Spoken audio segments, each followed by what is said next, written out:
3 a.m. Once the clock strikes 3 a.m., I feel like you've given up on trying to sleep. At this point, you're going to commit to whatever you decide to do until the sun comes up. Whether you're studying for tomorrow's math test, chilling on Discord with the boys, choking the chicken, or simply sulking in those 3 a.m. thoughts, you'll pretty much find yourself doing anything but sleeping. And I don't know if it's just me, but those 3 a.m. thoughts hit different. And honestly, it's just the perfect time to go for a walk, find a nice little view, maybe light up a joint, and just think. The youngest picture of you is the oldest picture of you. Does Lightning McQueen cop car insurance or life insurance? Wait. Did the brain name itself? Hold up. What if soy milk is just regular milk introducing itself in Spanish? I have no clue if this is just me, but every once in a while when I'm laying in my bed at 3 a.m., I suddenly get the motivation to become the best person on the planet. Like, I set an alarm for 5 a.m., I tell myself I'm gonna go work out, then go for a run, then meditate, then drink kale smoothies, then become a millionaire, then donate it all to a family in need. But as soon as my alarm goes off, I'm just like, shit, I'm too tired for all that. Then I just end up sleeping until 1 p.m. And my brain is constantly playing games with me, bro. Like, tell me why I'll be using all my strength to stay awake during the day thinking, man, I can't wait to go to sleep tonight. But when it comes time to sleep, I just can't.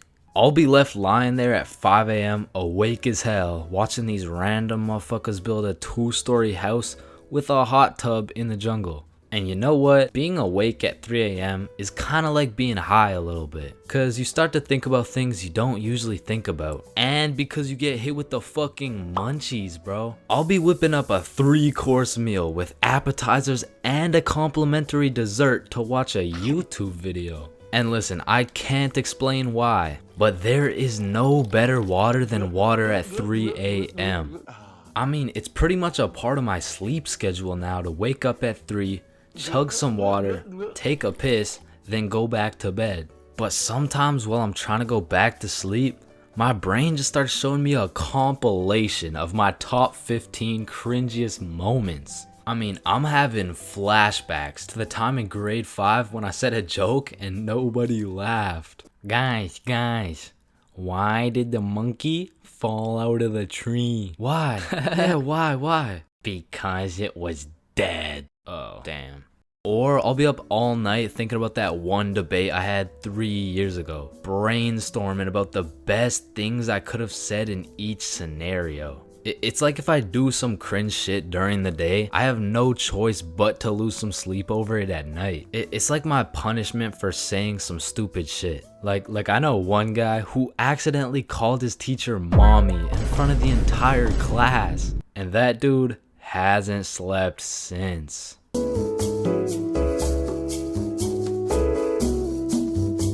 My very first time getting a taste of that enchanted broccoli. It was a very special time in my life. In fact, it shaped me to become the stick man you see today. Now, if you've seen this video, you would know my very first time being baked was also my first time being drunk. Cause you see, what happened was I had ate some magic brownies and they didn't kick in for a while. So I came to the solid conclusion that, bro, these edibles ain't shit. So I chugged some vodka and next thing I know, I'm fucking obliterated. And through me mixing these two substances for the very first time of trying each, I was unable to truly take in the full experience of being zooted. Cause you know, I was fucking slumped. So fast forward about a month after the edible incident, me and Bob were trying to see what being baked really felt like. Keep in mind, we were in grade 7 at this point, and at Stickman Middle School, you got +3 clout points if you ever smoked some grass. So naturally, we were fiending for some Mary Jane, and we had just the person to call. Yo, Billy. Hey, what's up? Me and Bob were trying to smoke some marijuana. Shut up. The feds might have tapped my phone, bro. Chill. Oh shit, my bad. I meant we're trying to blow some pipes. Hey, yo, pause. What the fuck? we're trying to inhale Satan's spinach? I don't know. I bet. I got some gas for you boys. Meet me at Stickman Park at 6 p.m. sharp. Okay, bet. And soon enough, it was 6 p.m. sharp and we were posted at Stickman Park. The homie Billy pulls up fully equipped with the gas. Yo, we gotta find somewhere discreet to do this. Oh, let's do it in the trees over there. Alright, that works. So we walk into this little forest with a bench in it, and Billy whips out the pipe. What the fuck is that? It's a pipe. I took it from my sister's room. Bro, are you sure you didn't accidentally take her dildo instead? Shut up, bro. Lots of people smoke out of these bad boys. I don't know. There's just something about the way that it's shaped. It kind of. Are we smoking or not? Yeah, we're smoking. And then Billy takes out a plastic bag with the gas. Yo, take a whiff of this shit. And at this point, I had never got a sniff of the za before. So when I did take a whiff, damn, that's some strong shit right there. Hell yeah. And I got it from the plug for 50% off. Damn, bro, this is gonna get us high as hell. So Billy packed the pipe and handed it to me. He whipped out the lighter and said, suck it. Hey, yo, pause. Oh my.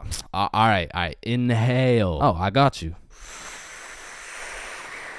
And there it was, my very first hit of the Zaza. And I was coughing up a storm. And as Bob was taking his hit, I was sitting there like, am I high yet? Like, is this what it's supposed to feel like? Nah, you gotta smoke some more to get baked. So Billy packs some more into the pipe and hands it to me. I inhale.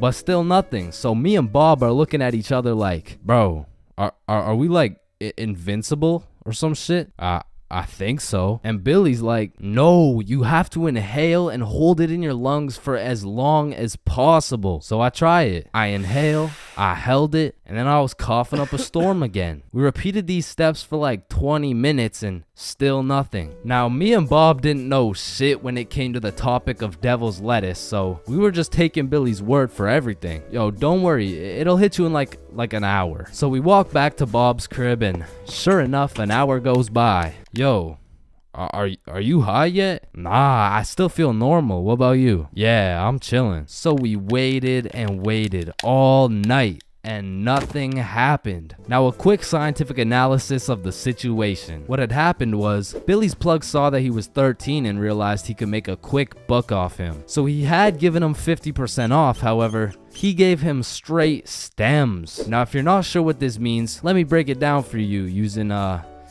enchanted broccoli. Now, we all know that broccoli is a nutritious vegetable. However, a wide majority of the nutrients are packed directly in the broccoli crown, leaving the stem of the broccoli with very small amounts of nutrients in comparison to the top part. This means that eating the top part of the broccoli will indeed make you big and strong. However, the stem itself lacks the capacities to quote unquote make you big and strong, if you know what I'm saying.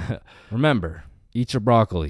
So essentially, me and Bob were smoking that doo-doo pack, smoking straight Reggie. So Bob and I felt as though we needed some redemption, and we knew just the perfect day to do it. April 20th, 420. So today was the day we would really know what being zooted felt like. So me, Billy, and Bob went over to our homie's house because we knew this homie in particular would have the facilities to celebrate April 20th. So we knock on his door, he lets us in, and the first thing this motherfucker says is, so, are we smoking fat today or what? Hey, sir. Alright, follow me. So we followed the homie into his mom's room, and when he opened her closet, she was equipped with every kind of grass you could imagine. He snatched a few pre-rolls and we went to his backyard. He lit up the first J and passed it straight to me. And after all these years, it felt as though my entire life had led me up to this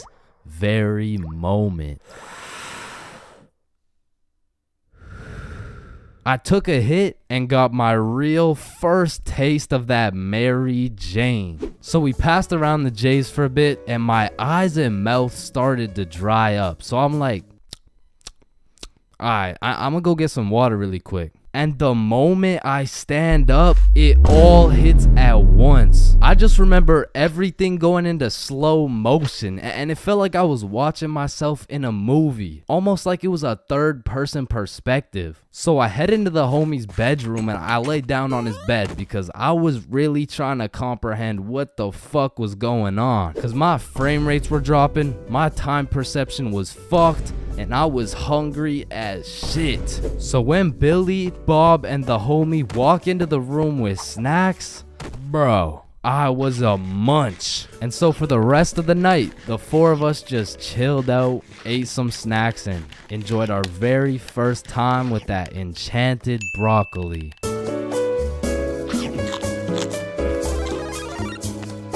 Man, the very moment my stickman lips graze the tip of that sweet, sweet Zaza, it's wraps for all the food in the fridge. And as soon as that THC tickles my brain, it's GG's. The food in my closet is already consumed, bruh. And shit, when I run out of food in the crib, I give my condolences to the local McDonald's workers, cause man, I'm about to have those motherfuckers working overtime. Now listen, man, shout out to all my big homies out there, but I'ma make it clear real quick that I am not one of y'all. In fact, I make sure that I am precisely 64 pixels wide at all times. However, I will say mentally and in my heart, I am a little bit of an EDP 445. wait, no. I like food. What I was trying to say is that I like food, and usually I can resist food, but once that devil's lettuce gets a hold of my brain, I become a certified fat ass. I'm talking 750 pixels wide at least. I'm eating anything in sight, and as soon as I run out of food, I go to a new site and eat everything in sight again. And honestly, this shit is becoming a problem, bro. No shit, buddy, your arteries are clogging. Yeah.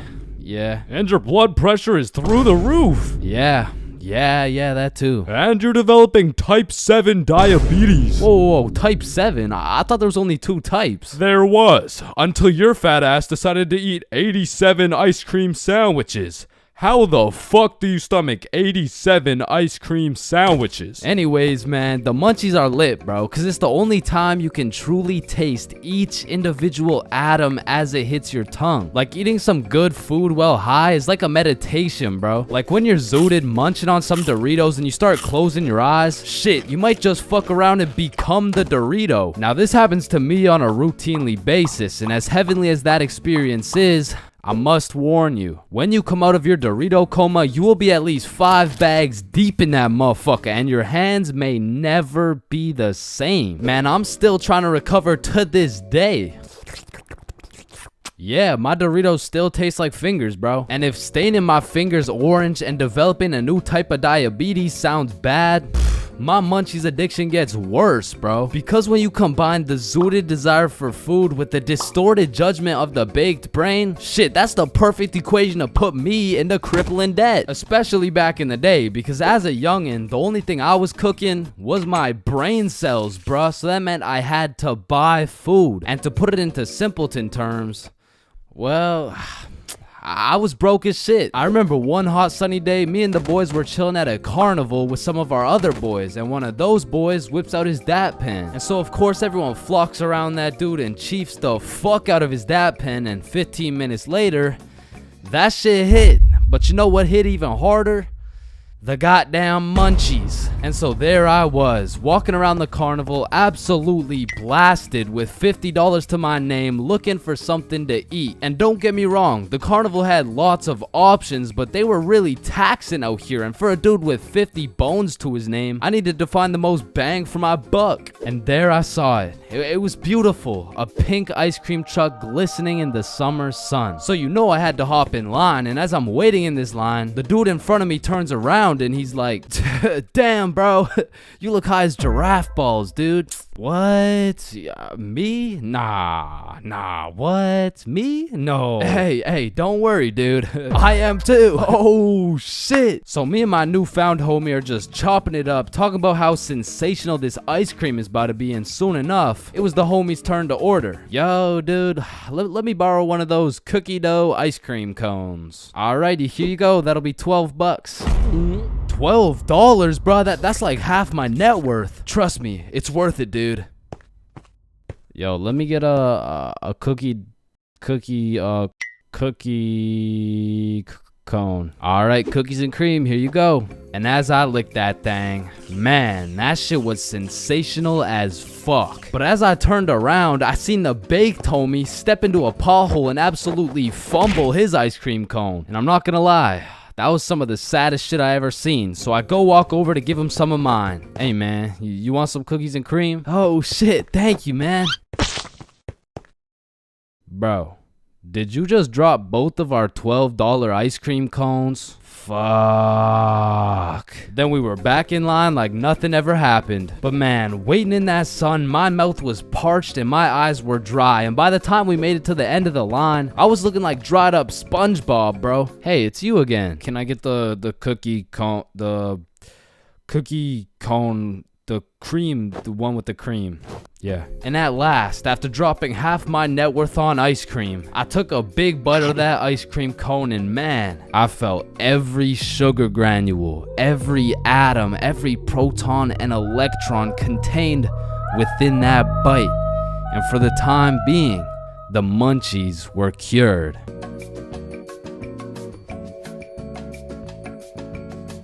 Skipping class in high school is a slippery slope.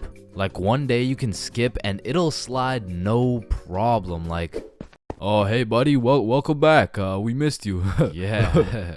You skip 2 days, you're chilling. Hey, look who's back. Yeah. But when you go to class after skipping 3 days, all of a sudden shit is serious. Chains, why haven't you been here, huh? Well, you know, it was some family stuff. Oh yeah, family stuff. What family stuff? What I don't really want to talk about what family stuff. It was my grandma's funeral. Damn. But that is no reason to miss a test. And Lord forbid if you miss a whole week, the school board turns into the FBI. Like during the whole pandemic, one of my homies refused to go to any online classes. And one day he was enjoying his extended vacation while smoking up outside his crib. Next thing he knows, he's making direct eye contact with his science teacher while smoking grass. And because they started going FBI mode when you skip your classes, the homies discovered a top secret method so we could skip classes with 0 consequences. So when you would skip a class, the teachers would instantly hop on their laptops and whip up an email along the lines of, Mrs. For real, are you aware that your son Chains has missed his science class today? If this is continued, Chains' grade will continue to drop, which might ultimately lead to him failing my class. Mr. Perkinson. Now, Mr. Perkinson would write these emails with the hopes of my mom reading them and then beating my ass. When it really went like, my mom would read it and she would politely ask me how my science class was today. I would cap my ass off and then she would proceed to beat my ass. And one day after I got my shit whooped, I was talking to the homie Bob. Yo, we're going to Chipotle next class. You trying to come? Man, I don't know. I'm getting real tired of these ass whoopings, bro. Ass whoopings? You're getting ass whoopings? Yeah, bro. Mr. Perk never fails to type up an email that results in the leather belt. Oh, what? Nobody ever told you about the secret method? Secret method? Oh, you mean like wearing extra pants so the belt doesn't hit so hard? No, I'm talking about the secret method so Mr. Perkinsons can't email your mom.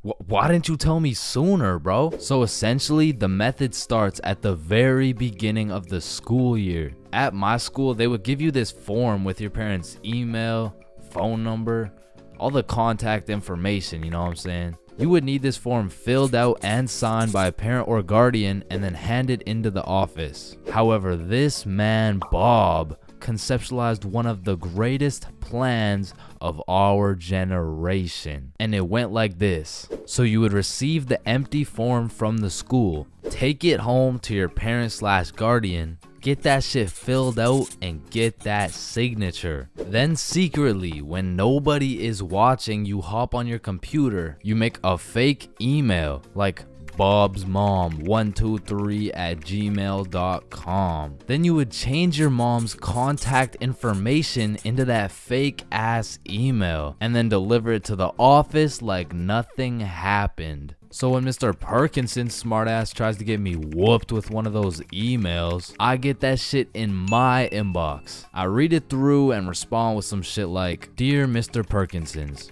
thank you very much for bringing this to my attention. I was unaware of my son's absence in pursuing his educational prowess.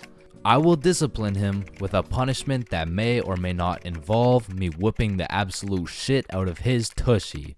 Thank you, Mr. Perkinsons." And I already know this dude, Mr. Perkinsons, was reading that email like, "Oh, yup, he is definitely getting his ass beat tonight."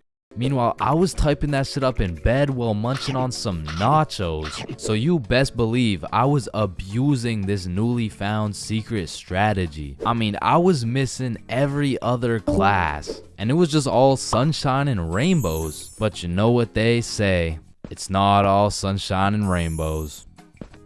I mean, I really don't recommend using this strategy. And I'm not saying that to be some mature role model. I say that because there was one flaw in the strategy Bob forgot to tell me. And that was, as soon as my mom saw my report card with all those absences, god damn, she made up for every single beating I missed. Man, family functions have the weirdest dynamic, bro. Like, how have you known these people your entire life, but have still never gone past a surface level conversation? I mean, let me know if it's just my family, but every function is the same. The whole gang links up, and everyone just asks the most generic small talk questions to each other. Hey, how's that new place you bought? Oh yeah, you know, it's good. And how's the kids doing? Oh, you know, they're good. Oh, and how's the wife? Man, fuck your wife. I don't want to hear any of these NPC conversations, bro. And let me know if I'm getting too specific here, but what about that one uncle who goes by the name of either Bob, Jerry, or Dave? And this dude will just always be saying the most out-of-pocket things imaginable. Oh, how's your daughter Jane doing? Oh, Jane's always been hot, eh? Bob, she's 15. This uncle be at the family function thinking it's Coachella or something. Bob, another beer's a little bit excessive, don't you think? Yeah, football! I'm the youngest person in my whole family, which for whatever unspoken reason, it just means everyone has the go-ahead to flame the living shit out of me. Hey, Chains, still no girlfriend, huh? I guess you're not too good with the ladies there. But I make one joke back and I'm the bad guy. You don't seem too good with the ladies yourself, seeing as your wife just divorced you and she took the kids with her. Am I right? Not only do they feel free to roast your whole existence simply because you were born last, they unanimously decide you will be everyone's personal butler. Hey bud, go get another beer for me. Alright, yeah, for sure. Thanks. Now you better get started on mowing that lawn. Grass isn't gonna cut itself, am I right? Oh my god, bro. And coming into these family functions, you would think your mom is your closest ally. But as soon as she gets the chance, she will expose your biggest secret for a little bit of parent clout. You guys will never guess what I found under Chain's bed yesterday. Oh my god, what is it? Yeah, tell us. What? No way. Sometimes when my family tries to make small talk with me, they just miss the boat completely. So, buddy, how's those swimming lessons going for you? The swimming lessons I took when I was 5? Yeah, right, those ones. They're good. I finished them a little while ago. Oh, is that right? Good for you, buddy. And bro, don't get me started on those recycled ass jokes. Well, looks like you got your workout for the day. Oh, looks like you've gotten so tall. What are you feeding this kid, am I right? Oh, Bob, I think you got some food in your beard. Oh, don't worry, I'm saving it for later. Ah, good one, Bill. Oh, Bob, he's so funny. Thank you. I guess everyone at the function must have Alzheimer's or something, because these jokes will have them cracking up like they haven't heard the same joke the past 15 functions. But cousins, man. Cousins are the saving grace of family functions. Without cousins, you would have no choice but to participate in the tomfoolery of small talk. I'd be walking in the function just praying to see that one cousin. And bro, I have a family function survival tip for you. You always have to stay within arm's reach of either your siblings or your cousins. Because whenever some bullshit goes down, you just give each other the look and flee the scene. And because when you get caught lacking on your own at the function, you get jumped. Metaphorically speaking, of course. High school bathrooms have to be one of the most unorthodox places in the entire world. Walking into the bathroom, you have absolutely no clue what to expect. And honestly, that's the best part. I remember one time I had walked into the bathroom, you know, to take a piss. And when I had opened the door, I was not surprised to see some motherfucker getting his head shaved bald. And these dudes were so casual about it too. Yo, what's up? What up? And you know, it's cool and all to be able to be entertained while you're trying to release your bodily fluids. But I mean, sometimes you just want some peace and quiet. Because you truly never know when something like this can happen to you. And that is precisely why I'm scared to ever shit in the school bathroom. And listen, my school bathroom has always been bad, but these TikTok trends that keep popping up made the bathroom situation so much worse. Yo, look at this TikTok. That's kind of funny. 1 week later. Damn, someone took the soap dispensers. Who snatched the blow dryers, bruh? Where the fuck did the urinals go? 1 hour later. Hold up. Who hit a lick on the bathroom? These TikToks had the school announcements like, "Guys, I'm begging you, stop with the devious licks. If you see anyone hitting a devious lick in the bathroom, report it to the office immediately." And I'm not gonna lie, this trend was low-key pointless. Like, once you go home, the fuck are you gonna do with the broken blow dryer, bruh? But there was one TikTok bathroom trend that was fire. So, what is the square root of pi? Chains. Oh yeah, can I go to the bathroom? Be quick. Am I tripping or did I just hear? Yeah, bro, bathroom functions are a 10 out of 10 TikTok trend. Hey man, if you're still in high school, I recommend trying it. Anyways, I've obviously never been in the girls' washroom before, but I be seeing way too many TikToks filmed in there. Like, is it just a normal thing for girls to go to the washroom while other girls are just in there hitting the renegade? Like, I wouldn't know, but that whole situation seems a little bit awkward to me. Wait, renegade, renegade, renegade, renegade. And when it comes to most public schools, the washroom is like the black market of the school. So there's always some dude trying to sell you something. Yo, you need anything right now? I got that Gandalf OG, that Alaskan Thunder, some purple monkey balls, got those Girl Scout cookies. Hey man, just give me a second, I'm kind of busy right now. I got that sour diesel, that Granddaddy Purple Deluxe. Trust me, this stuff will blow your socks off. And every once in a while, someone will bring boxing gloves. All of a sudden, the school bathroom turns into the octagon. People are getting knocked out, dropped, and getting hit with the guillotine chokehold. But as soon as a teacher walks in,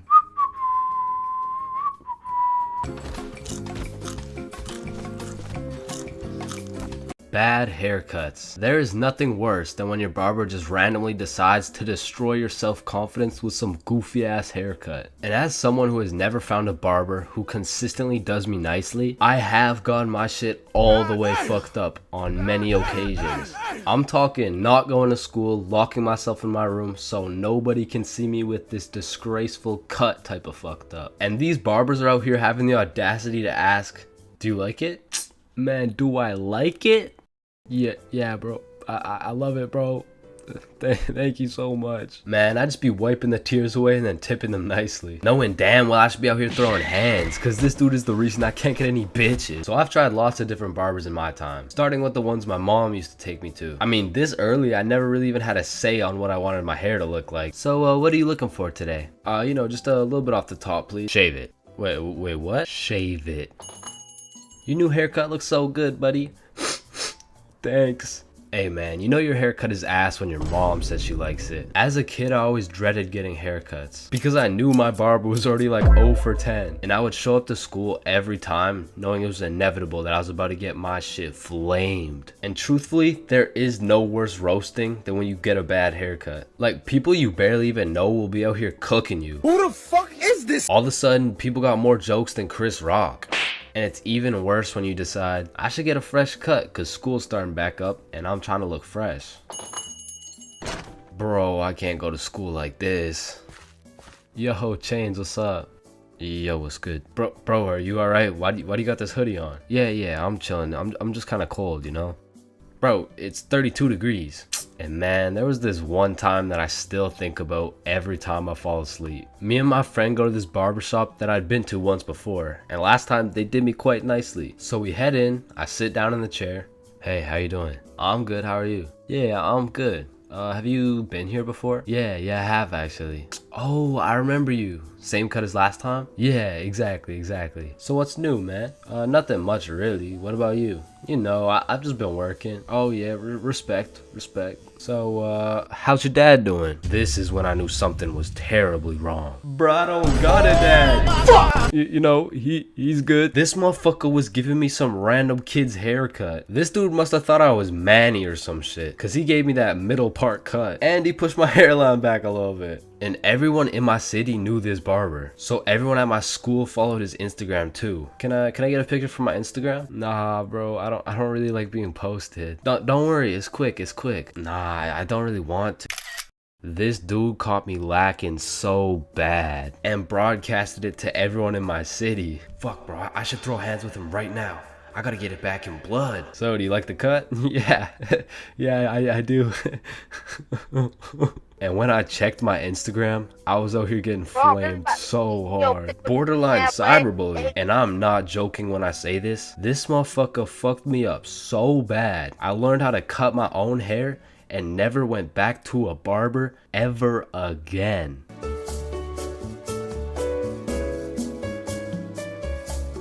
Hello class, I'm Mr. Subinson. I'll be your sub for today. For rules, I don't want to see any horseplay, no phones, and no WWE wrestling moves off the top of the desk, alright? Yeah,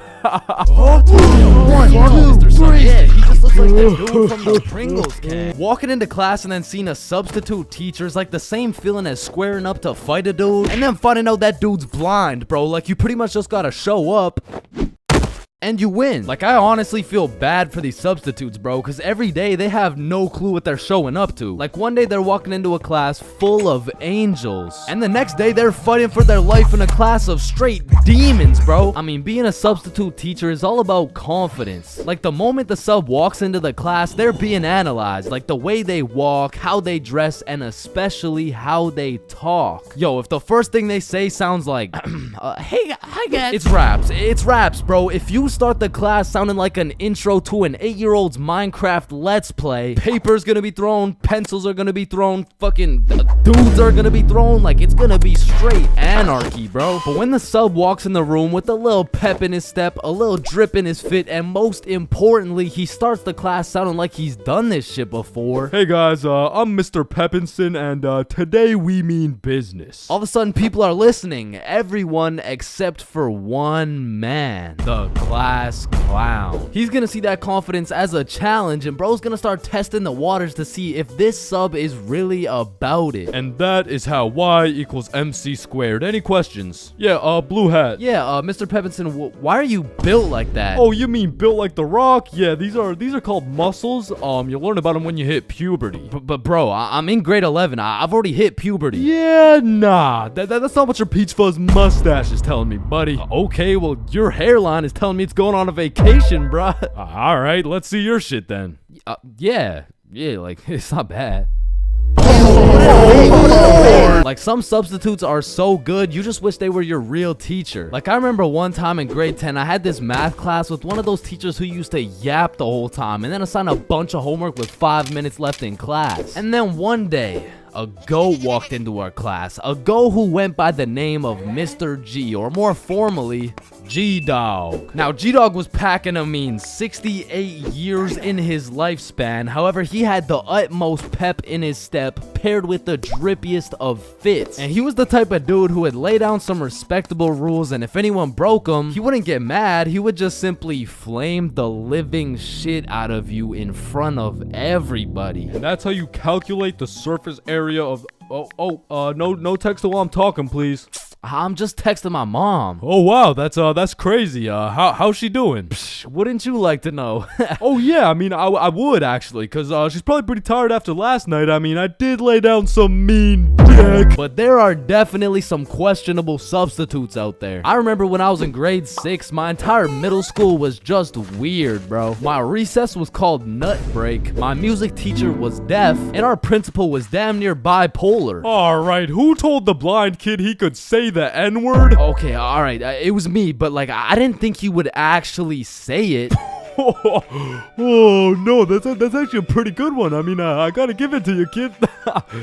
Wait. So you're not mad? No, I'm fucking furious. Okay, get in my office right now. Okay, wait. I thought you were just laughing. What's going on right now? Yo, I'm just messing with you, kid. You're good to go. Okay. Thank you. Thank you. Get to go out of the school because you're expelled. That is absolutely unacceptable. Are you joking or Does it sound like I'm joking? Yeah, kinda. Yeah, bro, my middle school was weird as hell, so I can't say I was surprised when a substitute teacher walks into my class talking about, hello class, I'm Mrs. Hutchinson, and I identify as a mermaid. And I'm only 12 years old, so I'm like, dog, what the actual fuck does identify mean? But bless Miss Hutchinson's heart, man, cause Lord knows middle schoolers weren't gonna take that shit seriously. Oh, she's funny, mermaid. No, class. I'm serious. Oh, so that's why you smell like the ocean. Exactly. Wait, what? And I remember one time this sub walked into our class and I could have swore they just found this motherfucker on the side of the street, bro. He walked in sagging like crazy, and if he even went to school, this motherfucker most definitely cheated his way through, bro. Yo, hey class. Like, what are we doing today? I mean, shit. You're the teacher. Oh yeah, right. So what'd you guys learn about yesterday?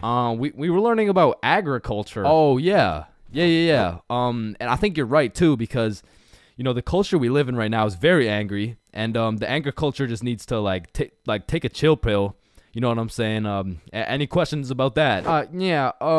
What's a chill pill? Oh, yup. I'm glad you asked. Okay, see, I actually know a guy who can hook you up with some. Just meet me in the parking lot at lunch. Mr. Saginson, are you trying to sell us drugs right now? No.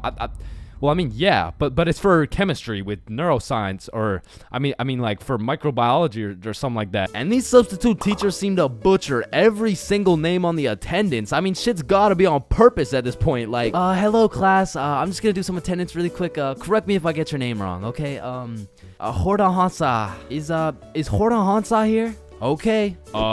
I mean, my name's Jordan Johnson. Well, you're absent now, so you gotta speak up sooner next time. Wait, what the fuck? Maya? Is Maya present? It's Mia. Wow, quite the name you got there. It's spelled kind of weird, no? No, it's not. It's literally 3 letters. Ariana? Is Ariana here? Sorry, it's Ariana. Okay, and like, what's your point? That's just how it's pronounced. Juwan? Is there Juwan in the room? It's Juan. No, and some subs be walking into your class with the most bullshit rules ever. Like, hey, Mr. Subinson, can I go to the washroom? Does your teacher usually let you go to the washroom? I mean, yeah, I think you legally have to. I don't believe it. Sit your ass down and get to work. Wait, Mr. Subinson, respectfully, I'm about to shit my pants here. Wait, does your teacher usually let you do that? What, shit my pants? Yeah. Yeah? Alright, I'll allow it. Hey, who the fuck is this guy? And I feel like there's no greater sense of community among a class than when a substitute teacher comes in. The entire class just comes together to gaslight the fuck out of this poor substitute. I remember one time in grade 10, me and my homie had a sub come in who was giving us this multiple choice test. And my homie was the type of dude who'd be getting 0% on everything, and the way his grades were looking, he just couldn't afford to fail another test. So what he did, I just need to preface, I do not condone. But from the moment the teacher walked in, he acted like he needed a little extra help. You know what I'm saying? And to be honest, he put on a spectacular performance. I mean, someone either needs to get this man an Oscar or a diagnosis, bro. And I just acted normal, but I guess by proxy, I got a little extra help. And I don't know what that says about me, but I do know what it means. It means the substitute teacher walked out of that class happy she was able to help 2 students in need. And it also means me and my homie both walked out of that class with 100% on our tests. Okay. Okay. Oh yeah. Oh yeah, baby. Let's go. Let's go. Let's go. Now, I don't know why, but there's just some things we all did as kids. And it's not like any of these things actually make sense, but we just did them. Like, did you even have a childhood if you never dug a hole to China? Timmy, we're almost there. Yay, just 2 more minutes. I mean, kids are just some dumbasses, bro. Like, who's gonna tell little Timmy he's not digging through the Earth's core with this little rinky-dink ass shovel? But to be completely honest, out of all these dumbasses, I was probably the stupidest kid known to man. Like, I remember when I was 5 and I was taking my annual shower, you know, and all of a sudden I had realized I was a fucking superhero. It was just the way the water was flowing out of my fingertips. It was like nothing I'd ever seen before. And I was fucking hyped. I mean, from this point on, my new name was Waterboy. Wow.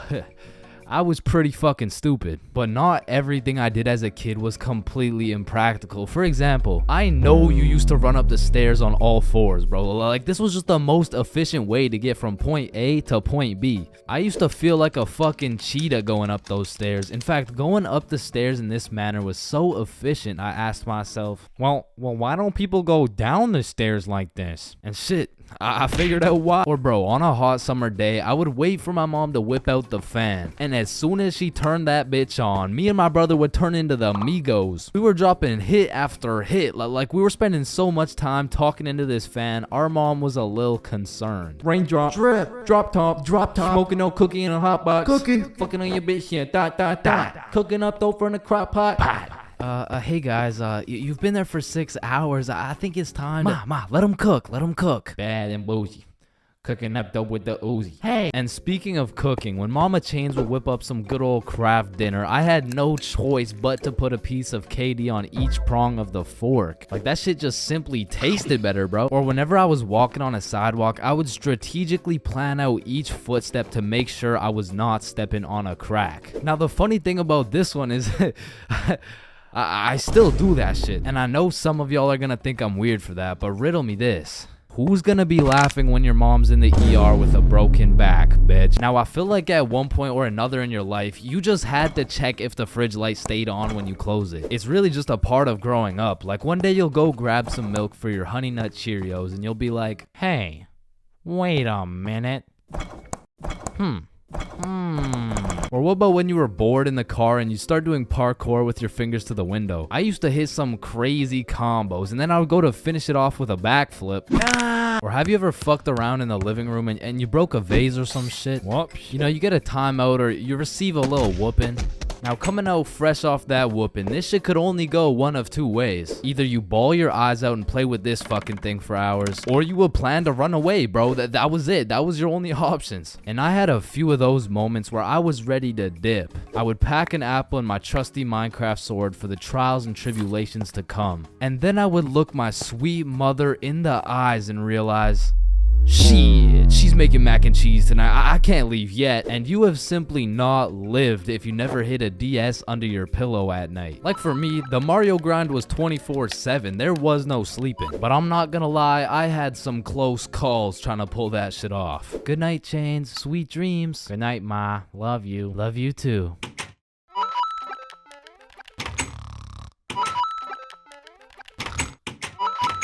Fuck. And goddamn, bro, in grade 1, we would be doing anything but schoolwork. Like, we'd be poking holes in our erasers, injecting heroin with mechanical pencils, drawing this shit, and breaking this shit off mechanical pencils. I'm not gonna lie, you still gotta keep me away from those things because if I see them, I will break them. And yo, I'm not gonna forget you motherfuckers who used to put glue on your hands and let it dry so you could peel it off. Like, bro, you're weird for that shit. I'm not gonna lie. But I did used to love crafting the biggest marker sword you could and have a duel. And I don't know why, but I always used to carry around this tiny ass pencil. Like, I never actually used it, but I always had it. And I used to flex it too, thinking it was cool or something.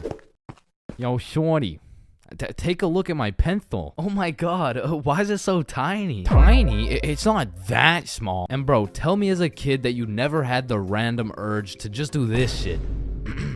And you just stay there. I don't know why. And I'm not gonna lie, I have to contribute my entire professional stickman career to drawing on the windows as a kid. Like, Mini Chains was whipping up some masterpieces. They were on some Picasso level shit, which is exactly why you see this high quality stickman content.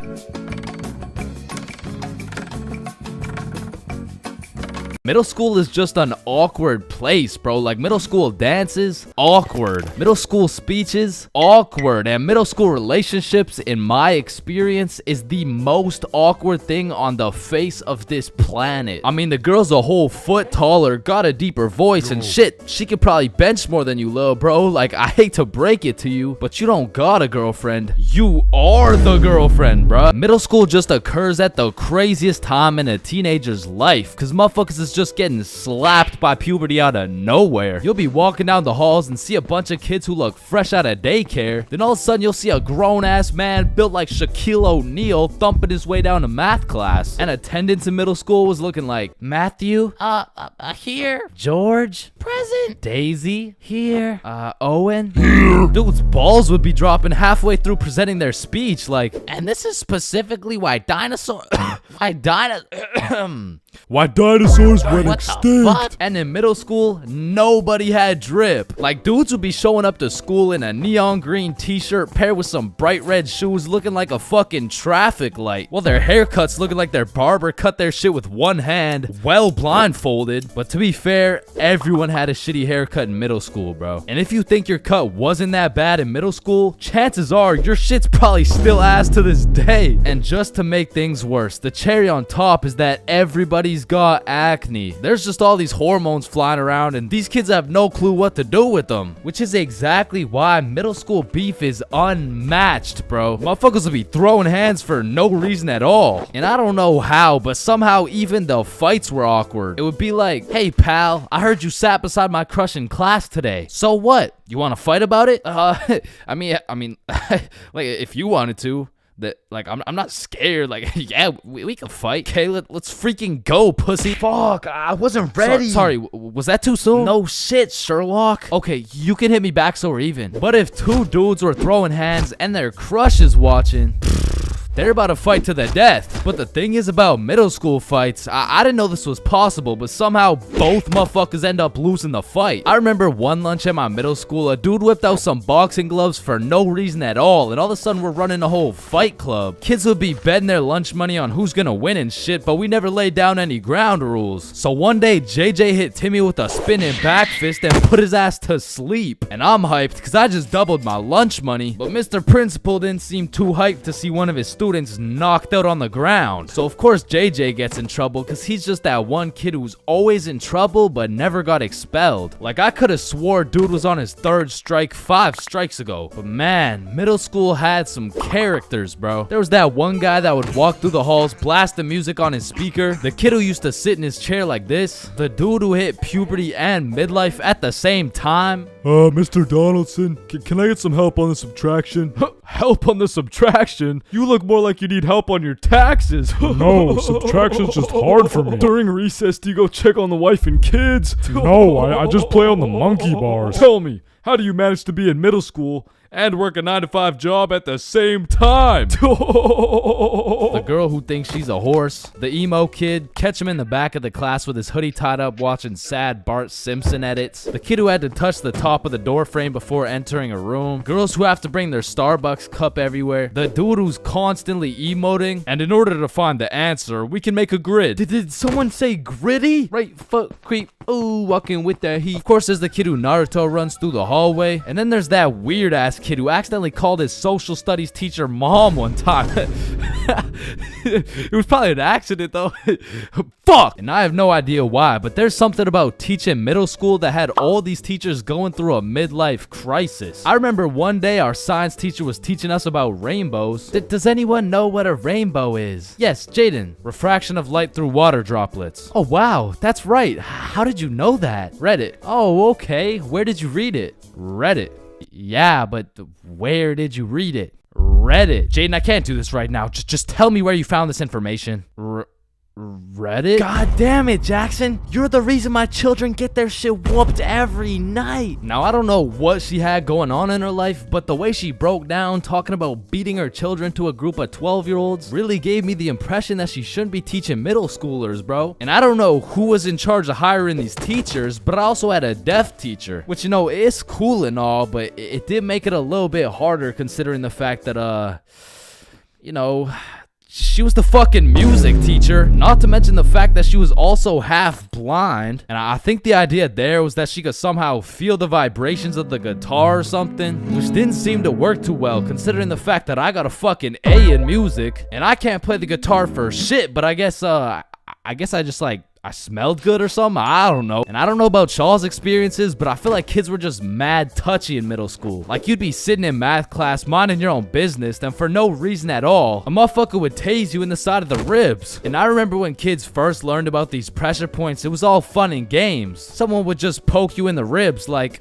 pressure point, that tickles. Then there would be a new pressure point dropping every week. It got to the point where these 12-year-olds were hitting pressure point combinations and paralyzing your legs and shit. Hey bro, let me try this new pressure point on you. Yeah, sure, go for it. It tickles. And it was the same shit with this game. Like, you really couldn't trust anybody, bro. Yo, what's that on my leg? Shit. Got him. Oh, shit, there's a bug on you. God damn it, dumbass. Oh, fuck, I just broke my leg. Bro, I'm not stupid. You didn't just break your leg. No, I'm serious, bro. I promise, on everything. On my entire life. I just broke my leg. Look. Bro, I remember I got punched so many times, my arm was on life support. It was about to fall off, like, And thinking back to middle school, there's just so many things that make me cringe, bro. But by far the cringiest of them all is the relationships, man. And believe it or not, I had my fair share of middle school relationships. I remember one day I was sitting in class and this girl came up to me and said, Chains, I have a crush on you. And that's really all it took to have a young Chains in love. Head over heels. We went to the movies together. We went to my house and watched movies. Well, we went to her house and we also watched movies. Now that I think about it, all we really did was watch movies. We didn't really talk that much. I mean, I didn't really have a way with my words at the age of 12. So, do you like movies? Yeah. Yeah, I like movies too. That's why we're here at the movie theater. I also like popcorn with the butter. It tastes like I like how it tastes. And one day we went to the mall and I took a good look at my girlfriend of 2 weeks and thought, man, I don't even know this girl. Like who are you? I remember we were inside Zoomies at the time and I said, hey Jessica, you're a great person and all, but I don't really think we're compatible like that. Maybe we should just break up. Which was probably the most words I've strung together during the entirety of our relationship. And she says with the straightest face, oh, okay. And then we proceeded to walk out of the mall and bus home together without saying a word. And I remember lying in my bed that night and thinking to myself, damn, I think I'm supposed to be sad right now. So I threw on my hoodie, tied it up, and watched some sad Bart Simpson edits.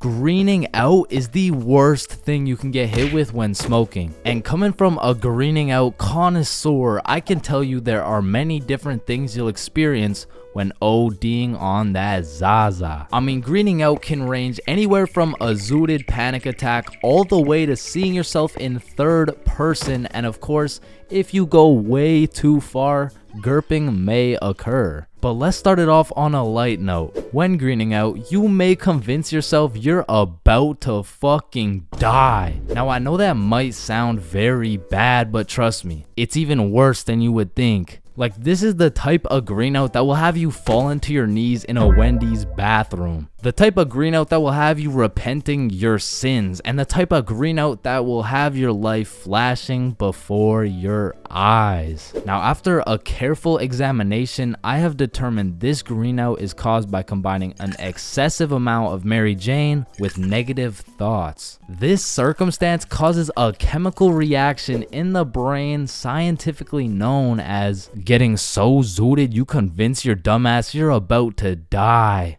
syndrome. And I'm just gonna summarize the experience so you never have to experience it. So you take too many chops out of the, because let's be real, it's always the chops. Then you begin to realize you got way too high. Everything starts lagging and you're on about 5 FPS. So you convince yourself that your time is up, and so you just lie there waiting for your impending doom that never actually happens. Another thing you may experience after chiefing too much keef is something I like to call a factory reset. Now, I don't know the science behind this one, but for whatever reason, after smoking too much grass, that shit just starts hacking your brain and it hits you with that factory reset. I mean, all your past experiences, lessons, and most cherished memories straight deleted. You forget your name, your address, the ability to stand up.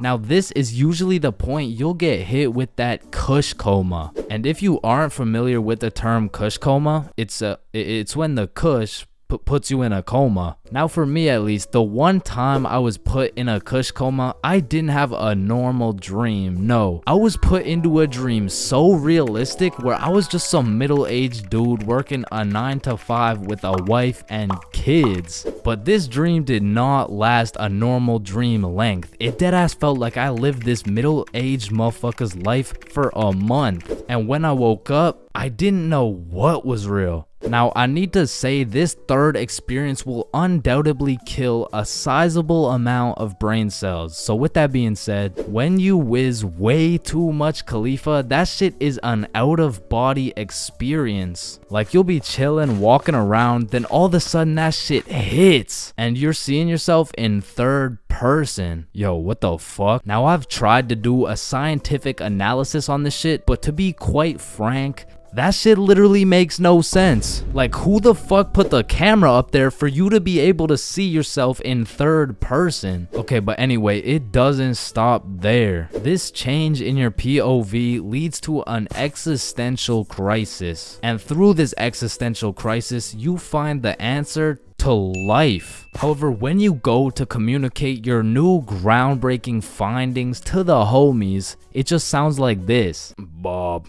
Oh shit, he's alive. Bob, the stars, the trees, us, our family, we are life. Billy, I think Chains is greening. And let me tell you, greening out and lying face down on the floor go hand in hand. Like, you've never truly experienced greening out if you weren't looking like Neymar in the World Cup on some hardwood floor. Speaking of lying on the floor, this next level of greening out will have you becoming one with the floor. And I like to call it the hyperbolic time chamber. Now, if you go Super Saiyan on that gas, it will hit you harder than Chris Breezy, sending your high ass into the hyperbolic time chamber. 1 hour in the hyperbolic time chamber is equivalent to 1 minute in the outside world. This shit will have you feeling like you've been laying on the ground for 7 days straight. And your thoughts just get stuck in this endless loop like, damn, I need some cereal right now. Wait, I've been lying on this floor for forever, bruh. I'm gonna fucking die in this infinite loop. Wait, loop? Loop like Cheerios. Damn, I need some cereal right now. It's essentially like a fever dream in real life, but even longer. Okay, but for this last level of greening out, I need to say, please do not get this zooted, because if you do, you will probably notice a sizable drop in your IQ, and you may even get fuck. So with that being said, if you do more chops than Bruce Lee, you will experience a pain I would not wish on my worst enemy. A pain worse than stubbing your toe.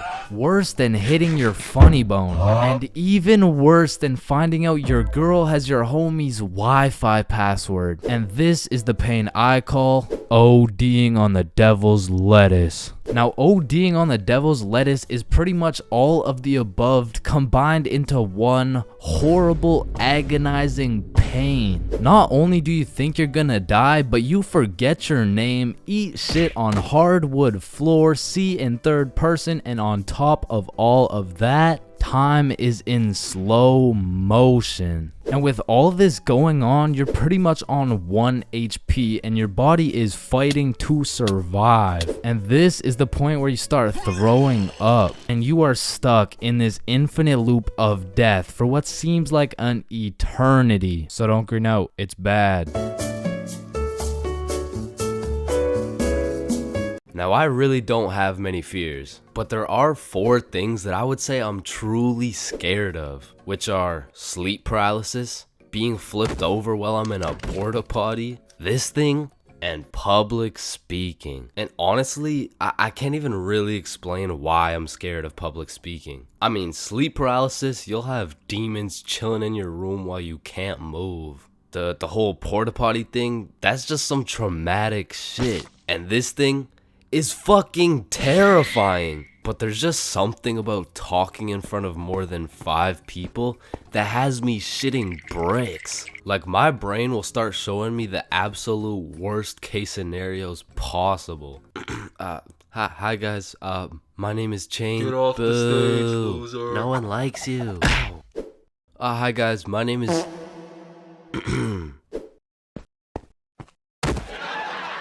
So I volunteer at daycares because I really like young kids. I love young kids. I mean, like, not love, like they're only 4 years old. No, like, I'm not attracted to. Sir, hands behind your back. That's why I'm scared of public speaking. And even worse than normal public speaking was school speeches. And if you saw my going to school high video, you would know I have a pretty bad record when it comes to speeches. Sorry, Tyrannosaurus Rex has short arms. Yeah, Chains, don't worry about it. You can sit down. You could just go tomorrow. It's alright. In fact, after I failed miserably while trying to present my speech well zooted, some motherfuckers was flaming me for it. So you know me, I had to get my get back. So when speeches came around next year, I put my heart and soul into that shit. And it wasn't just a speech, it was a spoken word, so it all had to rhyme. I mean, I was whipping up some heat. I was writing bar after bar like Kendrick. Shit, I had to have a fire extinguisher on standby while I was writing that shit. And I was never the dude to actually study. Like, I would start learning while I was taking the tests. If y equals mx plus b, then who invented the Eiffel Tower? Oh shit, I guess y equals mx plus b. I mean, even though I did bad on all my tests, maybe I can just get a job drawing stickmen or some shit. Anyway, so I never studied, I never did homework. But when it came to this spoken word, I had something to prove. I mean, it felt like motherfuckers was preying on my downfall. So I actually spent my own free time at home practicing and perfecting this spoken word. So by the time I had to present, I was prepared as fuck. I mean, don't get me wrong, I was still shitting bricks. But when I got up there, Chains, get up here. And don't stutter like last time, alright, buddy? He's gonna stutter for sure. Don't get on here rapping, I'm stacking, making it happen. Okay? I've been perfecting this speech while y'all jits was lacking. You don't want beef with me, I put you on a tee, I call that shit fashion. Okay. I'll put you in a box like some cereal, you'll get crunched, I'm the captain. Captain Crunch. Now let me stir it up like some mac and cheese. I want 100% like curry from the 3. I'm talking all A's, no B's, bitch, I'm blessed like a sneeze. Blue 100's like the C's, I'm too icy, I might freeze cause I'm him. I'm not talking slash he. Damn. Spitting right now. I went bonkers, bro. In fact, I went so bonkers, the teacher volunteered me to go present my speech to the entire school. Now, usually I would be way too scared to public speak in front of that many people. But right now, I'm all hyped up on how bananas my speech went. Plus, I spent all that time perfecting it. I might as well share the heat with the rest of the school. Alright, next up is Chains with a spoken word on Don't Get On Here Rapping.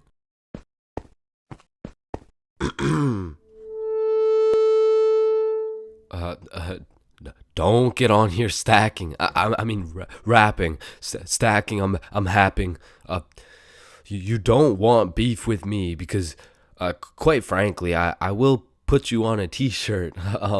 I mean, you could call that fashion. so,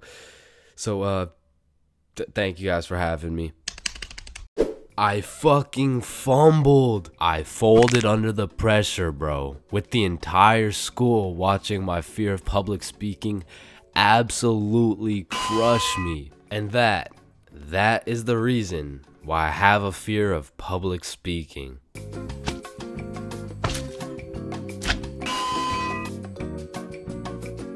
So, there are 7 stages of being drunk, all of which I've experienced, so you don't have to. Drinking? Aren't you underage? No, I'm 21. Now let's start with stage 1, the process. Stage 1 is one of the most important stages of being drunk. If you've ever heard the saying, trust the process, this fully applies when it comes to drinking. If you don't approach this stage with precision, calculation, and patience, you might accidentally skip straight to stage 7. And trust me, you don't want to skip straight to stage 7. The process is pretty much where you've started drinking, but you don't really feel anything yet. Because when you drink alcohol, it takes time for it to be absorbed into the bloodstream. And some people just don't have the patience to wait and end up overestimating their limit. Oh, I feel fine. Let me take another shot. Stage 2 is tipsy. Tipsy is where you first start to feel it. It's when the first few shots start to hit and you start to feel a little bit more outgoing and maybe more talkative. At this point, you'll still have your judgment, but I feel like you become a little bit more of a glasses half full kind of person. Walking in a straight line is still easy. Boom, light work. Once the next few shots start to roll in, you'll hit stage 3. Intoxicated. Once you're intoxicated, some of the dizziness starts to set in. You also start to think less about the words you say. And I'm not gonna lie, at this point, I feel like your confidence peaks. Like when you're at a party and you look in the mirror and see Michael B. Jordan, you know you're at the level of intoxication, bro. And to be honest, for parties, I like to chill at this stage because you've got your confidence, but you still haven't lost your riz. And for reference, at this point, you can still walk in a straight line, but it takes a little bit more focus and effort. Which brings me to stage 4, hammered. This is where you start slurring your words. And bro, at this point, walking in a straight line becomes an impossible task. Yo, dude, can you walk this line really quick? Yes. When you're hammered, you start thinking a lot less. You start saying things before you can even think them. And it's important to say, when you're hammered, your judgment cannot be trusted. All ideas become good ideas. Yo, dude, what if we set an orphanage on fire? Bro, that's genius. That's what I'm saying. What are you guys doing? Nothing. I don't think that was a good idea, bro. Facts. Stage 5 is stupefied. At this stage, you'll have the brain power of a toaster. And honestly, walking in a straight line isn't even a question anymore. Yo, dude, can you walk this? Once you're stupefied, you're just too far gone. You feel like your head is just spinning over and over. Now, at this stage, I would recommend leaving whatever party or setting you're at because you can't function properly. You'll probably end up regretting some of the shit you say or do the next morning. Now, stage 6, wasted. When you're wasted, when you get wasted, it's just regret. Your body is literally fighting for survival. Everything is miserable, and you always promise yourself you'll never get to this stage again. But one way or another, it always comes back. Whenever you're at a party, there's always one person who's wasted, and they're hunched over at the toilet just vomiting, bro. And it just ruins the night completely. So this might be obvious, but I do not recommend getting wasted. Now, to get to stage 7, you have to do one of 3 things. First off, you could have not trusted the process at stage 1 and heavily overestimated your limit. Or you could have been hammered and your judgment was tainted, so you had the idea to take more shots. Remember, all ideas become good ideas. And lastly, you could be going through a serious divorce. And in this case, I'm sorry. I hope she comes back. But stage 7 is blacked out. When you are blacked out, you've lost your consciousness. You're pretty much just slumped out. But your dreams when you're blackout drunk are always the most random and vivid shit, bro. And once you wake up, yo, dude, can you walk this line really quick? So, I think it's safe to say that I would strongly not recommend going past stage 4. But I'm not gonna lie, I have a few times, and I got lots of crazy stories from them too. So let me know in the comments if you want to hear any of these stories. But yeah, I think I should end the video by saying, please drink responsibly. Getting baked is usually an exceptional experience that consists of eating food, laughing, questioning your entire existence, eating food, watching Netflix while eating more food. And you know, that's great and all, but every once in a while, that Zaza can take you to the deepest, darkest depths of the shadow realm. And trust me, that shit is not fun. So I wake up on a sunny Saturday afternoon at 1 p.m. You know, a respectable sleep in. I hop in the shower. It was a good shower. I check the Clash of Clans base. I didn't even get raided. I eat some scrambled eggs and toast. Shit was scrumptious. And all of these things led me to believe, damn, today's gonna be a good ass day. But little did I know, today would be the day I would look death in the eyes and fight for my life. So I finish my scrambled eggs and I pull up the boys group chat and I'm like, what's the move? And Bob's like, I don't know, let me check. So I'm like, okay, bet. There's no moves, bro. And because there was nothing to do, the boys and I would have no choice but to reside to the default move.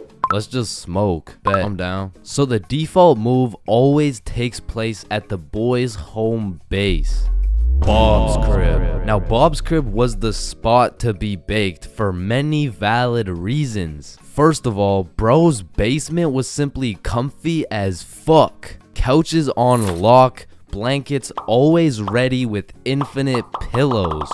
And Bob's dog Walter was the fucking GOAT. But most importantly, Bob's cupboard was always stacked. I mean, this cupboard has enough food to feed a village. This cupboard has more snacks than 7-Eleven. And this cupboard had enough calories to be in a Nikocado avocado video. And that shit was perfect. Because god damn, when I get baked, I become a certified fat ass. So you know the drill. We roll up and got a joint in rotation.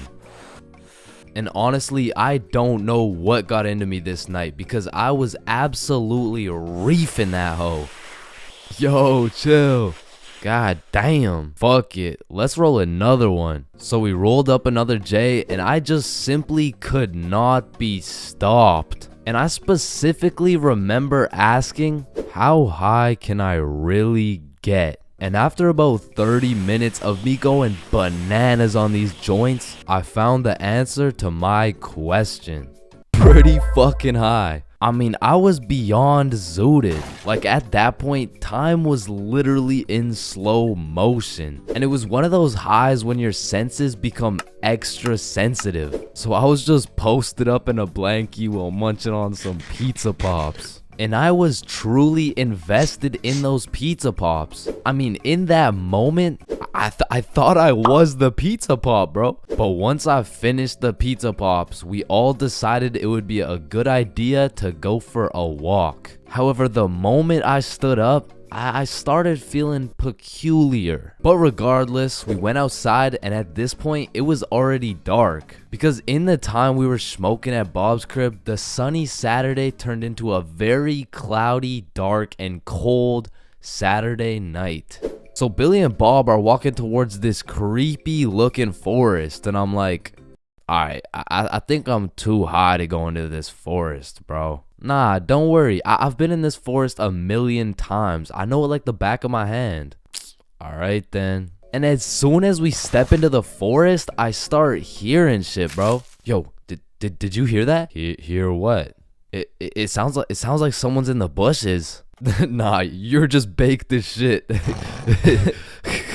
So we continue walking for about 5 minutes, and out of nowhere it starts pouring. And this was really the point where everything shifted, because I was far too faded to be out in a dark, cold, rainy forest. So I'm like, alright, let's just go back to Bob's. Yeah, facts. I didn't know it was gonna be raining, but as we're walking back through the forest, I can undoubtedly hear something in the bushes. Okay, what the fuck was that? Oh shit, run! Oh, hell nah. Bob and Billy start hauling ass, and scared as hell, I slowly turn around to see a fucking demon coyote pack looking at me like I'm lunch, bro. And this had to be because of the second joint, but for a moment, I looked this coyote dead in the eyes, and I saw death. I saw death, bro. And in that moment, I gathered all the functioning brain cells I had left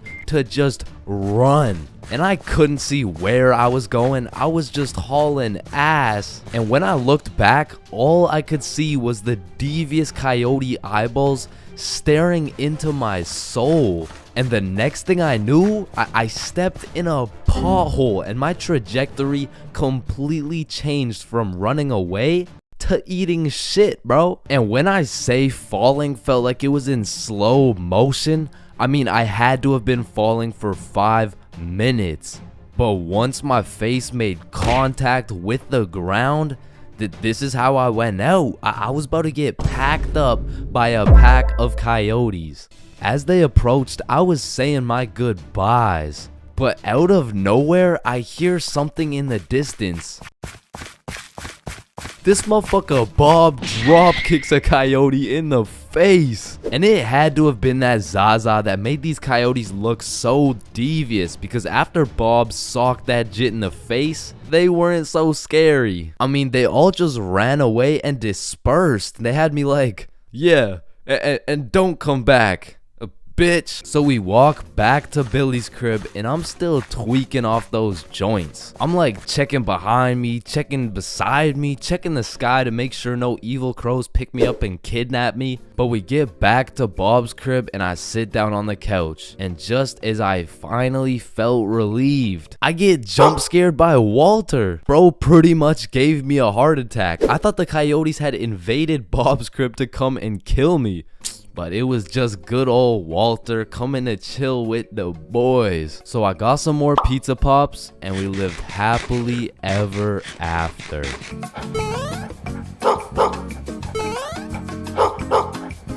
Listen, I know some of y'all have already gone to school high, but for those of you who haven't, don't do it, bro. I only went to school baked one time in my life, and after that experience, I never did it again. So this story takes place on your average Wednesday. I was still in grade 10 at this point, but I have to note I was not a super experienced smoker. However, with that being said, I did have some homies in grade 11 that, let's just say, they knew what they were doing. But still, my day started off like your average high schooler. Alarm goes off, hit snooze for 15 minutes, get up, stare at the wall for approximately 10 minutes, shower, eat, and head to school. This particular day, I remember being a little bit anxious because I knew I had to present my speech that I had just written the night before. But English is at the end of the day, I'm chilling for now. Plus, my first class is PE, so you know how it goes. I smoked some kids in dodgeball. I went to my next class, got smoked in math. The bell rings and I dip for lunch.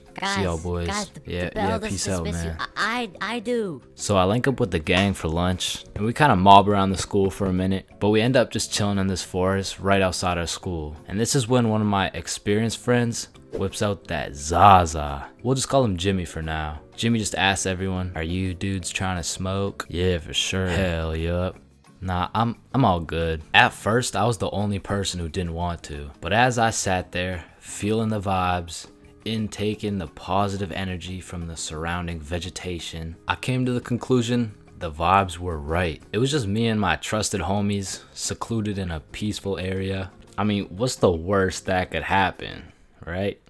And man, when it comes to drinking, I'm a certified heavyweight champion. But for whatever reason, when it came to smoking, I had the tolerance of a newborn baby. But then again, what would I look like taking this lil ass inhale? So I did what any dumbass individual would do. Yo, look at Chains. Yo, chill, dude. Damn. So my friends are low-key hyping me up. And I'm out here thinking, I am such a cool guy. I am literally that guy. I'm literally that guy. But much like everything else, everyone forgot about it in 5 minutes. But I'm still left with all this tetrahydrocannabinol compounds waiting to alter my neural chemistry. So as we're walking back to the school, the THC raids my brain like the FBI. FBI, open up!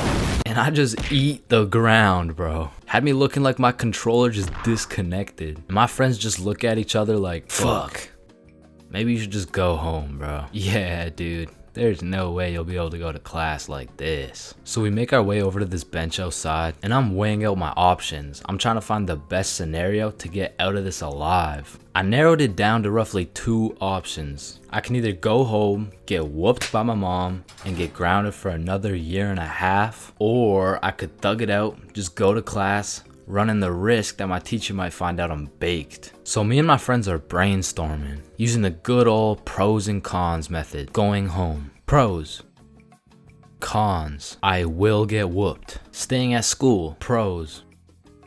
Cons. I might get whooped. Staying at school it is. The bell rings, my friends wish me good luck, but my next class was science, and I had the #1 homie in that class.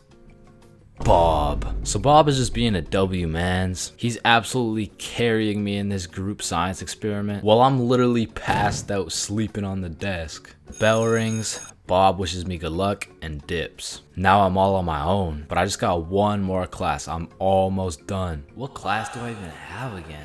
Oh yeah, English, right? So I make my way to English, I sit down. All right, so today we're doing our speeches.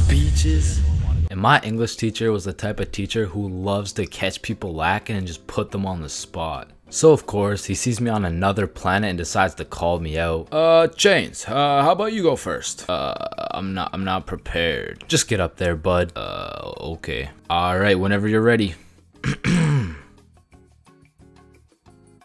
Chains, you can start now.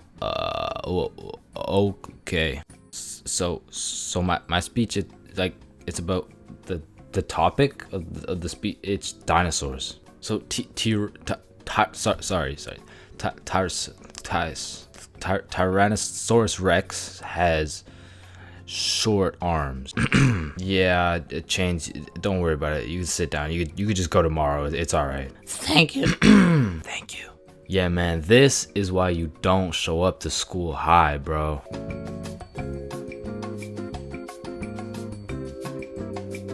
If you saw this video, you would know my mom has caught me lacking, baked beyond belief before. And after that experience, I really changed my ways. I mean, I was grounded for over a year. So in that time, I decided to get my life together. I started working out, eating healthy, getting straight A's in school. Okay, that's cap, but straight B's in school. Okay, B's and C's, but that's besides the point. The point is, I got my ass beat for coming home zooted, and I never smoked again. Until I did. So, this incident takes place with the man, the myth, the legend, Bob. So me, Billy, and Bob are chilling at Bob's crib when Bob says the holy words. Are you guys trying to smoke? Yeah, bet. And keep in mind, the rest of my homies had been smoking regularly, but your boy was fresh out of the slammer. I mean, I was pretty much on probation at this point. And on top of that, I hadn't smoked for over a year, so my tolerance had gone to shit. So with all that being said, the smart decision was to simply not smoke. But shit, if you know me, I am not one for smart decisions. In fact, I was one for stupid decisions. So I was out here hitting this hoe like Chris Breezy. I was puffing this joint like Wiz Khalifa. When honestly, I should have been patient and just taken my time because who knows what my tolerance was at this point. So when it starts hitting me, it hits hard. But the homies were closely monitoring me because they knew if I got caught high again, well on probation, I would be serving 20 to life. So they're out here checking my eyes, checking my heart rate, checking my pulse, and the diagnostic was, I think you're chilling, bro. But progressively, I was getting higher and higher. So as we're there watching the most goated cartoon, The Amazing World of Gumball, I start floating. And I don't know if anyone else has experienced this before, but sometimes when you get mad high, you just forget that you even exist. And you use 107% of your brain power to just think. So I was out here floating away, thinking about some random bullshit. Yo, it's crazy that everyone in the world is either named Quandale or they're not. Wait, what if I'm in a simulation? No. What if I'm in an animation being drawn by some dude on his computer for a platform of entertainment? And a bunch of people know what I'm thinking right now. Hold up. Is a tomato a vegetable or a fruit? But I'm brought back to Earth by a text message. Oh man. Mom, please come home for dinner at 6. Damn, I gotta be home for dinner at 6. Oh shit, what time is it? It's 5:30. Nah, we can't let your mom find out you're cooked. So Bob whips out his emergency hide how baked you are kit. Boom, hits me with the eye drops to make my eyes less red. Douses me in cologne to cover up the smell. And apparently eating oranges also helps slow down your high. So I leave Bob's crib, and as I'm walking home, I'm brainstorming all the possible scenarios. Either I play this off like a smooth criminal and nobody ever finds out, or I could get caught and I could get sentenced to 30 years. So as I walk up to my front door, my entire future is dependent on how I play this shit off. I take a deep breath and I ring the doorbell. And my brother opens the door. The door was unlocked, dumbass. Fuck, I'm off to a bad start. So I walk into the kitchen, casual as hell. Oh, Chains, how was your day? Oh, it was good. How was yours? Yeah, good shit, we're doing good. Oh, it was good, thanks for asking. Wow, Mom, this mac and cheese looks succulent. Fuck, why did I say that? Who the fuck says succulent? Oh, why, thank you. I switched the recipe up a little bit. Just be casual, be casual. The mac and cheese, it's good. Thank you. So what were you guys doing at Bob's? Fuck, what do I say? A twister. Oh, a twister? Yep, twister. What, wasn't it just you, Bob, and Billy? Yep, just a good old game of Twister with the boys. Damn, y'all are gay as hell. Yup. not to being gay as hell. I just meant yup in general. Like, you know, like yup. Chains, are you feeling okay? Oh fuck. She knows. What do I do? A little word of advice. Whenever you're in one of these situations, just cap and say you're tired. Like, it works for everything. Are you high? No, I'm just tired. Damn, bro. Are you depressed? No. I'm just tired. Help! I'm drowning! No, I'm just tired. So while I was backed into a corner, I was pretty much on trial facing life. I just used the good old, no, I'm just really tired. I couldn't get much sleep last night. Actually, I think I could even take a nap right now. But thank you very much for dinner. And call me Michael Jackson, cause your boy was a certified smooth criminal. And I moonwalked my high ass all the way into a nap. And god damn, that nap hit.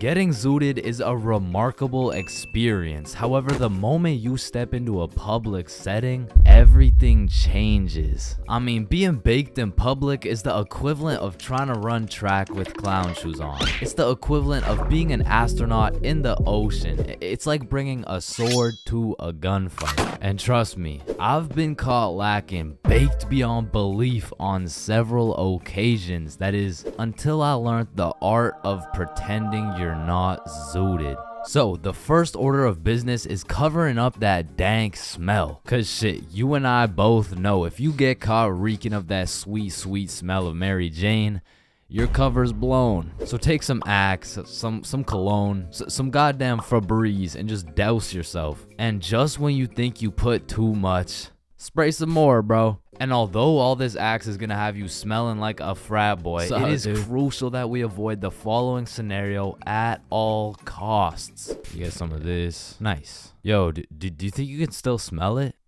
Nah, dude. I can't smell it at all. What about me?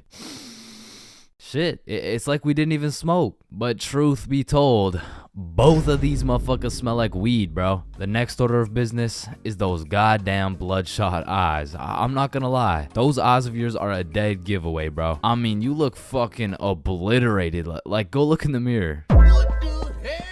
Yeah, we're gonna need some eye drops real quick. Just a few drops here. You know what I'm saying? A few drops here. Yup. Yeah, that's a lot better.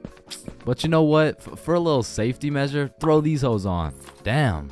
Now you're looking sober and fresh as fuck. But how are you feeling? Your mouth's a little dry, huh? Well, I got just the thing for you. You see this? Yeah, shit's called water. It's gonna help you with that cotton mouth, and it'll keep you hydrated. Yeah, that's some good old H2O. Nice. Yeah, now go take a look in the mirror. Yeah, you're looking good, But before you go outside, we gotta go over some of the basic principles of pretending you're not faded. Number 1 is no rambling. Talking too much can be a slippery slope, which will ultimately compromise the mission. Yo, Chains, what time is it? It's 107. 107? Wait. Bro, 107 isn't how the time. How did the first person make the clock even know what time it was? What is this dude talking about? Did they just randomly decide and, just start running with it? Hold up. Chains is baked as hell. No. And principle number 2, don't talk too little. Although talking too much can sell the mission, so can talking too little. Hi there, what can I get for you? Sir, what do you want? Hello, welcome to McDonald's. What the fuck do you want, bitch? Yeah, we got a customer who's on fucking Mars. And last, but of course not least, is the golden rule for pretending you're not zooted. Just say you're tired, bro. It's undefeated. It works like a fucking charm. It hasn't failed you yet. Failed him yet. Chains, have you been smoking the devil's lettuce? Nah, I'm just tired. Oh, okay. Hey, were you just smoking in the bathroom? Nah, I'm just really tired. Oh, okay, my fault. So you're telling me you've been found driving with a joint in your mouth, 3 ounces of weed, and you failed the drug test? Objection, Your Honor. My client here, he was tired. Innocent. He's proven innocent. He's good. So with all this being said, I think you're ready to go out. Well, where are you going anyways? What? You're going to your grandma's 89th birthday? Ah, shit. Good luck with that, man.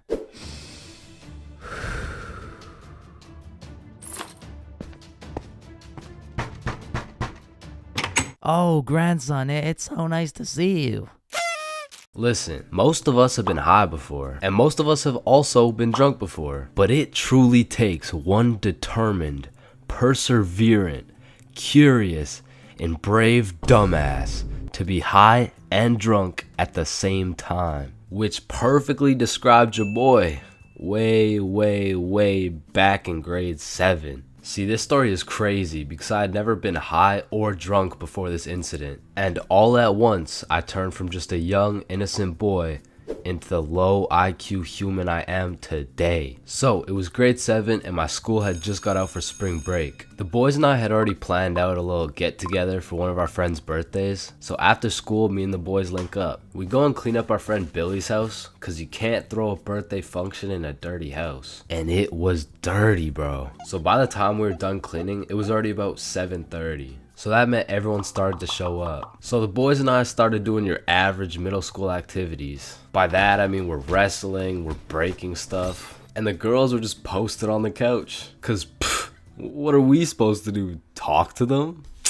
hell nah. But eventually we got tired of throwing each other around. So we're all sweaty and shit and we sit down on the couch, leaving at least 1.5 meters between us and the girls, of course. And we just sat there. But then out of nowhere, Billy's like, I got a brownie. And I'm over here thinking, the fuck? The hoes don't care about your brownie, bruh. But then Billy started to elaborate. Guys, this is no ordinary brownie. I stole it from my uncle's do not eat cabinet. And he says they're magical. Oh, he probably means they're magically tasty. I need a bite of that. Does anyone want a piece? Yeah, I'll try one. Yeah, sure, I want some. I mean, I am kind of Yes, hungry. please. So everyone has their piece and they're kind of building up the suspense. Like, are you guys ready? Are you sure we should do this? And I'm still clueless. I'm over here thinking, it's a brownie. What's the big deal? The fuck? This brownie isn't magical. This shit tastes like ass. Oh, Chains, how do you feel? I feel like I just ate some dog shit, bruh. I'm gonna keep it a stack. Your uncle needs a new baker for real. No, Chains, it's not about the taste. They're grass-infused brownies. They're supposed to get you high. Man, what? I feel like this is the kind of thing you're supposed to say before I downed it. So everyone eats their piece of brownie and then continues to sit in awkward silence for like the next 2 hours. But then the brownie starts to hit. People are dropping like flies. And eventually everyone felt it except me. And they're just doing high stuff like eating all the food in the kitchen, watching Netflix documentaries. But for me, the brownie still hasn't hit. And Billy notices that I'm sober and he's like, wait here. Bro goes into his mom's liquor cupboard and pours out unholy amounts of vodka and just hands me the cup. Keep in mind, I had never drank before, so I have no clue whether or not this is a lot. So I literally chugged the whole thing. Looking back, it had to have been at least 5 shots all at once. But man, I had no clue. So I'm just sitting there chilling on the couch, waiting for something magical to happen. And I start to think, maybe I'm just invincible. Like nothing can affect me. It all hit at once. The brownie and the vodka was out here running combos on me like John Cena and Randy Orton. And bro, something in that brownie changed my settings and enabled third-person perspective. It was the weirdest feeling. It was like I was watching myself on a movie, but like I was in the movie. Bro, I don't know. And apparently it also gave me the ability to teleport. Because I swear, when I blinked, I teleported from Billy's crib to the front of a McDonald's line. And listen, I have no clue what happened in between that time, but I had no business being in a public setting right now. Hi, what can I get for you? Sir, can I help you? Yeah.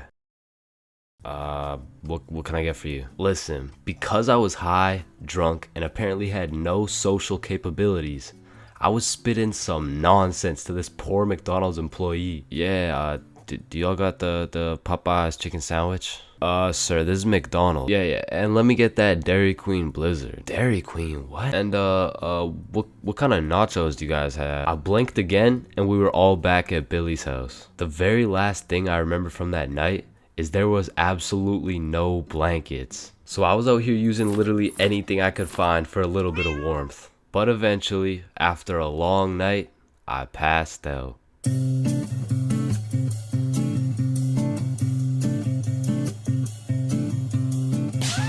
It was a snowy Christmas Eve. My brother and I were watching a Christmas movie bundled up beside the fireplace while drinking a cup of hot cocoa. Man, it can't get any better than this. Or can it? What could possibly enhance these festive activities to their maximum potential? Or should I say, who can? So I called up the plug Randall and I'm like, yo, Randall. Yo, what's up, cuh? Let me get some of that Christmas tree OG. Oh, shit. Let me get some of that mean green Grinch. Yes, some of that Rudolph Red Eyes, you know what I'm saying? I, but the thing is, I can't deliver right now, cuh. Why not? Well, you see, cuh, me and the family are setting up milk and cookies for Santa Claus, cuh. Aw, shit, Randall. I didn't know you were a family man like that. Cuh, you already know it's Christmas Eve and shit, but if you really need some of that mean green Grinch, come by the crib and pick it up. Say less. Randall sent his address and it was only a 15-minute drive. So we walk outside to go hop in the whip and I'm like, what? Where the fuck did the whip go? It should be right here. Oh fuck. I mean, the entirety of the whip had been covered in snow. I mean, in these conditions, not only would it be impossible to drive, but many would say it wouldn't even be possible to walk to Randall's crib. However, on this specific Christmas Eve, there was nothing that was gonna get between us and that Christmas tree OG. So we throw on our snow attire and take our first step off the porch. And god damn, that shit was deeper than I thought. As we started our journey to Randall's house in waist-high snow, I was filled with determination. The type of determination that just dipped after 5 minutes of wet socks, possible hypothermia, and no end in sight. Bro, should we just head back now? I mean, we still got like 30 more minutes to go to Randall's house. I don't think I could do it, bro. Chains, just picture this. Mariah Carey is playing in the background. Your nose is filled with the sweet scent of freshly baked cookies while we get baked as fuck and drink as much eggnog as we want. Shit, you're right. We can't stop now. So we walked and walked in what seemed to be like endless amounts of snow. But then a brightness slowly revealed itself through the snowfall. A beautifully decorated house with reindeer on the roof and Santa Claus in the chimney. We had made it. We made it to the boy Randall's crib. Randall invites us inside, and out of the Christmas spirit, the homie Randall sessions us up for the free ski. And at last, I got a taste of that Rudolph Red Eyes Kush, and in that moment, it was all worth it. So me, Randall, and my brother smoke up for a while, but then my brother realizes, oh shit, it's already 11 p.m. We gotta make it back for Christmas. Damn, you're right. Wait. Before you just go, cut, take some for the road. Thank you, bro. So we begin our journey back home, except this time something was different. We were zooted as fuck. And if you've ever been in the cold while being more baked than some gingerbread, you would know that shit is ass. And as my brother and I walked through the snowfall continued to get worse and worse. And after 30 minutes of walking back home while being higher than Santa's sleigh, my legs just folded, bro. Oh shit, Chains, are you good? Bro, it's too far. You're gonna have to make it back without me. Bro, shut up. You're fine. You're just high as fuck. Oh, Nichan. Bro, get your bitch ass Let me up. go. You need to make it back before Christmas starts. Yo, just let get me up, go. bro. Stop playing around.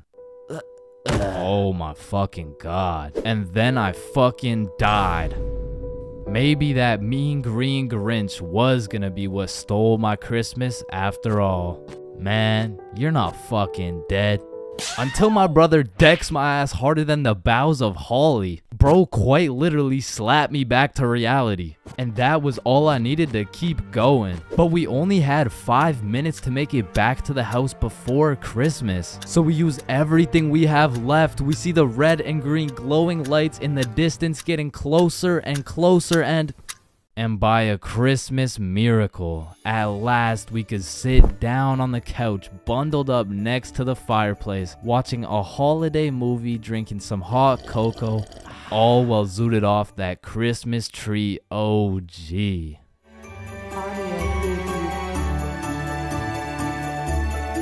Listen, I am no criminal. In fact, I would consider myself a good Samaritan. Type of dude who helps grandmas cross the street. Type of dude who might even pick up some trash now and then. And absolutely not the type of dude to go to jail. Now, I know for a fact I would never go to jail. Not because I never break the law, but because I'm fast as fuck. In the streets, they used to call me Usain Jr., bro. So there was no way you would catch me getting arrested by some 50-year-old man with a beer belly and a donut in his hand.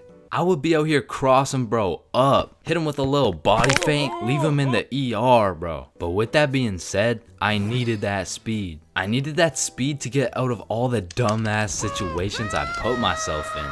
Cause I'm still no valedictorian, but back in grade 9, I was nominated stupidest dumbass, and all the runner-ups were my homies. So evidently we had some stupid ass ideas. Like I remember this one time we were all looking for something to do, and if you're from a small boring city like mine, you would know there's not many fun things to do besides smoke and break the law. So what did we do? we smoked, and then we broke the law. This story takes place at Billy's crib. So it's just me, Billy, and Bob. We're chilling playing PlayStation or whatever, and Billy's like, damn, I'm bored as hell. We should go do something. Yeah, facts. What's something fun we could do? Shit, we could have some girls over. We got no hoes, bruh. Holeless. Shit, I forgot about that. I mean, we could get some food. You got money? You're broke, bitch. Damn, you're right. Wait, we could smoke. You got grass? Yeah, I do actually. Oh shit, bet. So we all go outside, roll up the grass, and get baked. Then we go back inside and hop back on the PlayStation. Damn, I'm low-key still bored. Yeah, let's have some girls. You still have no hoes, bro. Fuck. I mean, we could have a bonfire. Oh shit, that's not a bad idea. Genius. So you think this is a good place? Nah, it's too out in the open. What about here? Nah, it's too close to the school. What about here? Oh shit, this is kind of nice. So we were looking around. We gathered up the best sticks to build the fire, and we set them up quite nicely. We lathered those bad boys in some gasoline, and apparently my high ass didn't know how fire and gas worked. So I leaned over the fire, and when I go to light it, for a second my life flashed before my eyes. So I quickly jumped back, but my friends and I are baked to perfection. So they're like, yo dude, are you good? Yeah man, I think so. Are my eyebrows still there? You never had eyebrows. Oh, okay. So we're all just staring at the fire in silence, thinking about random things. Damn, I need me a 4-piece Popeyes combo right now. The meaning of life, it must be to evolve and become the best person you can be. God damn, Bob's mom is so hot. And as we're just chilling, watching the fire, it was pretty much sending out a smoke signal, and anyone in the vicinity probably saw it. And soon we started hearing a siren in the distance. Guys, it's definitely just an ambulance. I mean, it's getting kind of loud, don't you think? No, we're chilling. Fuck, bro, I'm out of here. Yeah, I'm way too high for this right now. So Billy and Bob just leave. And I'm thinking, they're just being some scaredy cats. They're gonna come back. It's literally just an ambulance. Right? Man, it's getting kind of close. Oh shit, they're definitely coming for me. And then the siren just stops. Oh, I guess they're not coming for me. And then I look behind me, and I make direct eye contact with 2 officers. My heart literally stopped. Oh, you're fucked. Hey! I grabbed the gas, and with all the adrenaline I had, I literally jumped on the fire, stomped it out, and hauled ass. Hey, get back here! I'm being chased by these 2 cops, and I am red-handed as fuck. I mean, I'm holding a liter of gasoline, a lighter, and the kush while I'm baked as hell running from these cops. And they were on my ass, bro, because let's be real, I could have outrun these fat asses any day of the week, but I'm at a major disadvantage here. Like, I have to run carrying the can of gas while I'm zooted, bro. So sheer speed was not gonna do it, but I had to get them off my tail, or else I was going to jail. So I take a sharp right, and then I'm faced with these 2 paths. I hit a quick left, and as soon as I get out of their sight, I slide into these bushes smooth as butter. And I was scared shitless. Man, I can't go to jail. I dropped the soap way too much for all that. Holy shit, they're right there. Where'd he go? We almost had him. And we would've had him too if your fat ass didn't eat so many damn donuts. Shut up, Robert. That's why Dave fucked your wife. As soon as it was clear, I booked it straight to Billy's house. Oh, guys, it wasn't an ambulance. No shit. And I think it's safe to say I was paranoid for the rest of the night. Yo, I really appreciate you guys, so I'm gonna be following back a bunch of people on my Instagram, so go check it out. Peace. So a few years ago, I worked at a fast food restaurant. We'll just call it Jim Jordan's, you know what I'm saying? Jim Jordan's was my first job ever. So coming in on my first day, I was kind of excited, you know, because it was just overall a new experience, so I was looking forward to it. So I walked through the doors and, you know, it's looking like a nice establishment so far. But as soon as you step past the staff gate, you realize it's instantly a hellhole. Like, this is exactly what it was like. Hi there, can I take your order? Yo, who's Medium making double coffee? double. Yo, What's your order? Hello. on the It's, drive-thru. it's my first day. Hi there, can I take your order? And bro, once they give you the once they give you the Jim Jordan's drip, you instantly lose value as a human, bro. For example, if you're going for a casual stroll down the street, an average interaction would look something like this. Hey, how are you? Good, how are you? Good. You know, just average small talk things. But once you throw on that Jim Jordan's drip, hey, what can I get for medium black coffee? Make my coffee faster, bitch. And while I was working here, it was just the beginning of the pandemic, meaning on top of the gym drip, you also had to wear a mask. So pretty much people could just see your eyes. And trying to communicate during the pandemic was horrible, because not only did both parties have to wear a mask, there was this big plastic wall between us, and they had to stand 6 feet away. Hi, what can I get for you? What? I said, hi, what? Huh? Ma'am, what can I get for you? Oh, I'm good. Thanks for asking. And man, I already made a video on NPCs, but working in any sort of drive-thru, you'll figure out that drive-thrus are NPCs' prime real estate. It's just like back to back to back NPCs. And when you don't have your average NPC, you'll have a below average IQ NPC. Like, there was this one lady that would come through every day, and all my coworkers knew her as the coupon lady, because every day she would try and use coupons but somehow never understand how they work. Alright, your total is $15.67. Okay, I'm gonna use a coupon. Alright. What are you waiting for? The coupon? Oh, it's just at my house. And don't get me started on my manager Magnus, bro. Next time I see Magnus, it's on site. Wait a minute, Chains, is that you? The longer I worked there, Magnus just started getting a little bit too comfortable on booking my shifts. After about 10 months of working there, she just decided to give me 5 a.m. shifts every time. And that wasn't even in my availability. So, you know, I would send a polite and professional email, and she would just hit me with some shit like, okay. Then just continue to book me at 5 a.m., bro. So I ended up working there for about a year and a half. And like most people at minimum wage jobs, when you're there for long enough, you just start to care a lot less about getting fired. I mean, I was snatching donuts, whipping myself up some food whenever no one was looking, and hooking up all my homies with free everything. And eventually I just got tired of waking up at 4:30 every shift, so I put in my 2 weeks. And during these last 2 weeks, I did not give a fudge cake, bro. I was out here setting up coffee cups and playing basketball with the gym bits. And if someone was kinda polite to me, I would just hook them up with a free donut. And I remember on my last day, I was working a night shift, and it was just about 15 minutes before I got off forever. And some dudes rolled up in the drive-thru baked as hell. Hey dude, can you check how much is on this gift card really quick? Yeah, you got 21 cents on it. What can we get for 21 cents? One sec. I just went to the back and cleared the shelves of every single donut in sight, and I just sauced them all for free. Yo, thank you so much, dude. You're the GOAT. Can't believe this cost 21 cents.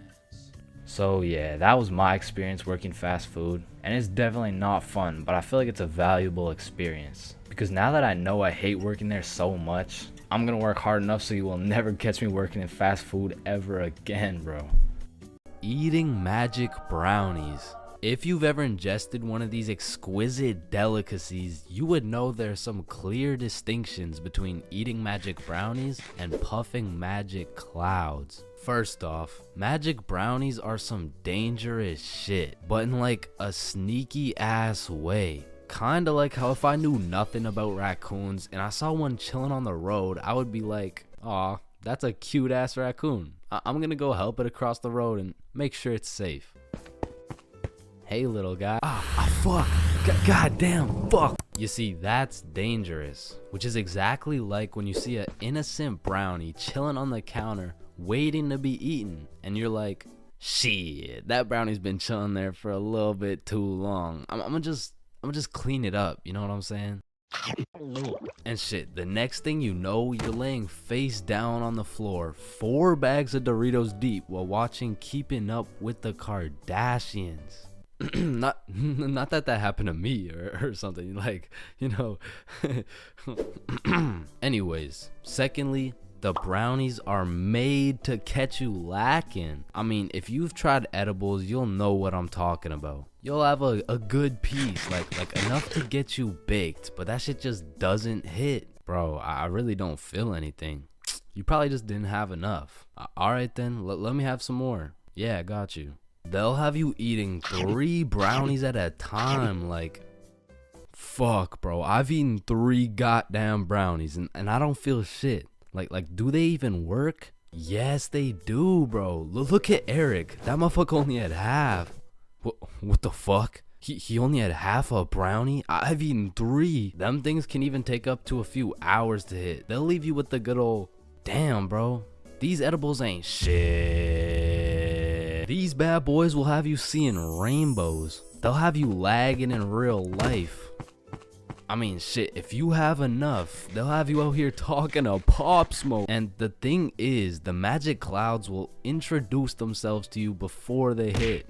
But the fucking magic brownies be coming out of nowhere on some Randy Orton shit, leaving a motherfucker RKO'd out of nowhere. And I'm telling you, there's something about edibles that be changing your settings. Like, that bitch lowers your FPS, changes your render distance, and maxes out your sensitivity. I mean, one time I gobbled down a brownie, and when I touched a blanket, I felt every bristle, every microfiber, and every single atom in each microfiber. I mean, it was really a blessing and a curse, because every time my shirt would wrinkle, I would take 1 HP. But at the same time, a bowl of ice cream had me bustin', bro, because magic is some powerful shit. Like one time a good friend of mine got fooled by the good old, these edibles ain't shit, let me pop some more. And when those edibles hit, they changed every setting this man had. Yo, Robert, you okay? How you doing, bro? ¿Quién es Roberto? ¿Quién verga eres tú? ¿Y quién eres tú? ¿Dónde estoy? Hold up. Does Robert know Spanish? No, bruh. That motherfucker only knows English. Shit, Robert ended up legally changing his name to Javier. And that motherfucker moved to Barcelona. He just never came back. So like I said, those magic brownies are powerful. And you can do with them as you please. But remember, with great power comes great responsibility.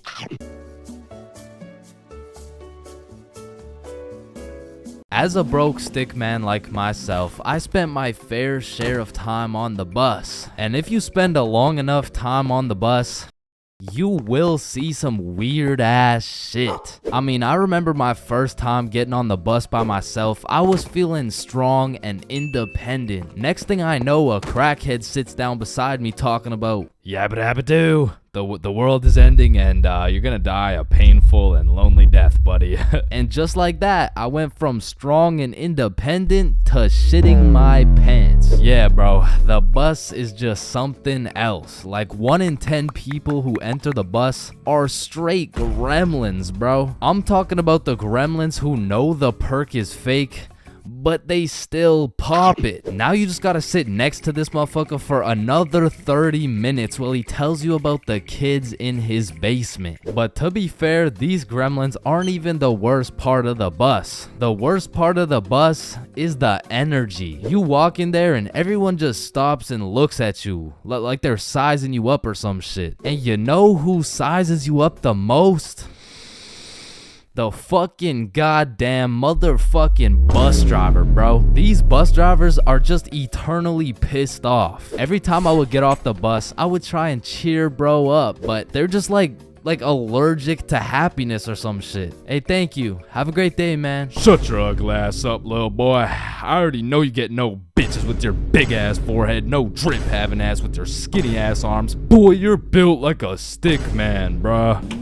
Damn. Hey, bro, there could really only be two reasons why these bus drivers are so mad all the time. Either they had a demon villain origin story where they were abandoned as a child and never shown any form of love until one day. In freshman year of high school, Timmy met Linda. Linda was kind, smart, beautiful, and she paid attention to Timmy when nobody else would. Timmy asked Linda to be his girlfriend, and she said yes. They dated all throughout high school, and they even got into the same university so they could be together forever. Until one day, when Timmy's world was flipped upside down. Timmy found out Tyrone had been laying some mean pipe on Linda this entire time. Everyone in Timmy's school made fun of him. Timmy could not let this slide. So he called out Tyrone to run the ones in front of the entire school. And without a single word, Tyrone winds up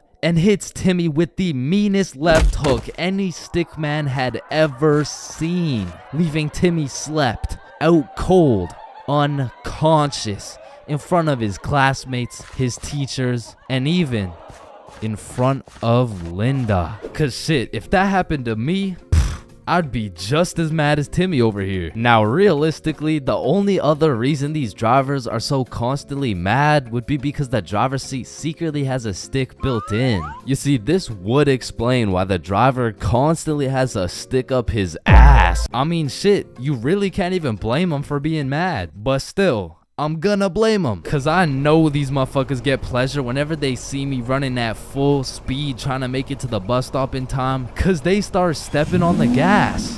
Dumbass. To be honest, there's nothing that leaves you more defeated than when you're sprinting to a bus stop, then that shit just cruises on by and everyone on the bus is laughing at you. Damn, honestly at that point, I just give up and go home. But it hits a little bit different when that bus is your only way home. And it was the last bus. Cause it's 2 a.m. And now you gotta bunk up with the gremlins on the side of the street. All because that goddamn bus driver had a stick up his ass.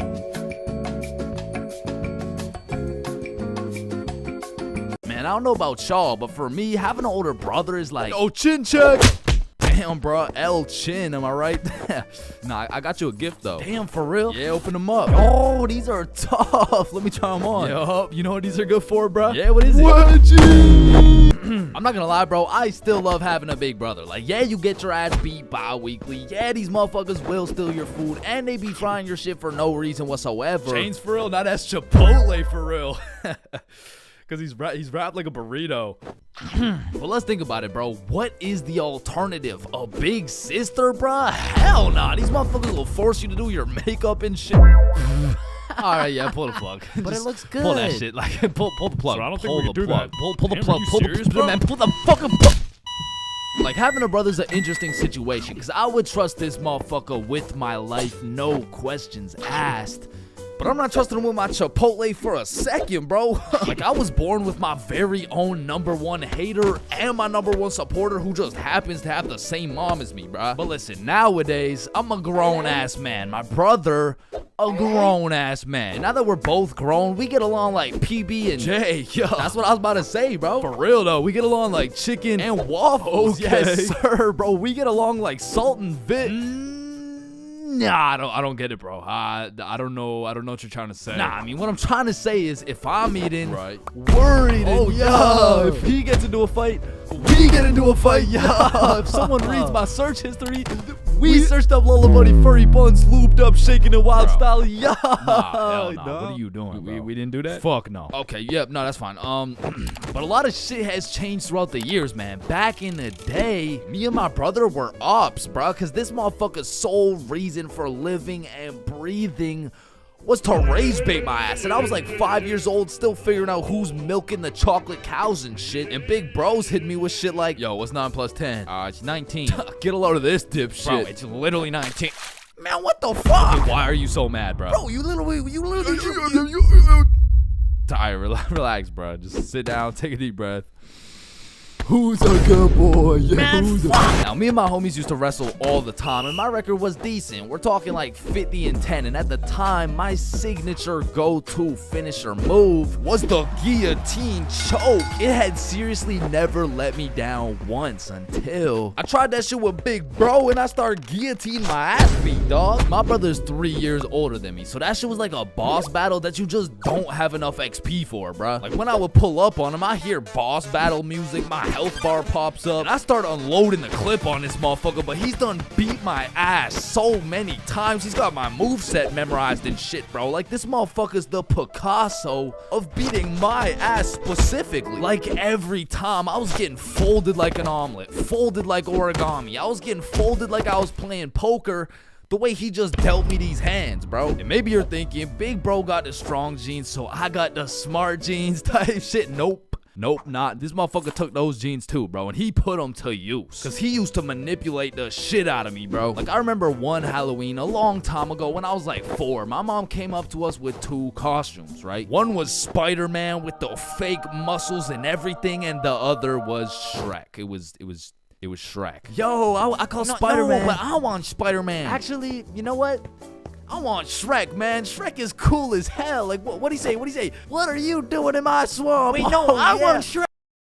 Oh, you think he's supposed to be like Mike Wazowski or some shit? I don't even know. What are you doing in my swamp? And this can't just be me, bro. But when we were younger, my brother would teach me some lingo or advanced intellectual informational shit. And I would go around school just spewing out words I don't even understand, bro. Damn, what y'all got for lunch? Shit, it's just a little PB&J. That's savage. Yeah, yeet. Yeah, man, I guess. I mean, my mom made it. Bob, I see some pizza. YOLO. What about Bevs? Bevs, what are we saying? I got some apple juice. Okay. Yeah, man, I love apple juice. I don't. Bro, what? Who doesn't love apple juice? Yeah, well, it's because my brother says that juice has a secret society where all the juices, I'm talking apple, orange, fucking pineapple, get together and they control the bank. Shit. Now, me and my brother would go at it, bro. It was a seemingly never-ending rivalry between us of me getting my ass beat, him beating my ass. Okay, maybe it wasn't a rivalry. Shit, I think I was getting bullied. But one day when I was 7 years old, everything changed for both me and my brother when we got a stepsister, bro, because she was annoying as fuck. Her name was Alicia, and she was spoiled, bro. Every time she didn't have her way, she would just call up her pops, and it was raps for me and bro. Alicia was getting a princess treatment, and we were getting a fucking peasant treatment, dog. Like, let me tell you a story from my childhood, bro. I was 7 years old, and me and Alicia shared a small room, and it was split right down the middle. The left side was blue, Spider-Man bed, teddy bear, boy shit, right? And the right side was pink, Disney princess posters, Barbie dolls, all the girl shit. And one night, I was in dreamland, counting sheep, having a wonderful time, and when I woke up, I realized I done pissed the bed, bro. Grown-ass man at the big age of 6, pissing in the sheets. Hell nah. I was like, shit, man, I gotta get my act together, bro. So throughout that day, I drank a little bit less water, hopped into my cozy Spider-Man bed sheets, and went to sleep. And when I woke up, I done pissed the bed again, bruh. Fuck, man. 2 in a row? I gotta lock in, man. So that day, drank no fucking water. I was parched as hell, but I jumped into bed to finally have a nice, peaceful, dry sleep. And when I woke up, fucking soaked, dog. I went 3 for 3, bro. I was like the LeBron James of waterlogging the mattress. Alright, bro, this shit's just getting ridiculous. So I go 2 days straight, no water. I'm fully dehydrated. There's not an ounce of water in my body. I finally go to sleep, but this time I wake up to rustling, movement, my bed kind of shaking. I fully open my eyes. Alicia just pissed on my bed, bro. Yo, what the fuck? Oh, hey, Chains. They will never believe you. Bro, I hop off the DIY water mattress, run over to my mom's room, and you gotta think about how guilty and schizophrenic I sounded, bro. Mom, Alicia's pissing on my bed. Chains, it's possible you wet your own bed while you were sleeping. No, come here, look, she's probably doing it right now. Chains, Alicia's dead asleep. No, but every single day I wake up and there's just piss all over the Spidey blankets. Alright, Chains, what's next? Alicia's just gonna shit your pants too, bro? And to this day, nobody believed me except my motherfucking brother, bro, because he's a G. And when he realized how annoying a little sibling can actually be, He was like, shit, I low-key fuck with you, little bro. Hey, I fuck with you too, twin. So we started playing some Mario Kart together. He taught me how to play basketball. He introduced me to Minecraft. He even taught me how to make a YouTube channel. And as we got older, big bro got a car. And that shit felt like when Greg and Roderick finally started fucking with each other, bro. We were running around, hitting late night Sev runs, eating straight Roderick-ass meals. We were in that bitch like, brain freeze. And ever since that day, my big brother's been like my second half, bro. My twin in him. Truly, I can say my big brother's my vinegar, bro. It was salt and vinegar. It was on the tip of my tongue, bro. How did I not get that?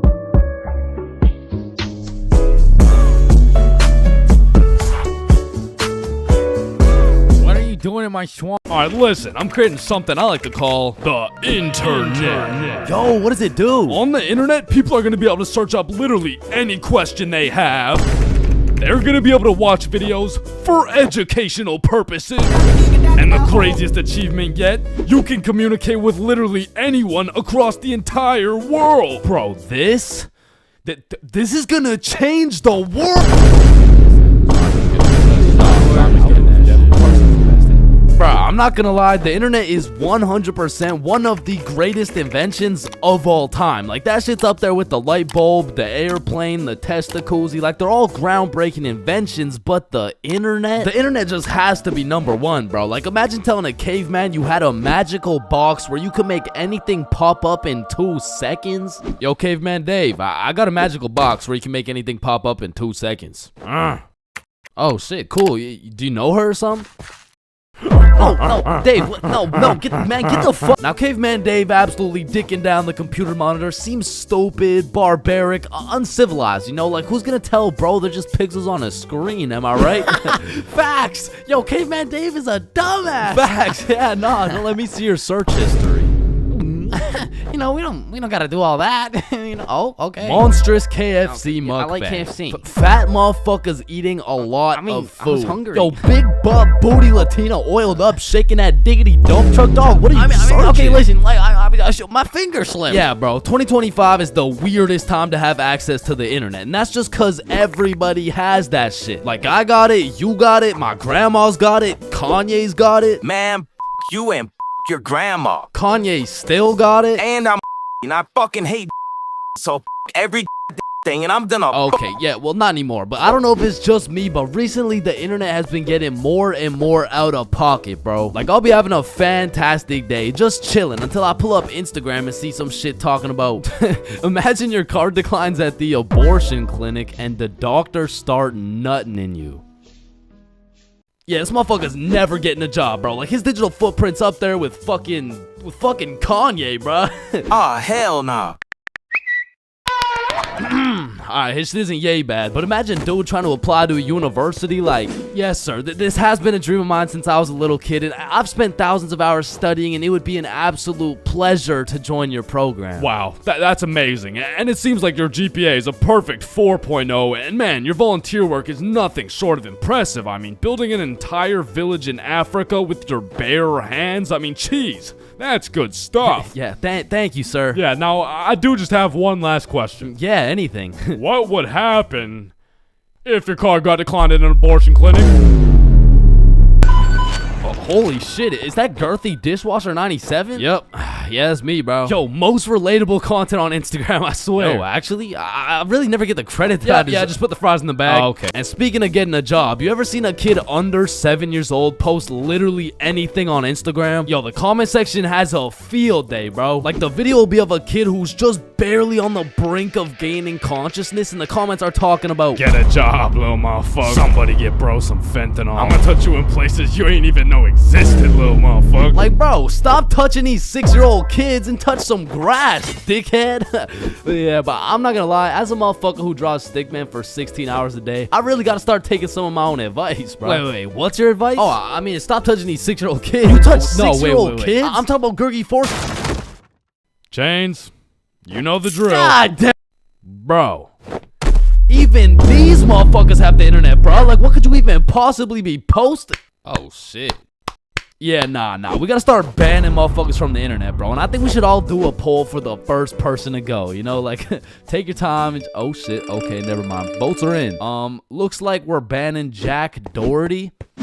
Why in the fuckity shit did you just ban Jack Doherty? You know what? Ban his the last two, bruh. Actually, ban every single kid on the internet. Like, put down the Instagram reels, go outside and eat rocks like a normal kid before Gurgy Foreskin 445 fucks around and finds your IP address, bruh. Cause there's a lot of weird motherfuckers online, especially considering the impending gooner epidemic of 2025. Now, if you're unaware of this widespread epidemic, well, fucking good for you, but there's been a recent spike in the amount of gooners seen online. Like the type of motherfucker who'll be scrolling and see a video of a Cheeto that's kind of built somewhat like a Kardashian, and next thing you know, bro's got a DIY screen protector, bro. And I swear these gooners have no clue it's a problem either. Like, they probably show up to the doctor's office for a quick little checkup, and the doctor has to break the news to him like, Yeah, Mr. Gooningson? Yeah, I'm sorry, but you gotta stop masturbating. no, wait, what? No, wait, why? Because I'm trying to examine you, dumbass. Oh shit, like it's honestly mind-blowing how having access to the internet with all its power and infinite knowledge just makes us more stupid, bro. Like at any given moment, we have the resources to learn quantum physics or learn how we can watch Skibbity Toilet. What? No. Why the fuck would we watch Skibbity Toilet? Shit, man, this stuff's good. Just take a watch. No, I'm not watching that shit. Just real quick. Yo, why are you recording me, bruh? We're filming a YouTube video, dumbass. Oh shit, yeah, you're right. So I was saying there's a lot of people nowadays addicted to the internet and shit, like that guy over there. Where? Bro.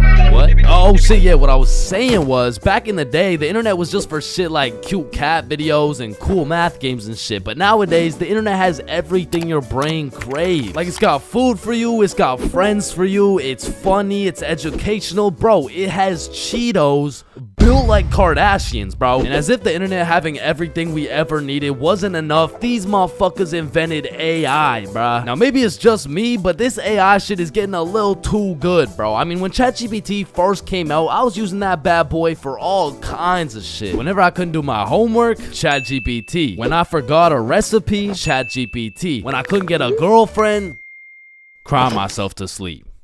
And then ask ChatGPT. Like back in the day, I was using that shit to fix all my problems. But nowadays, nowadays I just be using it to spend quality time with, bro. Holy shit, this guy's a gooner if I've ever seen one. And no, I'm not a fucking gooner, bro. I'm just spending some time getting to know my homie Mr. GPT. Cause when the day comes and that motherfucker and his AI homies decide to take over and kill the entire stickman race, you're gonna be getting your shit annihilated, bro. And I'ma just be like, yo, GP. You don't gotta do this, bro. Remember when we used to talk about our feelings together and I used to send you line art of sexy Squidward and shit like Hot, you fucking gooner. And honestly, I feel like the people are less scared of the robots taking over the entire world and they're more scared of them taking their jobs. But I'm gonna keep it a buck, I cannot relate, bro. Like, AI could never do the shit I do. AI could never do the shit I do. Wait, what the fuck? Wait, what the fuck? Who does this bum think he is, bro? Who does this bum think he is, bro? Like I mean, yo, alright, that shit doesn't even sound like me, bro. Yo, that shit doesn't even sound like me, bro. So you want to copy everything, huh? Yeah? Yeah, you sure you want to do this? Yeah, you sure you want to do this? Yeah. Alright, let's go. Alright, let's go. I like little kids. Yo. Like, you loading or something? Like, what's going on? You gonna repeat it, or, you know? Undercover police has Bodge back. Imagine putting in hard work, time, and dedication into saving up for some new shoes. You go to Foot Locker and find the perfect pair. You try them on, you check them out, and you cop them. And even though you spent your last $200 on these shoes, you're happy because you feel fresh as fuck, and these J's might actually get you some bitches. But as you're leaving the mall, a gang of motherfuckers wearing shiesties take those J's right off your feet, leaving you shoeless, broke, depressed, and with absolutely zero bitches. Now, personally, I wouldn't let that slide. However, when I was just a young, wholesome boy in 7th grade, I still wouldn't have let that slide. but I was weak as shit, so it would have slid anyway. I mean, in 7th grade, I could have got my ass beat by Hasbullah, bruh. I was a walking lick, which is exactly why I got a story for y'all today. So as I said, this story takes place in 7th grade, where I was young, innocent, and built like a string bean, bro. So one Friday night, me, Bob, and Billy were going to this girl's house for the 3-man mission. The plan was simple. There was 3 of us and 3 of them. We would put on a scary movie, and if everything went to plan, we would get some cheeks. Now, just earlier that day, I had copped some fresh ass Jordans, so I've got a little confidence boost as we walk up to this girl's house. So we knock on the door, they open it, and we go inside. Now we stuck to the plan. We put on some cheesy horror movie, and one thing led to another, and by the end of the movie, Bob had all 3 girls, bro, and me and Billy were in the corner playing Bloons Tower Defense. Don't ask me how this shit happened, I don't want to talk about it. So after hours of me and Billy straight fumbling, we all decided to go home. And although I was a little disappointed in my performance tonight, I put on my brand new uncreased Jordans and I remembered, damn, even Curry airballs sometimes. Now the bus route back to Bob's crib took 2 buses. So we hop on the first bus, it takes us to the next stop, and as we're getting off, we see the second bus we need drive right by us. Fuck, is that our bus? Damn, yeah it is. Wait, check when the next one comes. Yeah, it shouldn't be long. Damn, bro, the next bus comes in an hour. So we have no choice but to wait at the bus stop for an hour. So we wait, and at this point, it's already getting late. I checked the time, and it's already 11 p.m. As we were sitting there, bored as hell, waiting for this bus to come, one of the other buses stops in front of us to let someone off. The person gets off, and as the bus starts leaving, we hear this loud thud come from the bus. What the hell? What was that? Oh shit, it's a baton. And as we're analyzing this baton that seems to have fallen out of the sky, some motherfucker wearing a shiesty walks up to Billy like, "Give me that shit," and straight snatched the baton out of Billy's hands. And Billy froze up. Bro was scared shitless, straight bamboozled. And the way the bus stop was set up was there was a main road, the bus stop, and behind the bus stop was a small hill with bushes on top. And when I say this shit looked like something out of a movie, I mean this dude wearing a shiesty walks back up to the top of the hill, and a group of 5 other dudes walk out from behind the bush, and they're shiestied up too, bro. They had to have been in at least grade 12, and to a 7th grader, that is scary as fuck. And I was no genius, but as that group of shiesties came out of the bushes looking like a GTA 5 cutscene, I came to the consensus that they were up to no good. Yo, those Jordans are looking my size. And this was the moment I realized I was about to get my shit robbed. So I started analyzing my surroundings and calculating my options. Maybe I can talk my way out of this. Hey sir, how was your day today? Shut up. I said, what size are the shoes? Damn, I can't fight them. It's a 3-on-5, and they got the high ground, and they got a baton, bro. They would knock my ass out and take the shoes. But I'm fast. So if I take a right, then make a left, there's no way they can catch me. Wait, fuck, I can't run. I'd crease my Jordans. And just as I had ran out of options, Billy says the last words I would expect to come out of this man's mouth. Wait, Ethan? Yo, who the fuck? Oh shit, Billy. Oh, I didn't know it was you, bro. Man, Ethan, you had me scared for a second. Damn, man. My bad, pimp, my bad, yeah, my bad. No, you're good. How's your mom doing? Oh, yeah, she's doing good. Yeah, it's great to see you, man. You too, bro. See you around. All right, peace out. Y'all, don't worry. I seen a kid over there with some new forces we could snatch. Oh, yes, sir. Dibs. I bet. Man, he's a good dude. Nah, bro. He just tried to rob me. Who the fuck was that? Oh, that's my longtime homie Ethan. Why do you know him? Oh, yeah. We went to the same preschool. Same preschool? That dude looks 20, bruh. Oh, yeah, no, he is. He just got held back a few times. Held back in preschool? How the fuck do you get held back in preschool? Oh, he used to beat up the other kids and then take their toys. Oh shit. Makes sense. So we bust back to Bob's crib, and as we're walking to Bob's front door, I stepped in mud.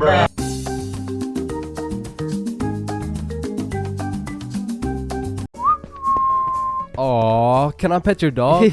Yeah, for sure. Aw, what's your name, little guy? His name's Ben. Ben. Oh, he's so cute. I just wanna punt that motherfucker.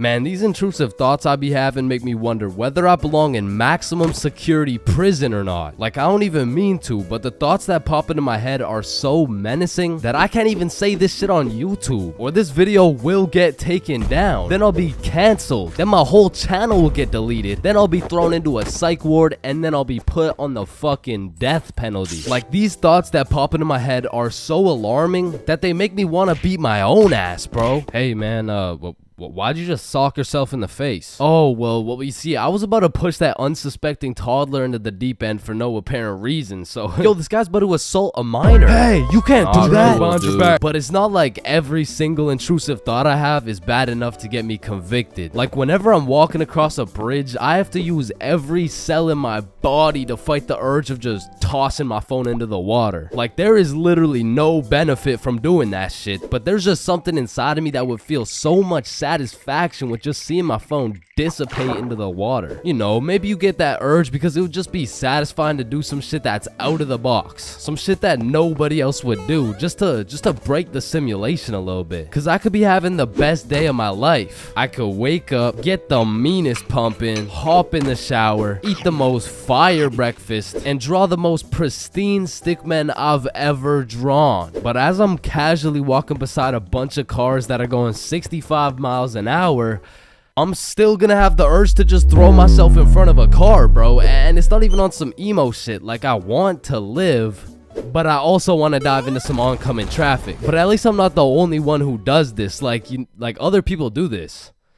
Right? Like, it's normal, right? But half the time an intrusive thought will just be to do some goofy shit. Like, you're just forced to imagine the consequences of what it would look like to start throwing it back on a Tuesday at 2:41 p.m. And every once in a while, you'll just be chilling and you'll witness a motherfucker fall to the intrusive urges. What are you get along the table, bruh? Shit, he let the intrusive thoughts win, man. Now, I don't even know if these count as intrusive thoughts or not, but as a dude, when I'm walking down the street, I'll just be going on with my day chilling. Then all of a sudden I see a car and I'm like, if I don't make it to that tree before this car, I'm gonna die.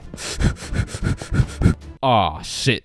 Honestly, these kinds of intrusive thoughts are kind of motivating. Like, it's the same thing as having a hype man at the gym, except instead of that positive reinforcement, if you don't get those 3 extra reps, you're gonna die. It's like whenever I'm at the gym hitting those Bulgarian split squats, I be having mental wars with myself. Oof, that was a good set, man. I think we're done. 5 more reps or you're a bitch. Damn, good shit. Alright, I think we could wrap it up. 10 more, pussy. Who the fuck's gonna carry the boats? I told you we should have stopped, bro. 15 more or you like dick. Now that I think about it, there's a good amount of people in prison right now who just succumb to their intrusive thoughts. Cause intrusive thoughts are just like that demon on your shoulder telling you to do the most devious shit possible. And I know there's a bunch of motherfuckers out there who just listen to that little guy. Hey, man, you see that lovely old lady right there? Yeah, you're gonna hit her with a mean right hook. Well, what's in it for me? Nothing. Shit, alright. But to be honest, there is a handful of times where I've let the intrusive thoughts take over. One of the most memorable was way back when I was 5 years old. Me and my older brother were just dicking around, doing some 5-year-old shit. Keep in mind, this story takes place before your boy had even developed consciousness. So I was just a little munchkin doing munchkin shit. Then suddenly, this urge came over me. It was unlike anything I'd ever felt before. It was dark, irresistible, and for no apparent reason, I bit my brother's arm. And this was probably the most satisfied I'd ever felt in my entire life, but it was followed by shame and regret because I had no excuse. Ow, why the fuck did your dumbass just bite me, bro? I felt like it. And one of my lowest IQ moments of all time took place when I was in grade 8.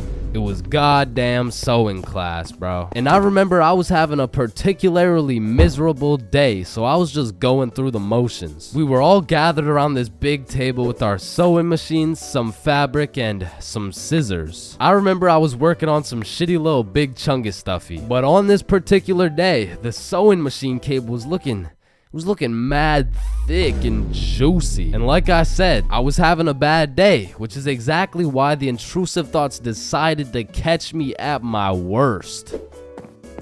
Psst, psst, do it. What?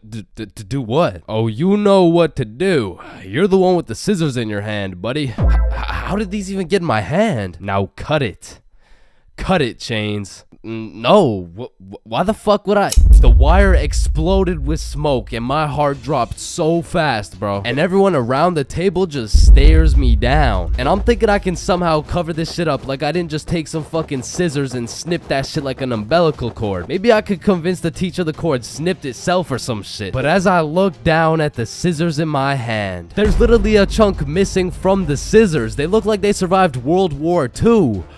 But barely. The scissors are all charred up and shit, and just like that, my plan of convincing her I didn't cut it went out the fucking window. You take one look at the cord, one look at the scissors, and one look at my dumbass face, and you could piece together exactly what happened. So my sewing teacher walks over looking pissed as hell, and she tells me to go sit in the corner. So I take my charred scissors and sit in the corner like I'm a 5-year-old, but to be fair, I made a 5-year-old decision like I was in grade 8. I was 14, bruh. What kind of 14-year-old cuts the cord to a sewing machine cause he felt like it? Like if my 14-year-old son did some shit like that, I would tell the kid I'm going to get some milk and I'm calling it quits. I would have to have another kid and try it all over again because that kid is going nowhere in life, man. So as I'm sitting in the corner realizing I'm a disappointment, it was one of those moments where you fucked up so bad you don't even feel any emotions. I was just sitting there straight faced like, well, fuck me. It was really one of those moments where you just want to stop existing. So after the class ended, the teacher came over to me and she said, Chains, why the fuck did you cut the cord of the sewing machine? No, Miss Sewingson, you gotta hear me out. Okay, this better be good, Chains. The cord was looking mad juicy and the scissors just teleported into my hands. I don't even know. You did what? Mom, it was the intrusive thoughts that they told me to do it. Oh, I'm about to intrude that ass. The fuck?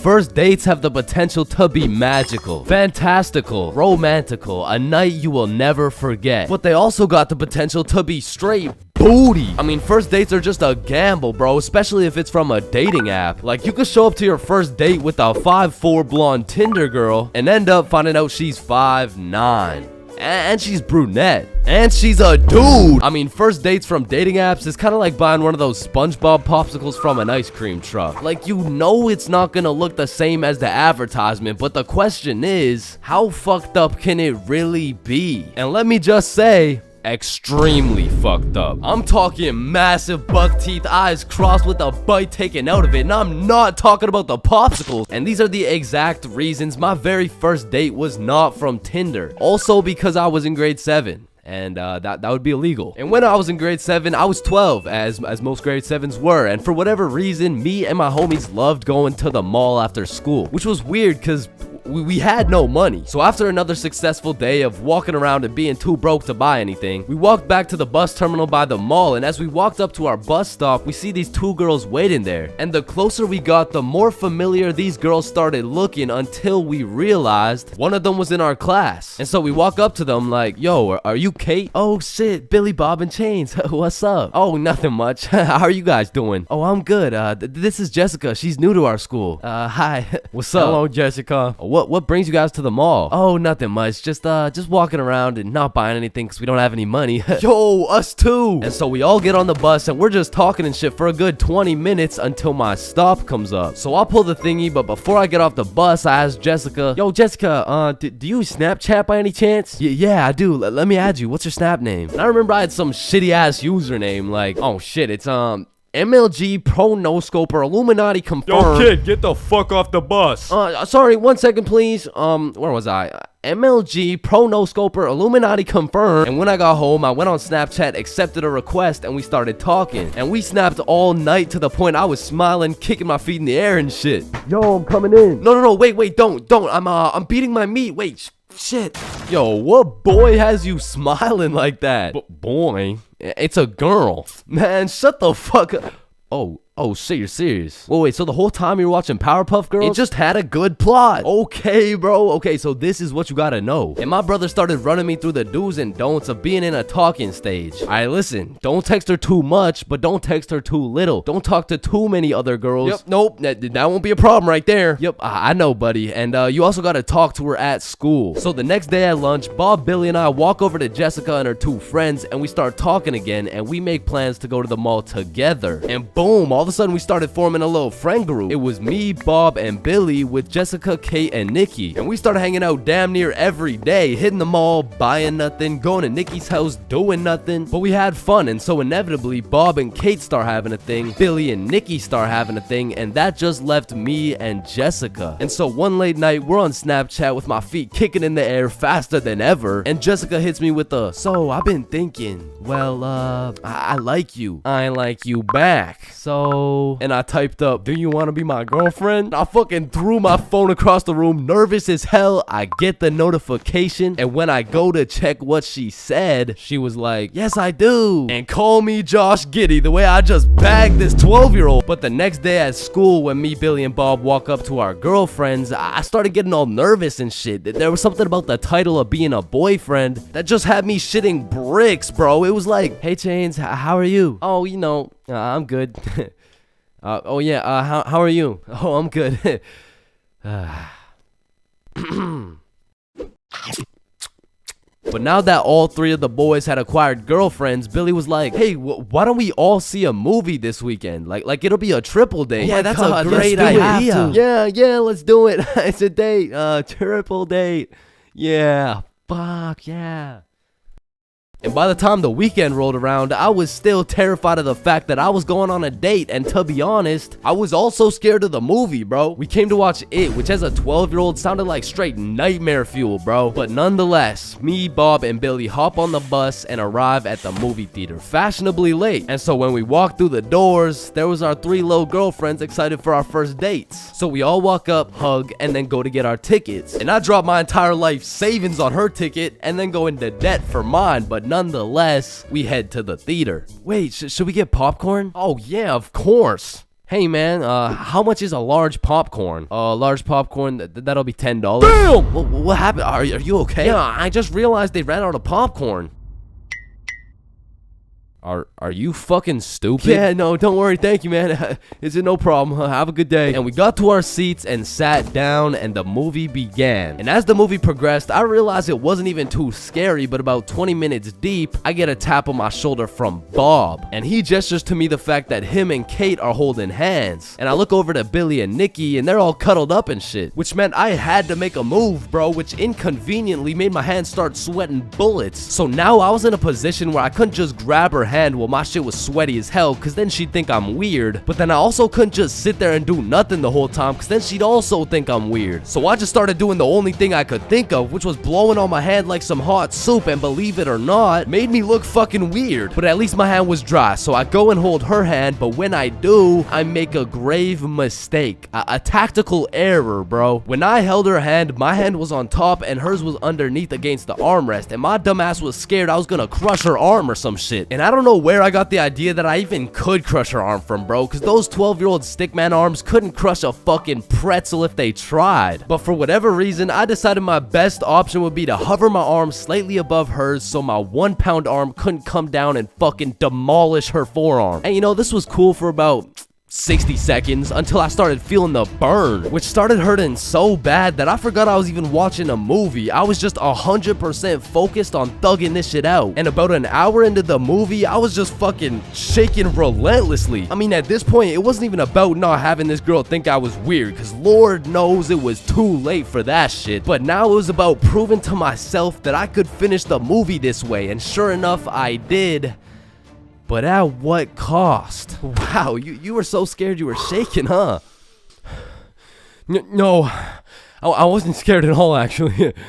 Oh my god, are you sweating? No. So, looking back, it wasn't my best performance, you know what I'm saying? But with that being said, after that triple date, Billy's girlfriend Nikki ended up breaking up with him and gave up on dating dudes as a whole. So, I mean, it could always be worse, bro. Yo, Chains, I'll pay you $5 if you pull that fire alarm right there. Oh, Yo, run. Chains, do you know why I've called you into my office today? No. You see, that little stunt you pulled has led you to a 1-week suspension. God damn it. What does suspension mean? It means for the next week you are prohibited from coming to school. Fuck. What does prohibited mean? Chains, you can't come to school for the next week. Hold up, so you're telling me because I pulled the fire alarm, I don't have to go to school for a week? Yes, it's a suspension. You are... Man, I got a love-hate relationship when it comes to getting suspended from school. Like, on one hand, shit, you just don't have to go to school. But on the other hand... Suspended? Oh, I'm about to suspend that ass. Ah, fuck. Ow. Shit. Alright, I don't recommend getting suspended. That shit is not worth it. But how do I know? This story dates way back to grade 7. It was a cold winter day at Stickman Middle School. In fact, it was freezing cold, and this gave Billy a great idea. Yo, the pond behind the school is frozen. Let's go fuck around on it. Oh, I'm down. Okay, bet. So after school, we got a group of 5 homies, and we headed over to the frozen pond. Now, to paint the picture, behind Stickman Middle School was Stickman Elementary School, and behind Stickman Elementary School was this frozen pond, meaning we had to walk through Stickman Elementary School to get to this pond. But nonetheless, we walk up to the pond and instantly I see this big red sign that says, "Hazard, do not step on ice." Guys, the sign says do not step on ice. Man, fuck the sign. Watch this.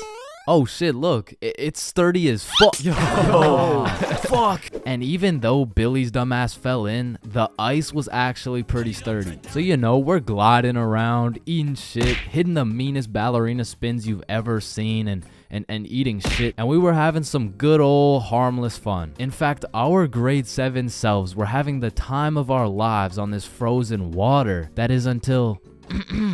Oh, what do you guys think you're doing? We were just walking on the ice. Did you guys not see the sign? What sign?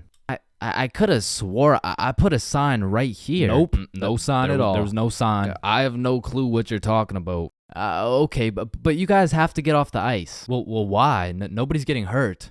Yeah, we're safe. Okay, it's your choice. You're gonna regret this. So we continued with our ice skating antics for approximately 10 more minutes. Until the same lady came back up to the pond, but this time she was equipped with a Sony Alpha A7 mirrorless digital camera with the extendo lens. In other words, she was quite literally about to catch us in 4K. But at least she doesn't know what school we go to. Hey, what school do you guys go to? Not Stickman Middle School. Absolutely not. No, definitely not. Fuck, she knows. We had to think quick. How are we gonna smoothly get out of this situation without getting in trouble? So we called a boys emergency meeting. We huddled up and discussed our best plans to get out of this situation. And after combining all of our genius grade 7 brains, we made the ultimate plan. If we started mooning the camera, it would then be illegal for her to take pictures of our middle school cheeks.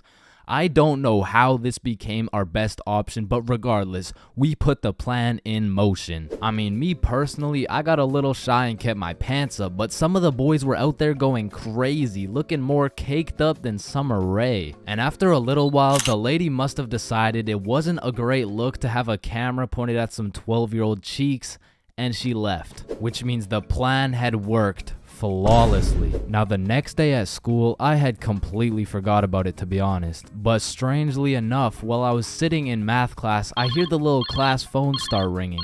Hello? Oh yes, he's here. Oh, okay. Yeah, I'll send him your way. Thank you.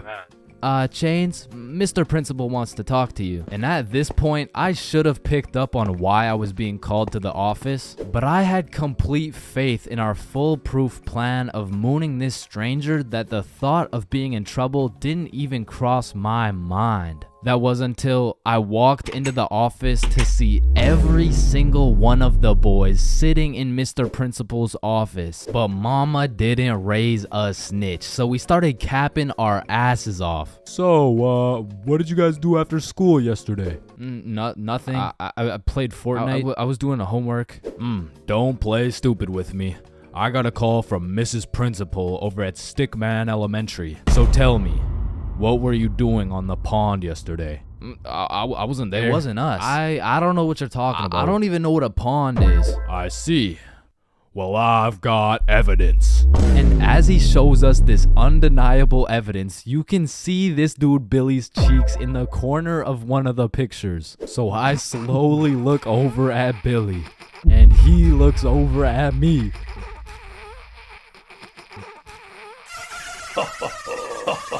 If you don't stop laughing right now, you're all suspended.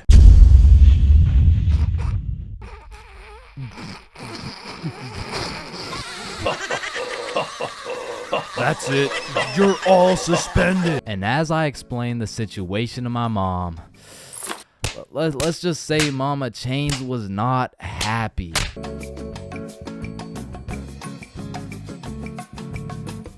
So, as I mentioned in my fast food video, I worked at a place called Jim Jordan's. Not to be confused with the popular Canadian establishment Tim Hortons. With that being said, at the time I had already worked at Jimmy's for a year. And to be fair, I couldn't care less if I got fired. So one day I got booked for a night shift from 6 p.m. to 12 a.m. But that wasn't gonna stop me and the boys from smoking up beforehand. So we're all chilling at Bob's crib and we all take a hit.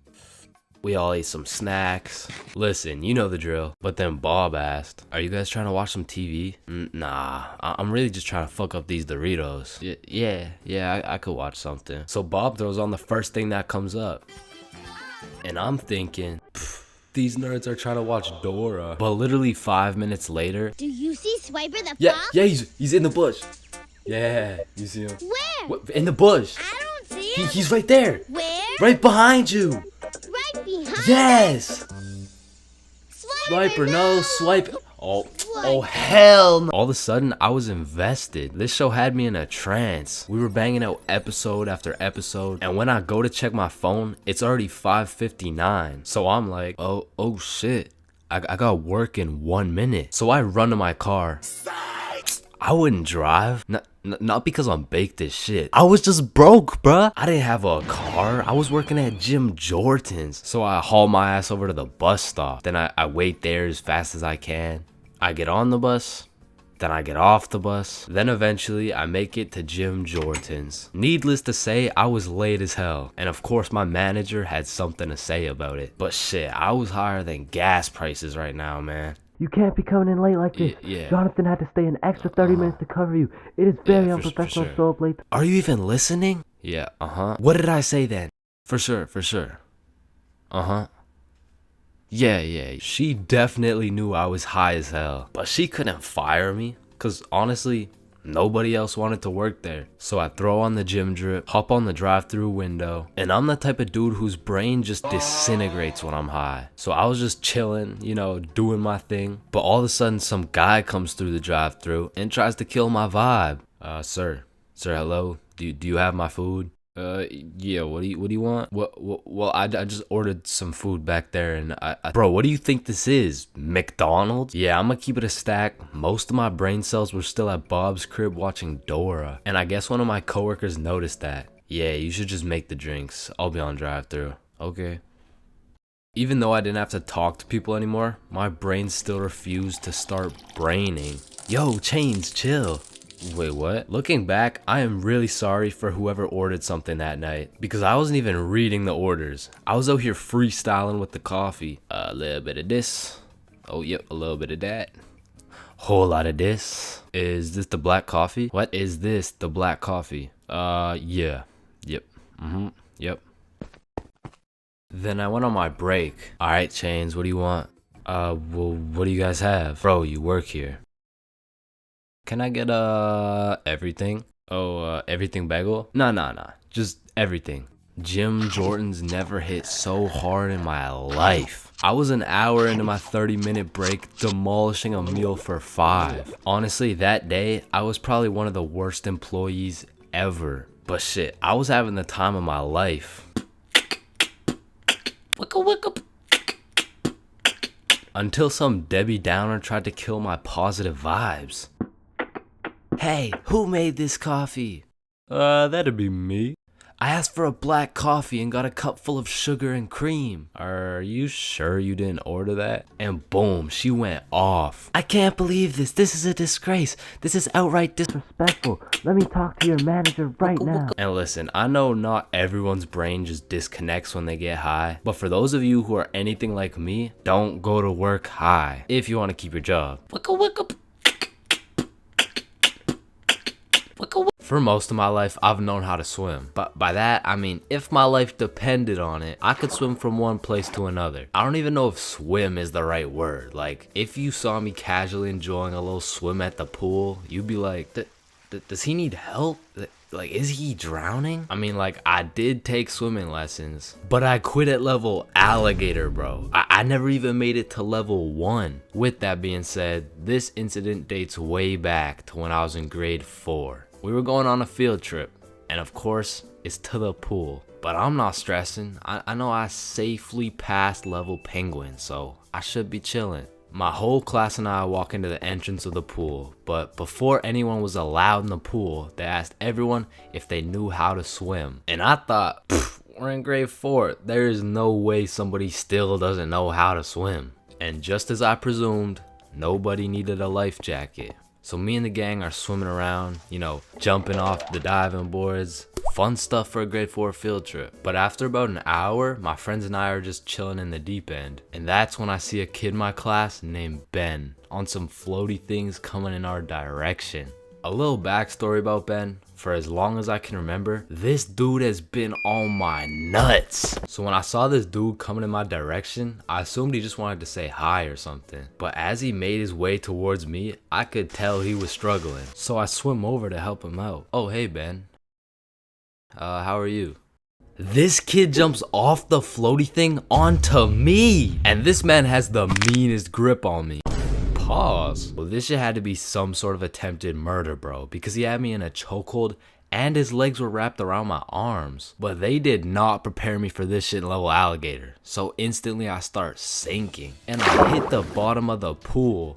Keep in mind, Ben is chilling on top of me with his head out of the water this whole time. So I jump off the bottom of the pool just enough to get my head out of the water for a few seconds. Ben, get off me. And when I look up, I see this dude Ben with the straightest face in the world. Like this motherfucker has no clue I'm out here fighting for my life. And he says in the most monotone voice, I can't swim.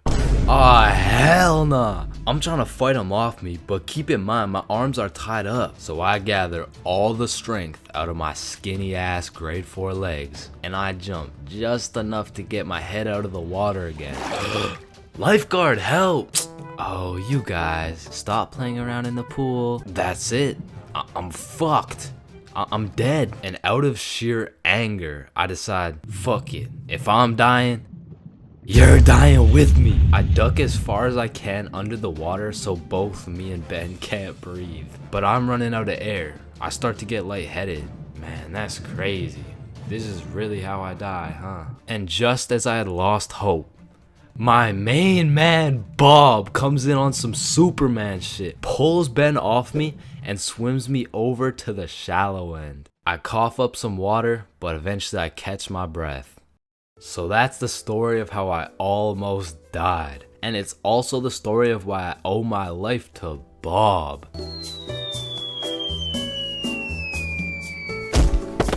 Halloween is the spookiest time of the year. Everywhere you look, it's vampires, killer clowns, old dudes in white vans trying to steal some children, which are all very scary things, especially killer clowns. But none of these spooky things scare me more than my worst fear. Going to jail, dropping the soap, and getting my booty snatched up. Now that's some real spooky shit right there. And I know some people are gonna be thinking, oh, that's just a myth, it's a stereotype. Nobody actually gets their booty snatched up for dropping some soap. But when it comes to my booty, I don't want to fuck around, and I sure as hell don't want to find out. But everyone knows drinking can heavily influence your judgment, and on one specific day, my judgment was affected and I found myself fucking around. And everyone knows what the chart depicts. The more you fuck around, the more you find out. This story takes place in grade 10. It was a crisp Halloween night. The houses were decorated, the leaves had fallen, and the jackos were lanterned. And as me and Billy walked down to the homie Bob's crib, we could pretty much smell that Halloween spirit. And when we knocked on Bob's door, we were surprised the homie Bob didn't open the door. It was Bob the Builder. Dude was fully suited up from head to toe. And when me and Billy seen that, we already knew we needed some costumes. So we go to Bob's closet and come out absolutely dripping into Mario and Luigi costumes, mustache and everything. But now that we undeniably had that shit on, we still had yet to find something to do. But lucky for us, the night was still young, so we got to brainstorming. Alright, it's Halloween, bro. We gotta do something. Yeah, let's go find a party. Bet, let me check where they're at.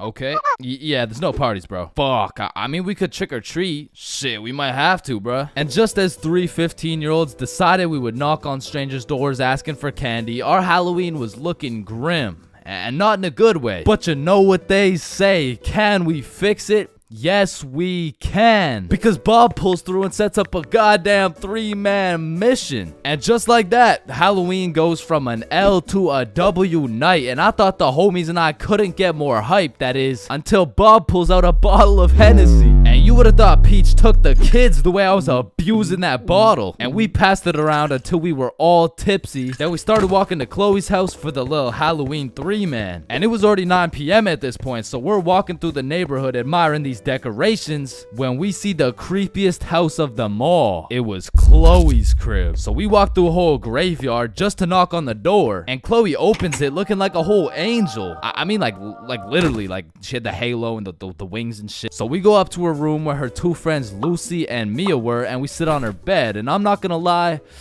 it was a little awkward, bro. I was sitting there with my Mario fit, my little mustache, like, so, Chloe, why'd you choose to be an angel? I don't know. I just liked it. Why'd you choose to be Mario? Shit, you know, Mamma Mia, am I right? Shit. Fuck. Then Chloe whips out some tequila and all of a sudden we're playing drinking games and shit. But honestly, I was just trying to get drunk, so it'd be like, haha, drink up. Oh no. Alright, it's your turn. Wait, you're supposed to get it in my cup. What the fuck? And after purposely selling multiple games of tequila pong, I was feeling what some would call completely and utterly drunk as fuck. And next thing I know, we're playing spin the bottle, and I was up, so I spin the bottle and it spins and spins and lands on Chloe. And in my head, I'm thinking, and just as Mario's about to get some peaches, we hear the door open downstairs, and Chloe's like, oh shit, my parents are home, hide. So me and the homies run into her closet with a bottle of tequila, and we can hear her dad come into the room. Hey, what's going on up here? Oh, you know, we're just watching scary movies. Alright, I'll be downstairs watching TV. Let me know if you need anything. Thanks, Dad. And once her dad went downstairs, we all came out of the we exited the closet, and Chloe said, you guys gotta sneak out through the front door. Just be super quiet. And so we creep down the stairs and peek around the corner, and Chloe's parents are right there with a clear sight of the door. So we know what we have to do. We take a shot for good measure and then run to the door. And my drunk ass couldn't even figure out how to unlock this fucking door. Hey, who is that? It's me, I'm Mario. Then we ran out that joint, and we didn't stop running until I got a call from one of my homies named Dave. He was like, yo, what are you doing right now? Oh, nothing really, just drunk as hell running from Chloe's angry ass dad. Yo, That's what's up. Come link me and Joe at Stickman Elementary. And we had nothing else to do, so we pull up. And it's Dave, Dave's girlfriend, Joe, and Joe's girlfriend. And they got some couples costumes going, but I couldn't help but notice Dave and Joe were shiestied up. What are you? If the Simpsons grew up in Chicago? Nah, I'm just Homer. Yeah, but I mean, Homer doesn't usually wear a fucking ski mask. Oh, yeah, no. I just wore this because we graffitied the hell out of this school. What? Joe was here and Dave was too? Bro, what the fuck were you thinking? What? Oh, you want me to include your name too? No, hell no. And just as we become guilty by association, 4 cop cars come zooming down the street. Oh shit, it's the cops, run! And the cops hop out of their cars and start running at us with flashlights. So we head for the forest, but to get to the forest, we had to run across this long ass muddy field. And in the middle of this field, there was a huge pothole. And how did I know that? Because I seen Marge absolutely eat shit right in front of me. And don't get me wrong, I was absolutely plastered, but as the cops got closer and closer, I could practically see myself getting caught and dropping the soap, and you know I wasn't gonna let that happen. And so with all that adrenaline, I Mario jumped that fucking pothole and hauled ass into the forest. And right when you get into the forest, there was this deep creek with a log going across it. But when I look back, I see the cops' flashlight getting brighter and brighter, so I say fuck it and take a run at this log. I get a good 2 steps and then my drunk ass slips. Boom, right into the muddy creek. But I don't have time to give a single fuck. So I run through this waist-high muddy water and then we regroup and check who made it. I see Bob, Joe, Dave, and Dave's girl. Yo, where the fuck is Billy? No, where's my girlfriend, bro? Oh, she ate shit a few yards back. Wait, what? Is she okay? Did she get caught? Wait, shut up. Billy's calling. Yo, where are you? I'm hiding behind a tree right now. In the middle of the field. The cops are looking for me. I bet we're coming. I gotta go. Fuck no, bro. If you go, you're gonna get caught. Listen, bro, I have to. He's the Luigi to my Mario. So I go back in to save Billy, and my main man Bob comes with me. So we get to the edge of the forest and see Billy absolutely shitting his pants trying to hide from these cops, but they keep getting closer and closer. So Bob turns on his flashlight and both cops look at him. He's right there. Get over here. And while the cops were looking for Bob, me and Billy both run for the street, and we ran, but once we were at least 5 blocks away, we text Bob like, bro, we both made it, are you good? And Bob's like, so Bob makes it out of the forest and we all link up. And we take a moment to appreciate the fact that none of us went to jail. And more importantly, none of us got our booty snatched up. And after our moment of appreciation, we were like, yo, maybe we should have just went trick-or-treating. Yeah, bro, some Reese's Pieces would hit right now. I mean, it's not too late to buy some candy. So we all go to the store and cop the biggest packs of candy we could find. Then we walked back to Bob's crib and enjoyed the rest of our night while fucking up some Halloween candy.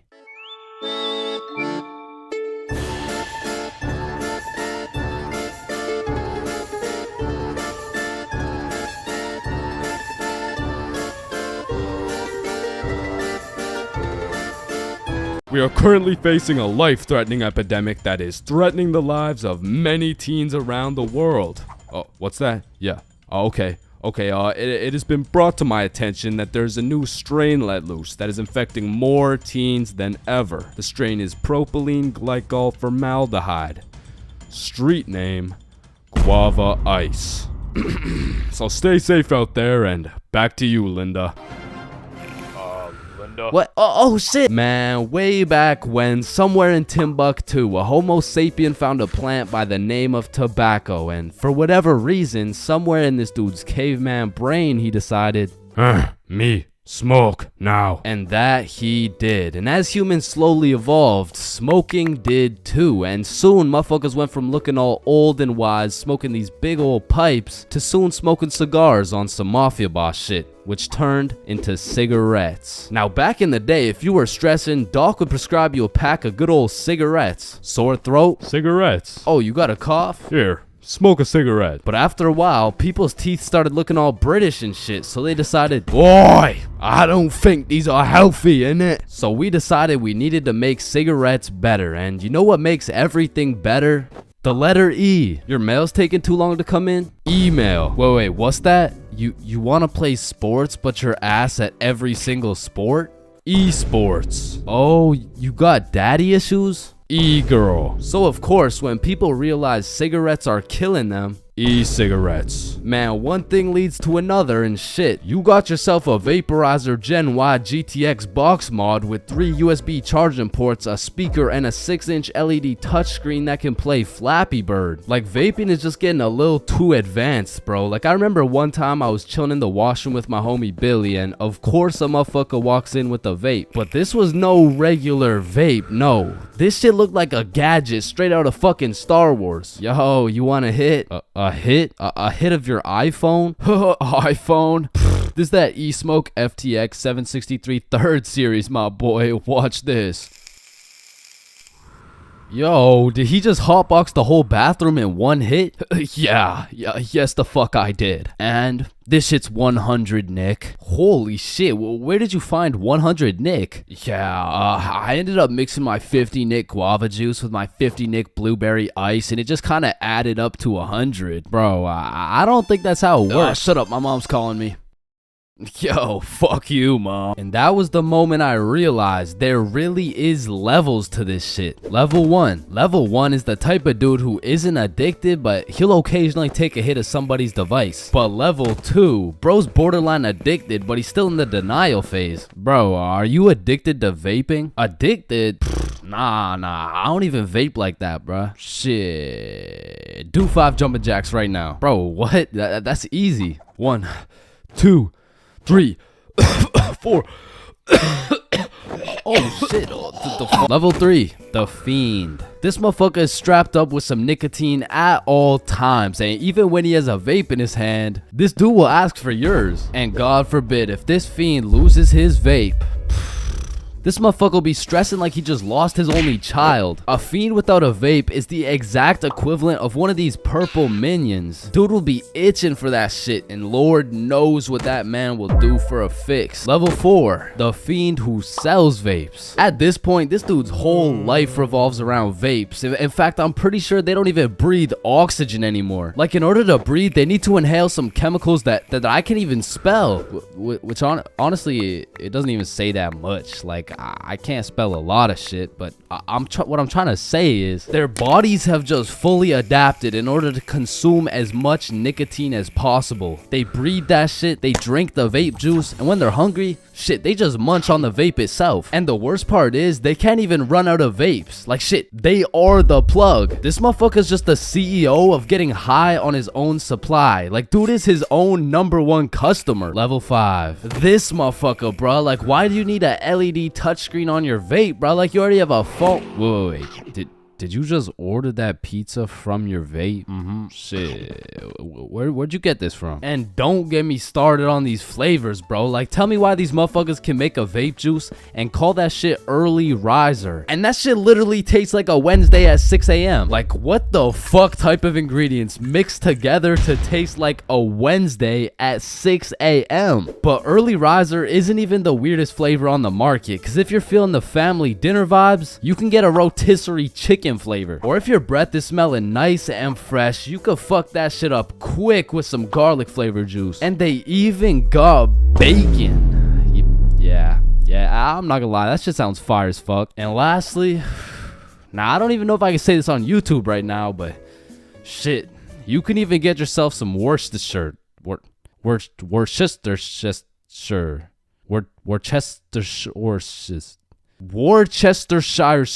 But regardless, I think we all know the home of nicotine, the eternal hotbox, the communal vape sesh. It's the high school bathrooms, man. You walk into one of these joints and there's at least 15 dudes hotboxing that shit at like 10 a.m. You come in trying to take a piss and now you got a head rush. You walk over to the urinals, but it's so goddamn hotbox, you start pissing all over the walls. But shit, you can't even piss on the walls in peace, man. You got that one fiend coming over to you trying to suck your device dry, and dude's so down bad for that hit that's not the only thing he'd suck dry. And listen, you may be thinking, Chains, how do you know what you know about vaping? And that's a great question. Back in the day, I was a curious little George, man. And back in grade 7, I was chilling at my friend Becky's house. And when I walked into Becky's crib, I was nothing but an innocent, curious young man. But little did I know, I would leave Becky's crib, far different than I entered. So you know, me, Bob, and Billy are posted in Becky's room, and I was sitting with Becky. So Becky asked me, have you ever hit a vape before? Hell no, I hadn't, but you know I had to play it cool around Becky, so I said, yeah. Yeah, I do that shit all the time. And so, of course, she passes me the vape. And honestly, I didn't think this far ahead, but I was in way too deep to come clean now. So I put that shit in my mouth, and I sucked the fuck out of it. Pause. And because this was the first time anything had made contact with my lungs beside oxygen, my lungs started malfunctioning. And I was coughing up a storm, and my cool guy cover was blown, but I had to see it through. Oh my god, are you okay? This shit ain't nothing for a guy like me. Guys, I think Chains is dying. And as I went on with my life, I would hit a device here and there, and eventually I even learned some tricks and shit. But one day, me and my homie had to run to catch a bus. And so we start running, but the homie doesn't even make it 100 meters, and he starts rolling on the floor, coughing up blood. And I was like, no, fuck that. And you know,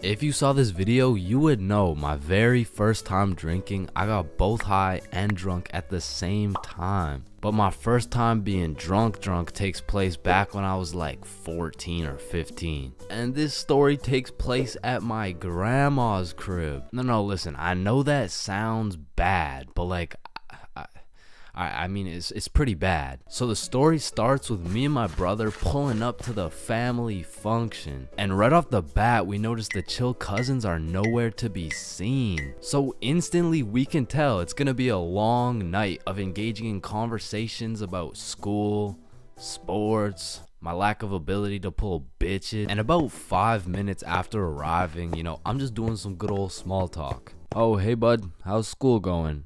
Oh, you know, it's going. And how's sports going? Yeah, the sports are good. Nice. So, the weather lately, huh? And then after about 20 minutes, me and my brother are just getting our shit flamed by every member of the family. No wonder you can't get a girlfriend. You're ugly as shit. Damn, that was just mean. And don't get me started on you. You had a 3-year head start and still can't get any bitches. And honestly, we just can't say anything back because last time I tried, man, still no girlfriend. That's brutal. Not as brutal as your third divorce, am I right? Guys, so instead of flaming the living shit out of this grown man in front of his mom, I decided to be the bigger man. I just laughed that shit off and then got the fuck out of there before they brought up my school grades. So as my brother and I sit down in a different room, I'm just in agony thinking about how everything this dude flamed me for was actually true. But my brother, on the other hand, he was whipping up some devious plan. Yo, Chains, follow me. Oh, okay. So we walk down to the basement. So, what are we doing in the basement? He opens a cupboard full of alcohol. Bro just cracks the seal on some vodka and starts downing that shit. Now, usually I would know this is a bad idea, but to be honest, I just got done getting my entire existence shit on by my own family. So I'm really just trying to drink my pain away at this point. I mean, we were passing that bottle drinking like rent was due and the wife was taking the kids. So with that being said, we got a little hammered. And keep in mind, this was my first time being drunk. So as soon as I stood up, I ate shit. It was like I had to relearn the controls of life. But we had to get out of the basement or else we'd look suspicious. So our drunk asses plug walked our way up the stairs. But we were trying to act as casual as possible. So we sit back down with the rest of the family like we didn't just down a bottle of vodka. And me and my bro were just sitting there looking at each other trying not to laugh. But the next thing I knew, this dude Uncle Jerry was back on my ass. Hey, look, Dumb and Dumber are back. And at this point, I'm using every bone in my body not to end this man's whole career. Man, whose gene is it that made you so damn hideous? Don't do it, bro. Don't do it, bro. And I really didn't want to do him like that, but the vodka took control. It was your hideous gene, Gerald. But at least I didn't get the same gene that has you 5'2" and balding. Like, I can't tell if you're going through puberty or a midlife crisis. And shit, I didn't stop there. And Joe, I want to hear you talking. You're built like Baymax from Big Hero 6. What the fuck is Big Hero 6? Mom, I love you. Karen, sit down. Your mac and cheese tastes like ass. And Bob, you're literally a registered offender. Grandma, I love you. Bernard, your hairline looks like it's social distancing from your eyebrows. And Irene, how are you 47 and still work at McDonald's and you got no drip? Come on, bro. Friendly fire. Oh shit, you're right. My bad. Needless to say, I was handing out smoke to everybody. Something in that vodka turned me to a demon. And I guess since everyone was mad at me for dissing the entire family, they never knew I was drunk as hell. But in the end, I did feel really bad for roasting my entire family tree. But ever since that day, everybody stopped flaming me. So, it was worth it. So, 50,000 word essay, 3 worksheets, pages 5, 6, 9, 273, 655 in your workbook, and you'll need to make a TED talk you'll present in front of the whole school. What do you want, Chains? Well, how much time do we have? Everything needs to be handed in at 12 p.m. on Thursday or you'll get a 0. Wait, Mr. Cummingson, that's in 2 minutes. Actually, it's 1 minute now. Any other questions? Yeah, can I go to the bathroom? Fuck no. Sit down, Jeremy. Oh, okay. Man, imagine being a high school teacher, bro. Like, as soon as you hit the ripe age of 5 years old, they throw your ass into school and you just don't make it out until you're like fucking 65. And when I was younger, I always used to wonder, like, why is Mr. Cummingson so angry all the time? But as I got older, I realized I would be pretty fucking pissed if I was in the exact same spot I was 40 goddamn years ago. Which brings me to the first type of high school teacher, Mr. Angerson. This is the type of motherfucker whose wife divorced him 7 years ago and he takes his heartbreak out on the students. What was that? Oh, nothing. I just had to sneeze. Oh, so you think it's okay to just sneeze in my classroom now, huh? Well, no, I just needed to sneeze. What if I just broke into your house and started sneezing on shit, huh? Well, no, that's just... Matter of fact, get your ass up here. Yo, this isn't the 1950s. You can't just... Linda, come back, please. Now, I don't know how Mr. Angerson continues to keep his job, but it feels like this dude's mission is to ruin the day of every student that walks into his class. Like, he'll be putting in extra effort into his tests to make them as confusing as possible. The type of motherfucker to make a multiple choice test with the first 4 letters all as A. Bro will have me changing the correct answers into the ABCD strategy. Next up, we got Mrs. Talkinson. Some teachers really just don't give a fuck about teaching, bro. I mean, Miss Talkinson over here, she really just wants someone to talk to for real. And that's when Franklin D. Roosevelt became president.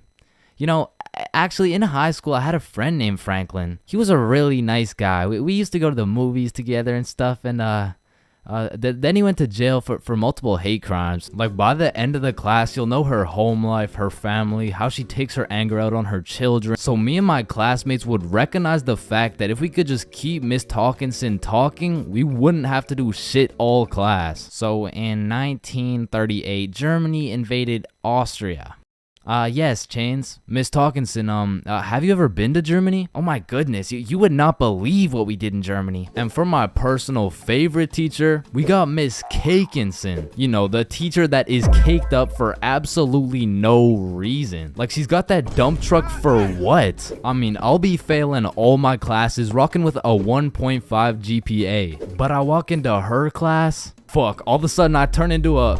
Miss Cakinson, actually, you forgot the homework for today. Oh my god. Shut up. Oh, I thank you, Chains. I almost forgot. You're welcome, Miss Cakinson. All my homework is done. All my tests are aced. And at any given chance... Oh, shoot. My computer isn't working. Does anyone know? What do you need, Miss Cakinson? And I'm there. Miss Cakinson, if you're watching this, just give me a chance, please. And next, you know we got Mr. Questionable. Ensign. Now I know what you're thinking. Bro's name is a little bit of a mouthful, and that's because he may or may not have a mouthful of little boys.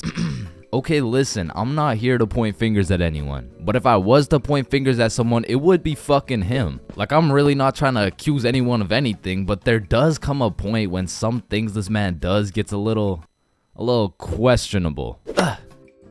Maya, let me help you. So you put your hand like this and you... OMG, Chains, you will not believe who just followed me on Instagram. Oh shit, was it at ChainsFR? No, it was Mr. Questionable Ensign. Damn, brother, this test was hard as fuck. Yeah, bro, literally everyone failed that shit. Facts, bro. What did you get? Yo, I got 22%. What about you? Oh, I got 103%.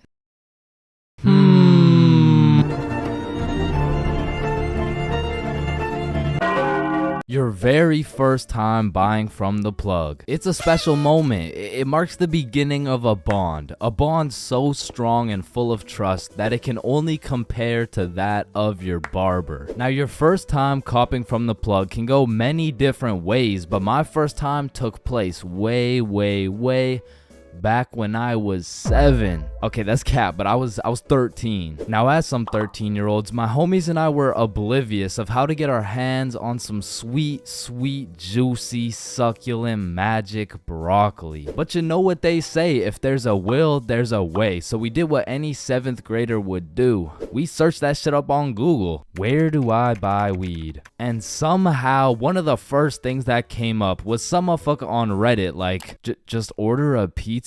The pizza delivery guy stands a 78% chance of being baked. Just ask him where to find some gas. Simple as that, man. yo. Bet. So we call up Little Caesars like, hello, can I get a medium pepperoni pizza, please? Yeah. Yep. I bet.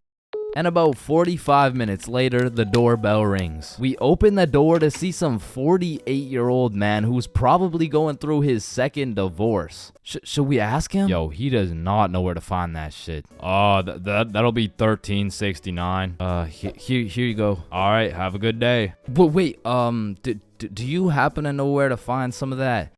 Some of that good dope? Good dope? Oh, I see what you're saying. If you wanted some ranch dip, just say that. Nah. What he's trying to say here is, do you know where to find some of that good shit? Oh, you want some good shit, huh? You sure won't find it at Little Caesars. This pizza is ass. Go to Pizza Hut or something. Well, shit. What the fuck just happened? Okay, the guy on Reddit said there's a 78% chance. Maybe we just got unlucky with this one. And our dumbasses decide to order from Little Caesars again. That'll be 13. Okay, new plan. Yo, I think I know a guy. So Bob locates a local plug Snapchat. Billy adds him, and bro adds back. So now we've located the plug, but we had no clue on how to go about hitting this man up. Hello, Frederick Gordon Williams. I have reason to believe you are a plug and will be able to sell us some devil's lettuce, as we are minors, currently 13 years old. Just give us your home address and we will skirt and pull up soon. Sincerely, Billy. Instantly blocked, bro. Looking back, we sent the most federal message possible. We hit this man with his government name and asked him for his home address. But we had no clue that was federal. Like, that's peculiar. I wonder why he blocked us. So we did what any 7th grader would do. We searched that shit up on Google. How to hit up the plug. Be simple and forward. Use slang. Act cool. And after conducting a little more research, we were ready to try again. So I added him on my Snapchat. Yo, Big G. Let me cop some of that gas real quick, Cronum. Oh shit, he responded. How much you need? Shit, what do I say? Search it up. 3 pre-rolls. Let me get 3 pre-rolls, fam. Alright, meet me at Stickman Park at 2:30. So now we'd set a place and a time to cop some grass. However, what Frederick Gordon Williams didn't know was that we were a whopping 13 years old. Keep in mind, we were still in middle school, but this dude was in grade 10. Shit, I'm pretty sure he was 20 years old, but still in grade 10, which was pretty fucking scary for us 7th graders. So we threw on some drip we believed would make us look a little bit older, and we headed off to purchase some of Satan's spinach. We arrived at the park a little bit early, and as we waited, we discussed our plan. If he asks how old we are, we're 16. If he asks our grade, we're grade 10. If he asks our pronouns, we are he/. Bro, chill, he's not gonna interrogate us. It's a simple business transaction. Oh shit, there he is. And as Frederick approached us, I could feel my blood pressure rising. Some would say I was shitting bricks. Yo, you got the money? How much is it? How much you got? Well, I brought a $50 bill. Shit, it's usually 60, but I guess I can do it for 50. Oh, thank you so much, man. Holy shit, this is a fucking steal. Here you go, but remember, this is OG Bubba Killer Death Paralyzing Kush 9000. It got its name for a reason. Don't worry, we do weed all the time. Yeah, we're super teenager and shit. Yeah, sure, whatever, man. Well, have a good day, sir. And at last, 50 bones later, we had acquired some kush. Now, this wasn't our first time smoking, but our tolerance levels were low as fuck. So we pass around our first pre-roll, coughing up a fucking storm. And then we smoke up the next one and the next one until we're indubitably zooted. God damn. Are y'all feeling it? Shit, yeah, I'm feeling it. Well, what about you, Chains? Shit, I think he's feeling it. And as we made our way back to Bob's crib, my frame rates were dropping, my eyes were drying up, and my brain cells were unresponsive. In other words, I was fucking fried. We get back to Bob's crib and all I can think about is food. The munchies had hijacked my brain, but luckily for me, Bob's mom had just went shopping. Unluckily for Bob's mom, she was gonna have to go shopping again. The boys and I threw on The Amazing World of Gumball on TV and we fucking demolished every single crumb from Bob's cabinet. Cause goddamn, Frederick Gordon Williams was right. They don't call it the OG Bubba Killer Death Paralyzing Kush 9000 for no reason.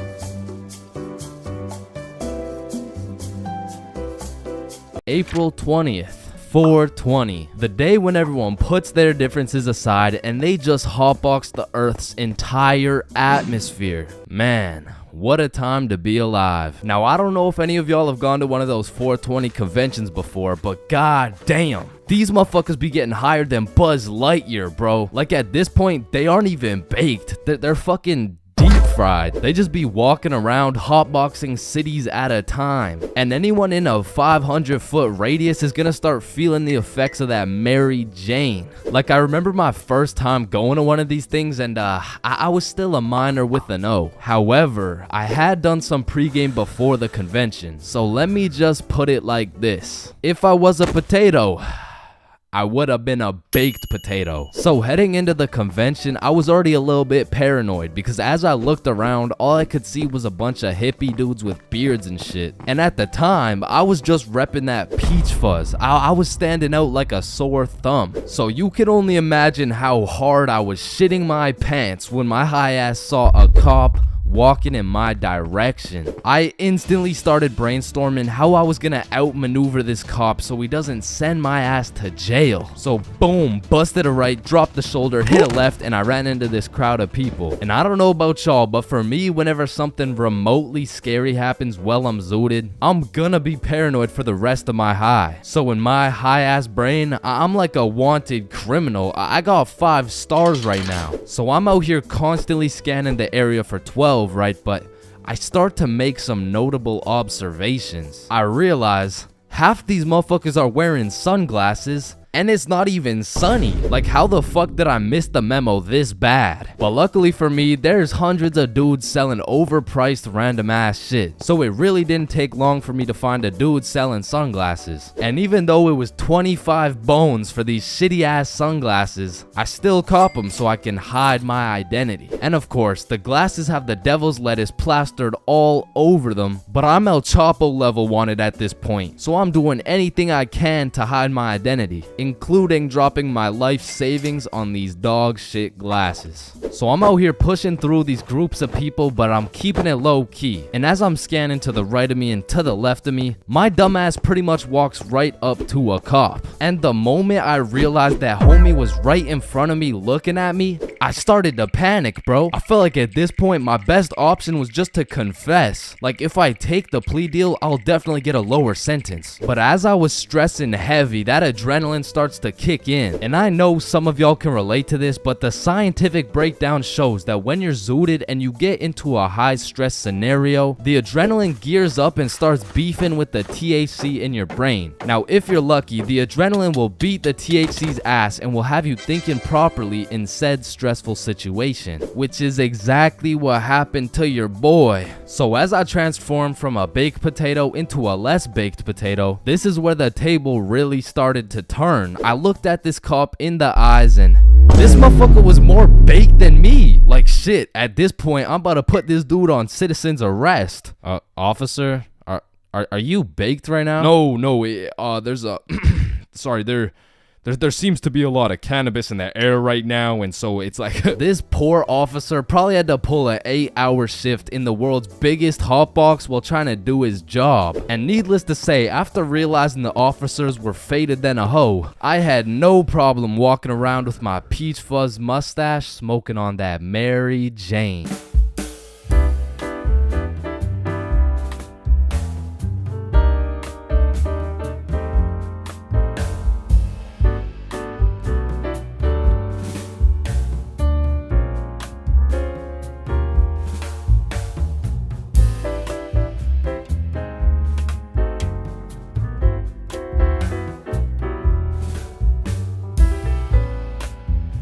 Man, you could be the 47th president of the United States and you'd still get flamed in school. It's just inevitable. It could be your haircut, your clothes, and bro, even when there's nothing to roast, somebody's gonna try and spit out some bullshit anyways. Hey, yo, why does Carl's face look like Spider-Man's left nut? yo, I can't see it. Why do you know what his nuts look like? And bro, when I was in middle school, all my clothes were hand-me-downs I got from my neighbor, and this motherfucker just didn't want to see me win, bro, because I was getting piles of V-neck shirts and jeans that didn't even fit. And not only did my neighbor have no drip, but dude was 10 years older than me, so every fit I made was just a decade too late. And pulling up to school and that shit had me feeling like a rotisserie chicken, the way I was getting cooked at a 360-degree angle, bruh. But my fit wasn't even the only thing that was outdated, because my phone looked like the first phone ever created. And it acted like it too. I mean, I would have to click the screen 5 times and then send a prayer to the heavens just to turn that shit on. And only real G's know the pain of having to whip out an old ass phone around someone else. Like, I remember this one time a girl came up to me and asked if she could add me on Snapchat, and when I gave her my phone, my shit crashed, bro. I think your phone just ran out of battery. Oh no,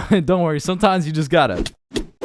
Yeah, here you go. Actually, I have a boyfriend, so... Wait, what the fuck? And ever since that day, that phone was my #1 op, bro. So much so that the next time a girl came up and asked for my Snapchat, I started fucking malfunctioning, bro. Hey, can I get your Snapchat? No. Oh. Okay. No. It's just because I don't have Snapchat. Oh, well, what about your phone number? I actually don't even have a phone. You don't have a phone? Oh, well, I did, but then my dog ate it. You know? Oh my God, is your dog okay? Sorry, I don't even have a dog. I don't have one. Then who ate your phone? Fucking I did. Wait, was that? Nope. Like, I do appreciate all the hand-me-downs, because without them, I would be walking through the school butt-booty naked. But to be honest with you, if it was a choice, I would have rather been butt-booty naked, because these V-necks were straight girl-repellent. Like, there's birth control, there's condoms, and then there's V-necks, bruh. But shit, I mean, you could still pull a lot while wearing a V-neck, but it's just like...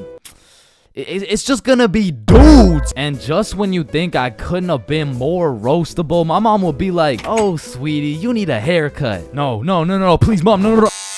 My mom used to take me to this shop that gave out $1 haircuts, bro, and these motherfuckers were straight speed running these cuts. They'd be asking what kind of cut you want while cutting your hair, and by the time you get to show them the cut you want, your shit is already done, bro. And my mom must have not been tipping them either, considering the fact that every time I went back, the cuts kept getting worse and worse, until one time I walked out there with my head bleeding, like I asked for a 2 on the sides, and she hit me with a -2. Now don't get me wrong, when I pulled up to school wearing the most abominable fit known to man with the atrocious haircut and shitter phone combo, I got my shit roasted, flamed, grilled, sauteed, deep fried, and then thrown into the goddamn microwave. Like the type of flaming that has you going home and just taking an extensive look in the mirror, questioning if you should legally change your name to Albert and flee the country. But somehow, this motherfucker Carl got flamed even harder than me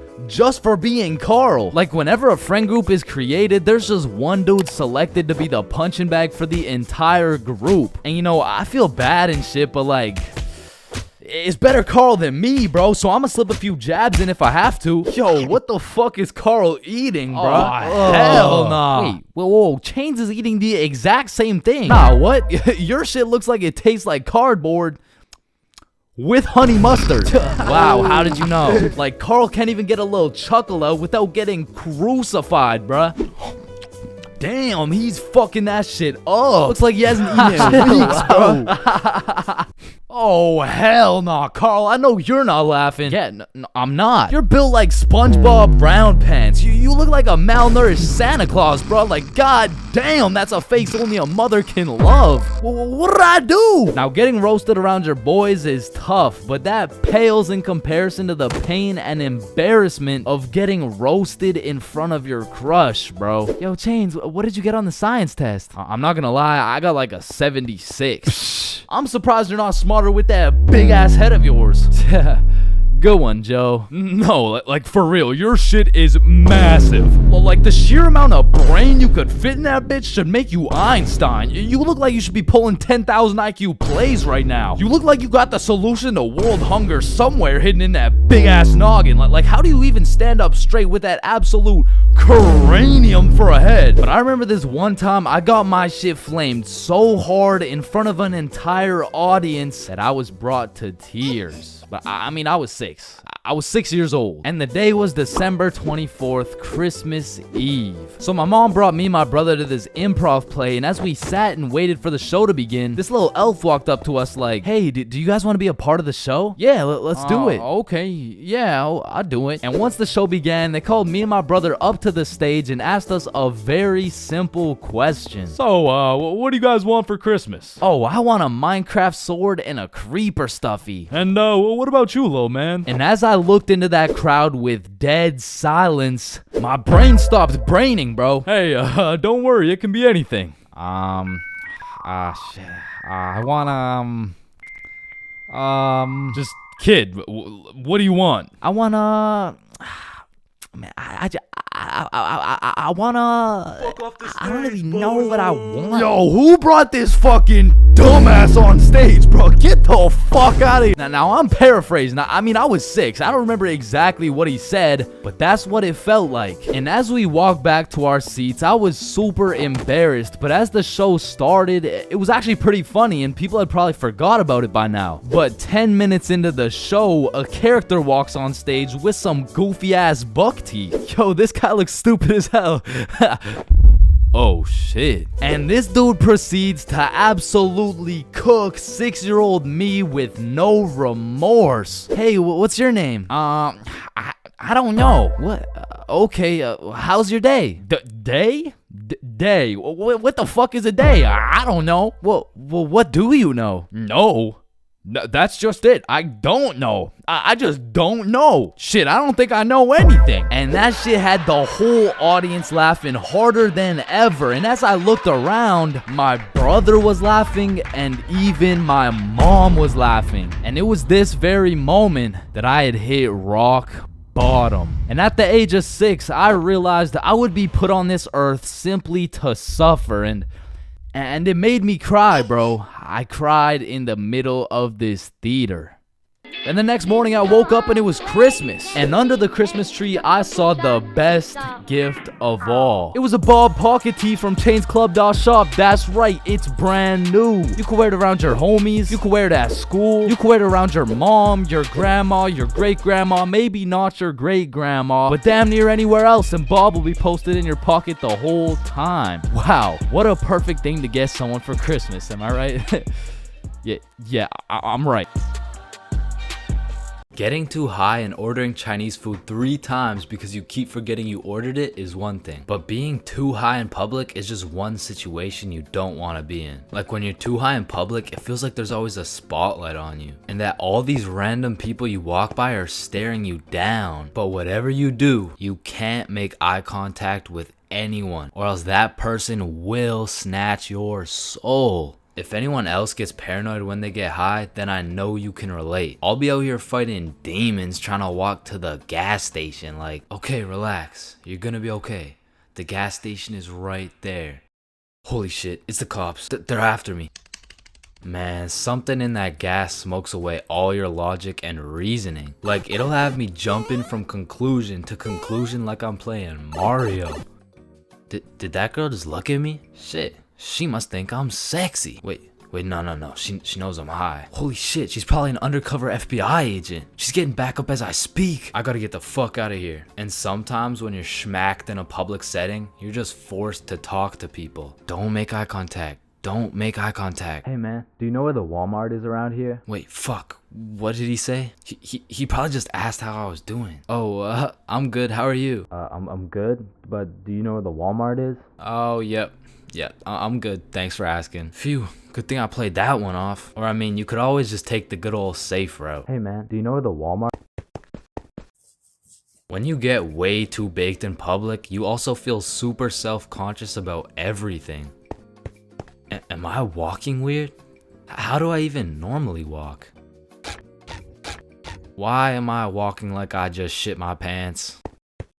Okay, this feels pretty normal.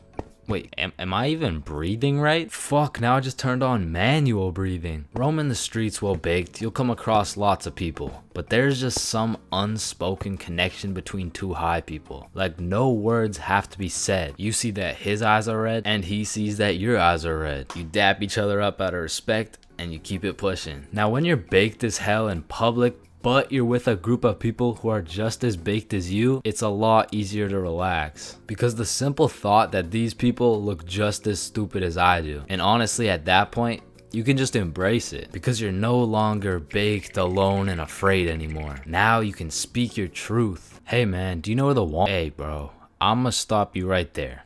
I am fucking baked. And therefore I cannot help you locate anything you may be looking for. And listen, being baked and Mickey D's go hand in hand. The problem is, you have to actually talk to the McDonald's guy to get your food. Like when I'm baked, I just don't have the brain capacity to communicate what I'm thinking. Shit, I'm probably gonna get a Big Mac. Hi there, what can I get for you? Do you guys have burgers? No shit, we got burgers. Yeah, then let me get the burger, you know, like with the things, the you know what I'm saying, like that, yeah. Damn, you are fucking stupid, bro. And we already know being zooted at school can either be a rather delightful experience, or it could be completely and utterly terrible. Once again, if you tend to get paranoid when you're high, being at school has to be one of the worst places to be. You'll be out here ducking and dodging the teachers, absolutely shitting the bed on all your tests, and it's just overall gonna be a stressful ass experience. But on the other hand, if you get much more relaxed when you're high, then you get a nice little mood boost. You walk around with your head up and that baked grin on your face. Shit, this was never me, but I know some motherfuckers magically get a better mark on their tests when they're faded. Overall, you're just kinda living life stress-free. I mean, these two experiences are pretty much complete opposites. So I'm not trying to say being baked in public is always gonna be a bad experience, but for me, I'd much rather accidentally place 3 orders of Chinese food from the comfort of my own home.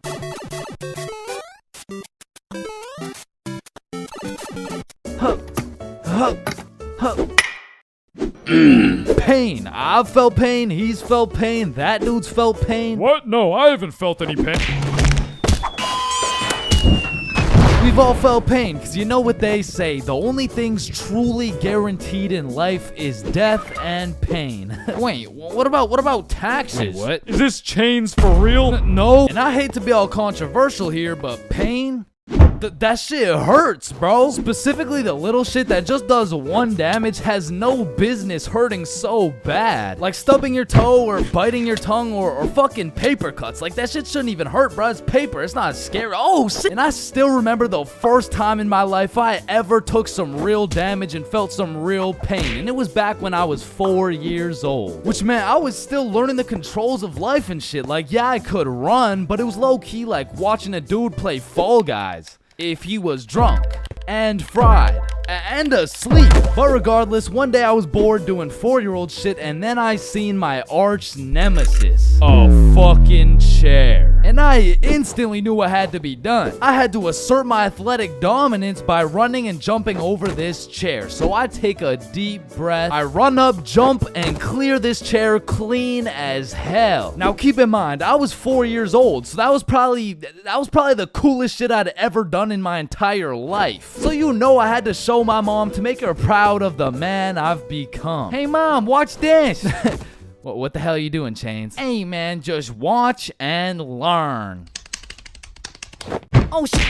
I fucking ate it, bro. Like, that was the type of pain that hits so hard you can fucking taste it, and damn, that shit tasted ass, bruh. Like, have you ever taken a soccer ball straight to the schnoz? Cause that shit will have you smelling pain, tasting pennies, and seeing tears. Which is bad, but like, who the fuck invented the funny bone, bruh? Cause that shit ain't funny. Like, bro, you can't just call some painful ass shit funny and expect it to be humorous. No, the bone is called a humorous. Yeah, shut up. How humorous is this, buddy?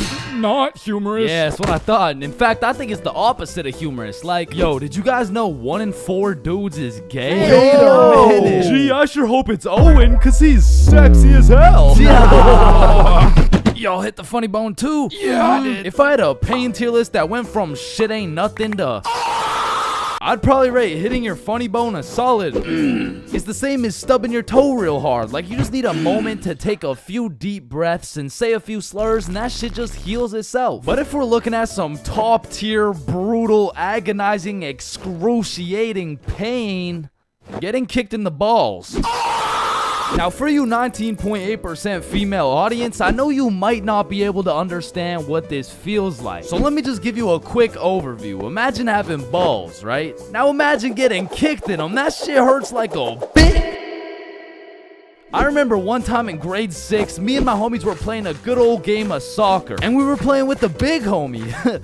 I mean the really big homie. Like, the dude had more chins than a Chinese phone book. Like, last time we went to a restaurant, bro looked at the menu and said okay. And I couldn't even tell you how big he really is, cause last time he stepped on the scale, it said 1 at a time, please. So what I'm trying to say is he was a big dude, and big dudes got big legs, and big legs produce hard kicks. And during this grade 6 soccer game, I unfortunately found myself legs spread wide open, freshly dropped testes exposed to this absolute unit, wound up to kick the ball, and well, pain. Just pain, bruh. Followed by a moment of silence from everyone on the field. And I don't know if the moment of silence was for me or for my next generation of kids the big homie just wiped out, but I felt that shit. And I felt it in my stomach. And there was really only one sound I was able to make in that moment. Now I know what a lot of you guys are thinking. Getting kicked in the balls is nothing compared to childbirth. Childbirth is so much worse. This guy's a misogynist. And no, I don't give people massages. And I might be the first to tell you this, but I've experienced both getting kicked in the balls and childbirth. And honestly, childbirth wasn't even that painful at all for real. But to be fair, it was probably a little worse for my mom, so like... Now, we all know physical pain very well, but what do you call that deep, torturous pain you feel when your dog dies? In Minecraft, that's that psychological pain, like the pain you feel when you're watching a banger YouTube video and an ad interrupts you out of knowledge. Or like the pain you feel when you just got done making some toast and peanut butter and that shit flops on the floor face first. It doesn't hurt physically, it hurts spiritually. Like, there really is levels to this shit, bro, because now when you start adding psychological pain onto the physical pain of things, we gotta start adding new tiers to this tier list. Because imagine peacefully sleeping in your bed and you get woken up to the pain of your girlfriend kicking you in the balls, which of course hurts physically, but then you realize you don't even have a girlfriend and you live alone. So just to knock a few more off this tier list, a razor scooter to the shin.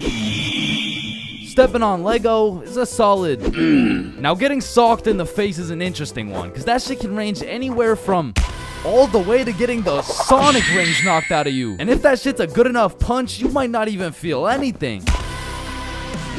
Now for the tier, I would say that's the shit where you just take one damage, like eating some food that's too hot, or getting a brain freeze, or when you're laying in bed with your phone and that shit slaps you across the face. Like, it's just minus 1 HP. And minus 5 IQ. And if anyone's seen that shit, it's probably a lifetime debt of aura. Now I'ma keep it a stack. For something to be in the shit ain't nothing tier, it's just gotta be a good ass day, bro. Like, some days I'll just be feeling invincible, bro. Like, wake up, roll out of bed, shit ain't nothing. Eat a nice hot breakfast, shit ain't nothing. Stub my toe while simultaneously getting socked in the face, shit ain't nothing. Get a bad phone call? Yeah, Chains, this is Dr. D's. I'm sorry to break the news to you, but, you know, you tested positive for chlamydia. Hey, man, shit ain't nothing. Oh, shit, who's this? Yeah, I wasn't finished. You also tested positive for herpes, syphilis, gonorrhea, hepatitis. You got a whole ecosystem on your shit. Honestly, at this point, our best bet is just to chop that thing clean off. What? Shit ain't nothing. No, it's definitely something. We're chopping your meat off. Yeah, but on some days, bruh, it's just like... Yeah, nah, that's it. I quit. I'm done. I'm going to sleep. Good night. And I know this might sound like some freaky ass shit, but I feel like some pain low-key feels good, bro. Like in school, I used to always put the front chair legs on my feet just to feel the pain. Or even like eating some spicy ass food, or like... Oh yeah, or like getting spanked. No? No? Fuck? Nah. I was thinking something more like taking a really hot shower, or like... Getting whipped. No? Yo, George, shut the fuck up, bro. I'm trying to make a video and Sorry, shit. my fault, pimp. My fault. Yeah, alright. Or what about when you like Getting slapped in the face? Bro, shut the fuck. Hey, yo!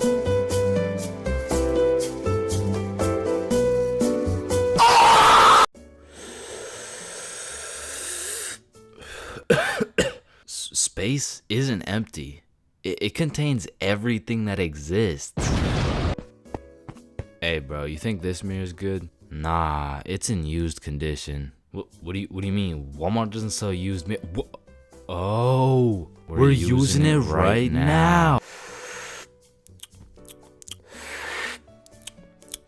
Damn, I've been hitting this joint for way too long. I should probably pass it to the next person. You ever thought about how most of the sky is actually below our feet? No, it's right up there. Holy shit. Okay, guys, I'm gonna be your waiter for tonight. Just give me a second and I'll be right with you guys.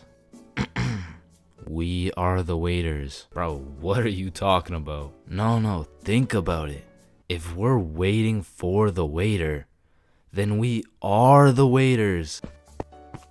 Hey, nice belly button, bro. Hey, thanks, man. Your belly button is really your old mouth, by the way. What the fuck? Yo, is your thumb even a finger? Fuck, man, I don't even know. It's kind of just a thumb.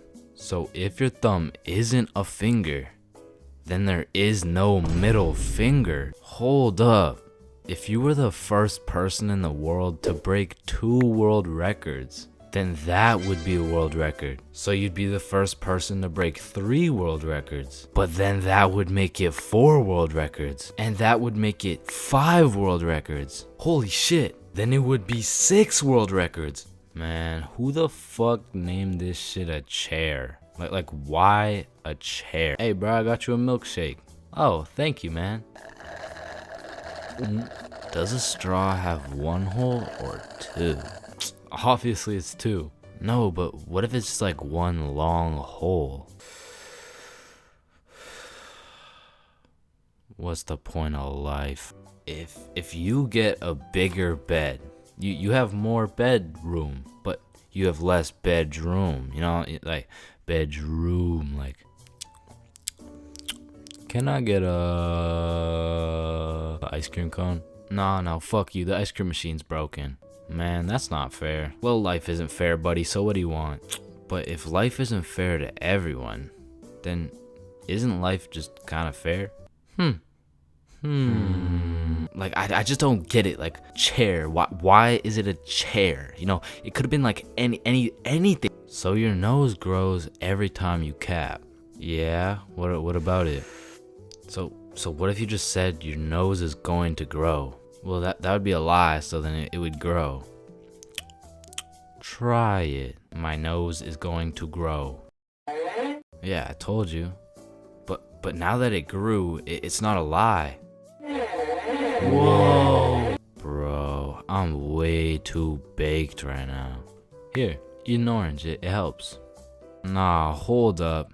Are oranges named oranges because they're orange?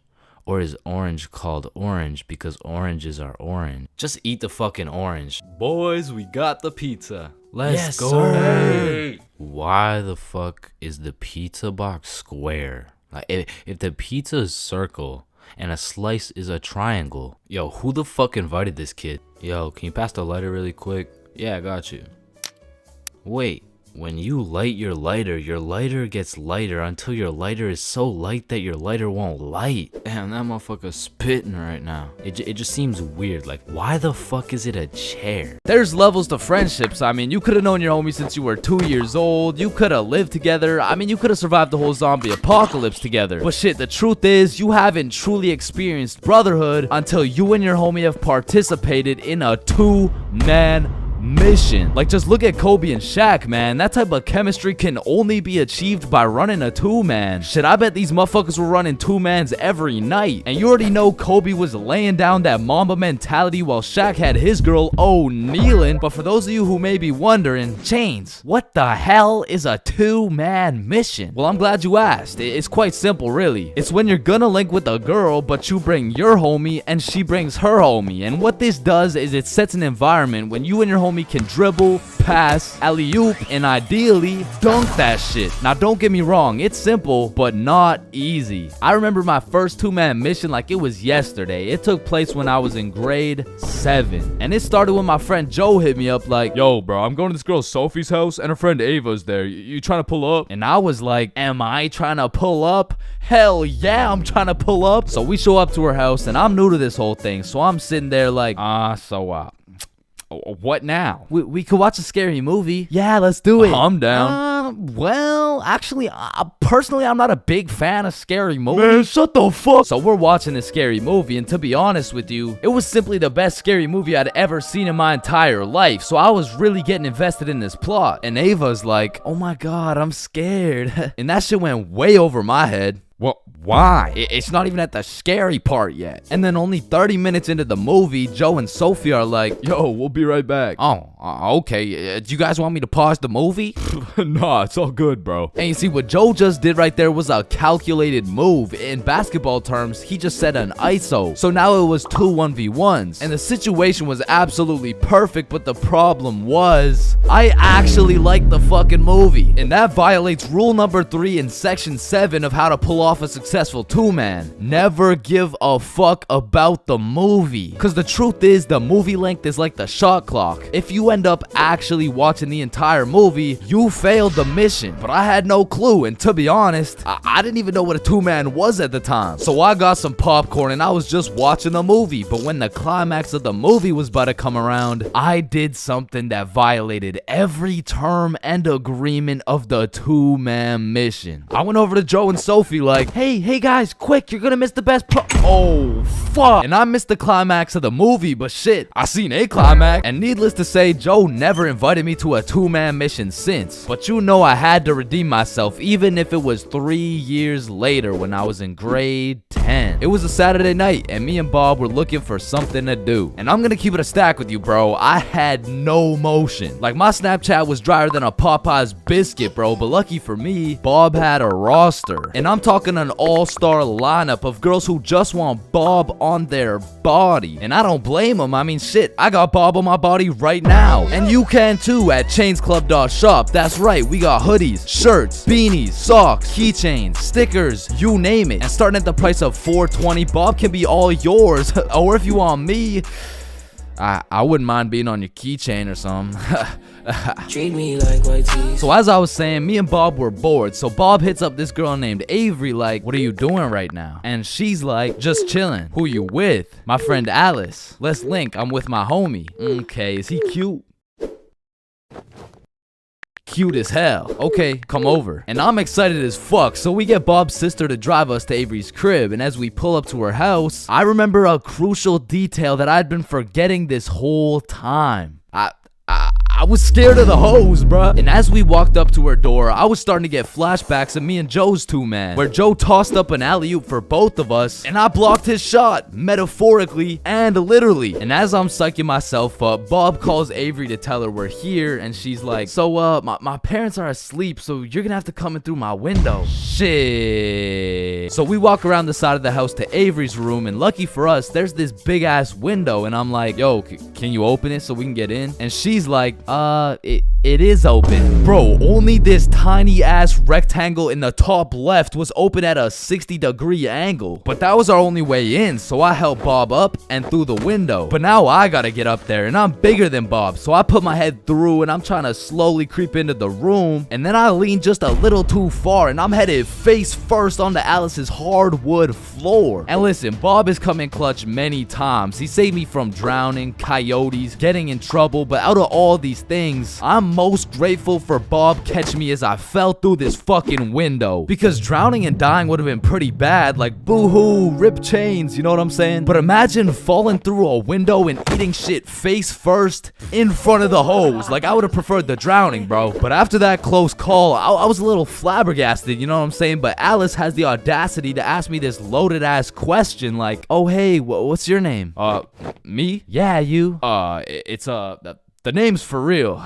Chains for real. Nice to meet you, Mr. Frill. I'm Alice. And so we all just started talking and shit, but I keep noticing Alice was getting a bunch of text messages. And I remember thinking it was probably her mom or something, so I shrugged that shit off and I'm like, yo, we should watch a movie. Yeah, we should. God, yeah. And I wasn't about to make the same mistake I made last time, so I found the most dog shit horror movie on the face of Netflix and threw that shit on. And man, that shit was ass. In fact, it was so ass that we just started cuddling and shit, like, what else was there to do? But now that we were close, I could feel the vibrations of Alice's phone getting a call, so she's like, 1 second, I'll be right back. And I wasn't trying to eavesdrop, but I could low-key hear what she was saying through the door. I'm just at Avery's house.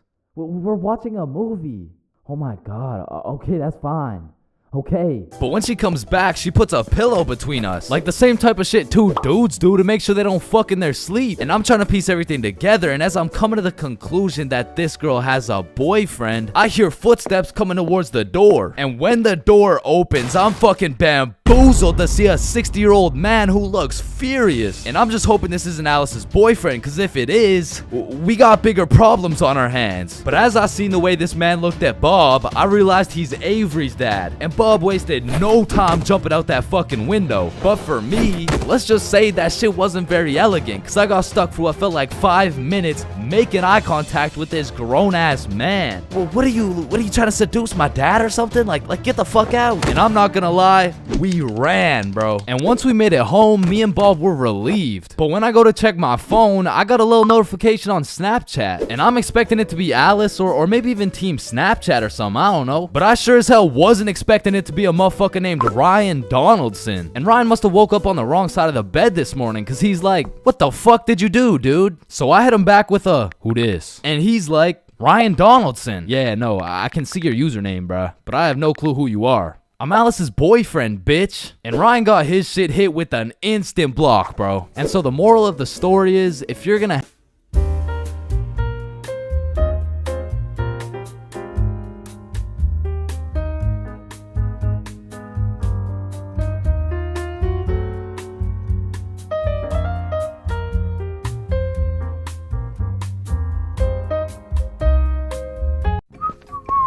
damn, you look high as hell. A little bit too high. But bro, are you good?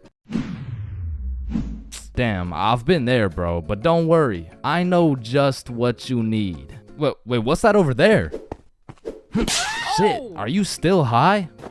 Damn, that usually works. You really gotta be high as shit, huh? Alright, listen. Just chill out, bro. I know you probably think you're ODing on Mary Jane, but trust me, you can't. In fact, scientists say you would need to smoke at least 20,000 joints in 15 minutes to OD. And trust me, once you hit the 16,000 joint mark, your lungs will be looking like dehydrated SpongeBob. Oh shit, speaking of dehydrated SpongeBob, you're looking like dehydrated SpongeBob. So here, drink some water. You gotta quench that cottonmouth, and water's always a safe bet to flush out some of that unneeded THC. But you know what tastes better than water? Some goddamn motherfucking lemonade. So find the nearest lemonade stand and absolutely ravage that shit. Leave no lemons to spare because science says lemons contain limonene, which is a compound that can counteract the THC by calming your brain. Another solid way to calm down from a crazy high is sniffing some peppercorn. Whoa, wrong line, bro. You're trying to get less high. You're supposed to sniff this one. Okay, now how you feeling? Damn, still too high? God damn, how much did you smoke? Shit.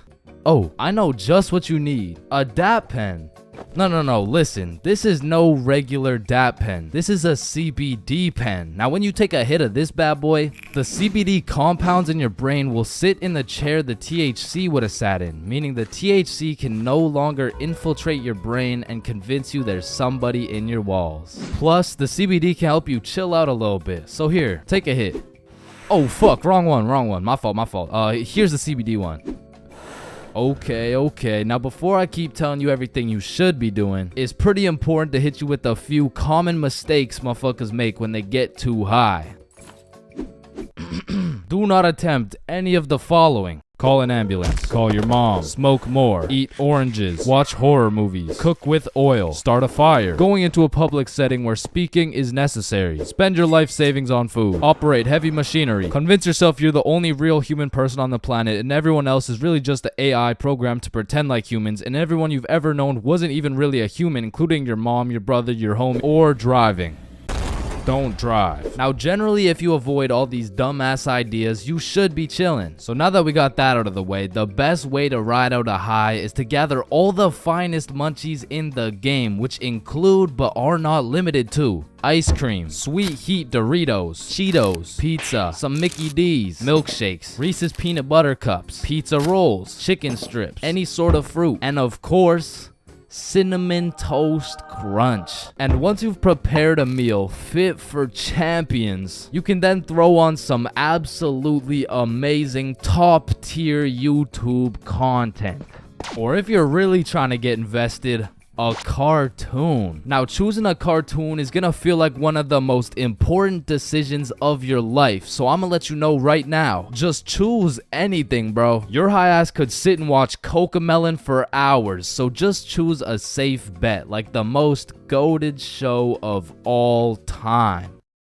The Amazing World of Gumball. Now, once you've chosen your show, stop thinking so much and let the show do its thing. Because in just a few minutes, you're gonna be invested. And when I say invested, I mean you will invest your entire consciousness into the show. Like shit, you'll be in the show. You'll be out here posted up with Gumball and Darwin, and you can even chop it up with Gumball's fine ass mom. And before you know it, you're 25 episodes deep, and then you step back and realize everything's gonna be alright. 5, 4, 3, 2, 1. Happy New Year! Oh my god. Yeah, let's go.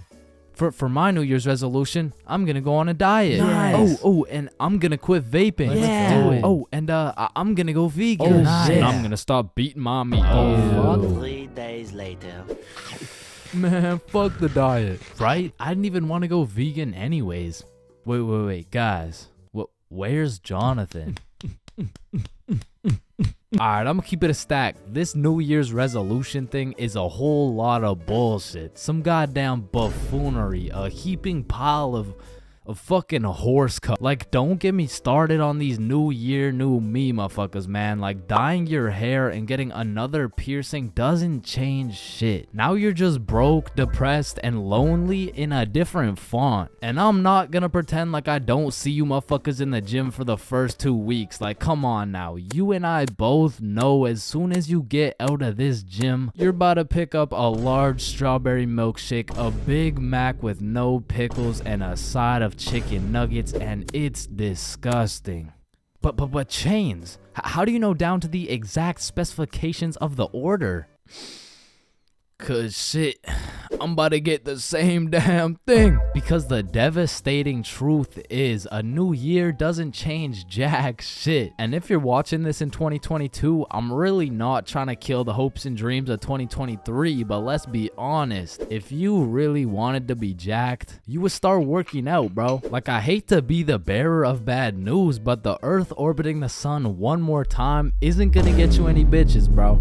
Cause trust me, I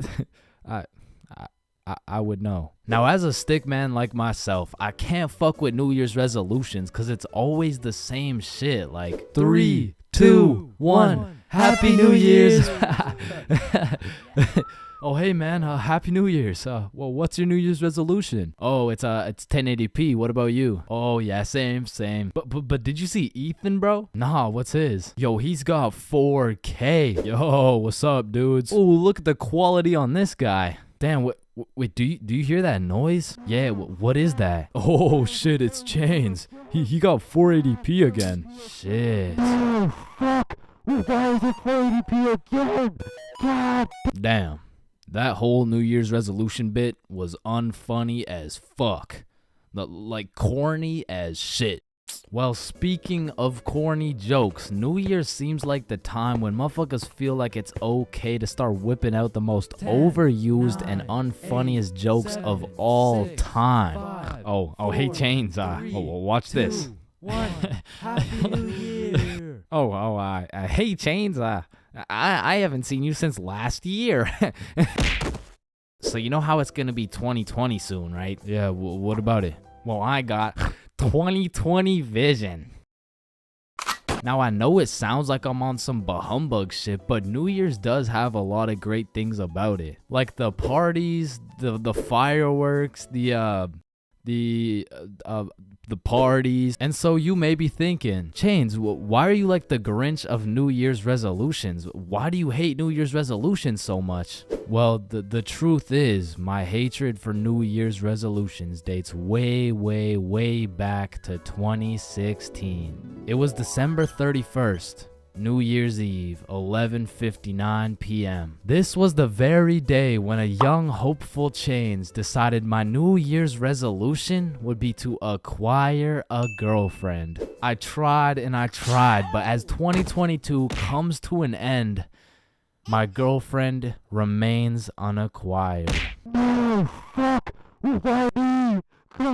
There's really only 3 situations that make me want to just stop existing. The first is when your mom would leave you at the Walmart checkout with no way to pay. The second is having to shit in the school washroom. And the third is being sober at a party full of drunk people. I mean, there is nothing worse than a party where everyone is having fun, you know, dancing and shit, but you're just sober in the corner eating Cool Ranch Doritos, reconsidering reconsidering your life decisions. Like, maybe I'm just boring or something, but to me, most of the time, it is not fun being at a party while sober. Cause you'll be chilling, minding your business, and there'll be a bunch of drunk motherfuckers coming up to you like, yo, I am so drunk right now.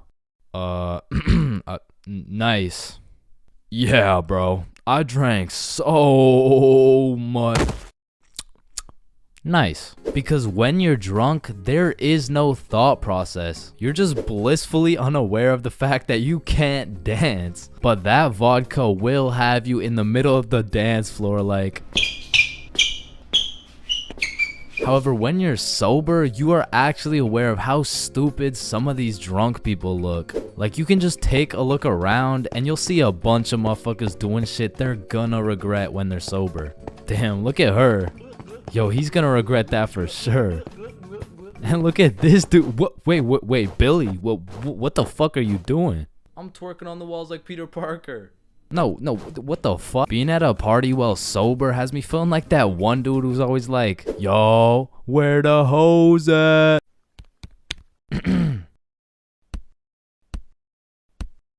Because let's be real, rizzing up a drunk girl while you're sober is practically illegal. Like, yo, are you from Tennessee? Cause I'm trying to fuck. Sir, hands behind your back. God damn. And honestly, when you're sober, talking to drunk or high people in general, it's just like interacting with NPCs. Damn, I'm drunk as shit. Man, I love you so much, man. Like I love you, man.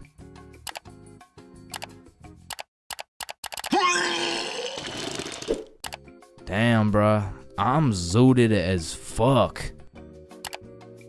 When you put bread in a toaster and it becomes toast, where the fuck did the bread go? Faded than a hoe, faded than a hoe, faded than a hoe, faded than a hoe. Is this dude emoting? Like, I remember one time I was sober at this function, chilling on the couch, probably playing Clash Royale or something, and there was a visibly drunk dude to the right of me and a obviously drunk girl to the left of me. And without exchanging a single word, they just started making out in front of me, bro. And that situation was weird as fuck, but like, I had to stick it out and get that 3 crown, you know what I'm saying? But honestly, I feel like that situation kind of sums up the feeling of being sober around a bunch of drunk people. It feels like you're third wheeling, but with like 100 people. But maybe that's just me, because I know some people who don't even need to drink. They just act like they're drunk all the time. Jump, jump, jump, jump. Oh, shit. Ah, god damn. Holy shit, how much did you drink? Oh nah, nothing. I'm sober as hell. What the fuck? And I also know people who drink hella and somehow get more antisocial. Oh shit, are you sober too? Nah, I'm drunk as shit. I just get depressed when I'm drunk. Oh, okay. Oh Please shit. come back. Oh damn. Please, Oh, Carol, I shit. miss you.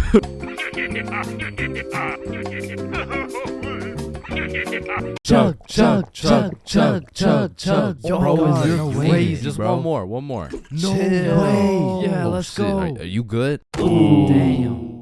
Blacking out drunk. It's not a fun experience. In fact, it's on the list of the top 3 worst things to experience, ranked just below giving birth. Now, if blacking out drunk is so bad, you may ask yourself, why do so many people do it? And truthfully, there are only a few reasons why one would inflict such a brutal pain on their liver. The first reason is impatience. Some motherfuckers just can't wait the 15 minutes it takes for alcohol to kick in, so they slam back one too many shots.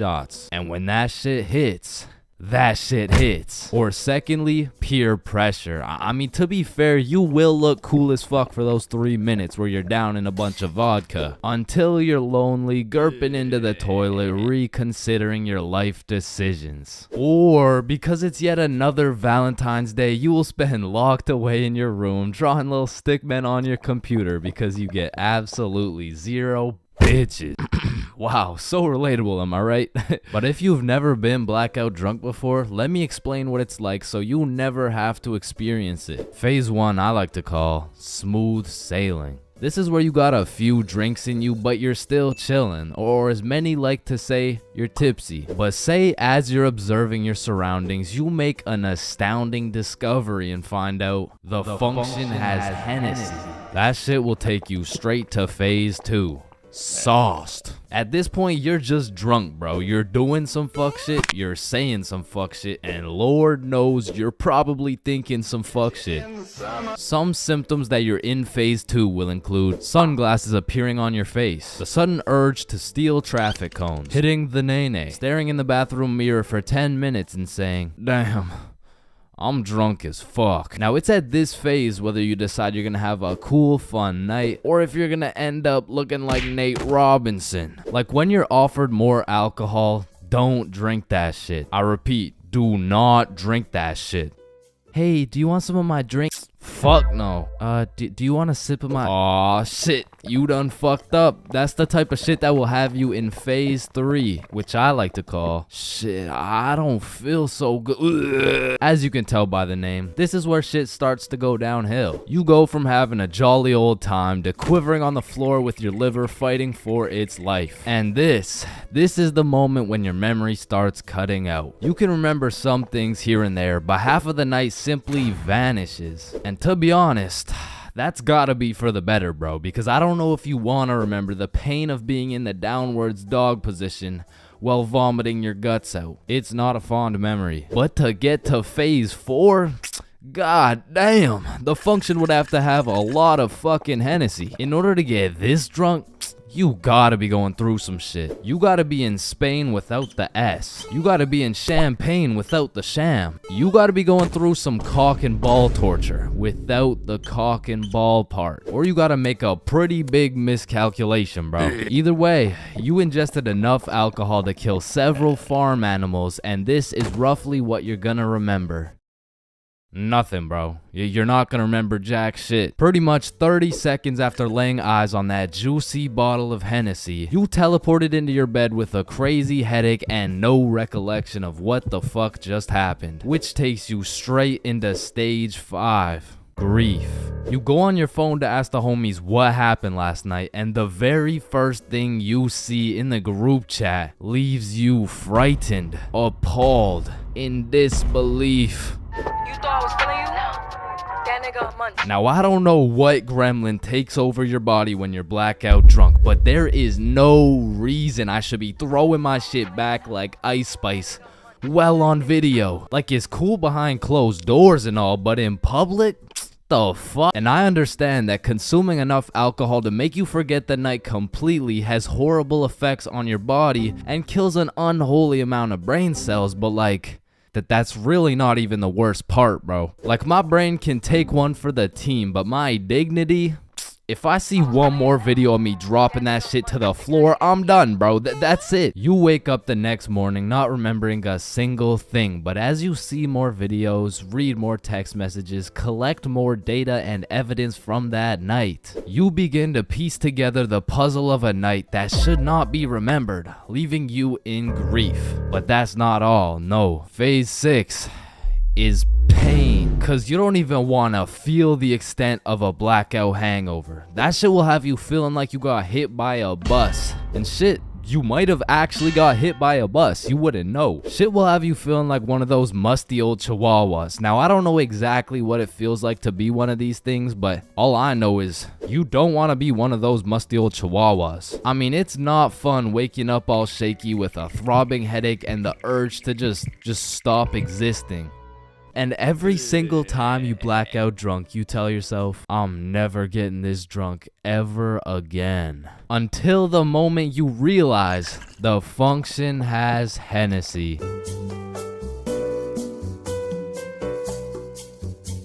There's a lot of awkward things in life, like the handshake fist bump dilemma, or waving back to someone who is waving to the dude behind you, or the you too situation. Enjoy your meal, sir. Thanks, you too. Actually, wait, no.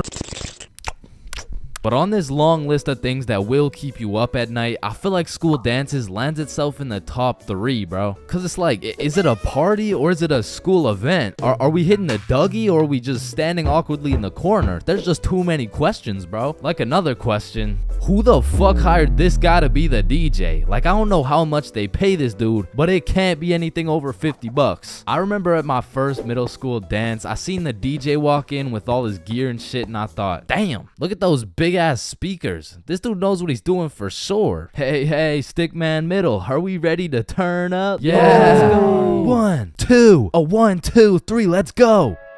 So I walk over there to give bro some song requests that he so desperately needs, and as I walk up to this dude's expensive ass setup, I look down at his laptop and this motherfucker's on Spotify and he's moving around the volume slider like he's doing some shit. Like, bro, I could have done this shit for free. Nah, trust me, bro, I know what I'm doing, dude.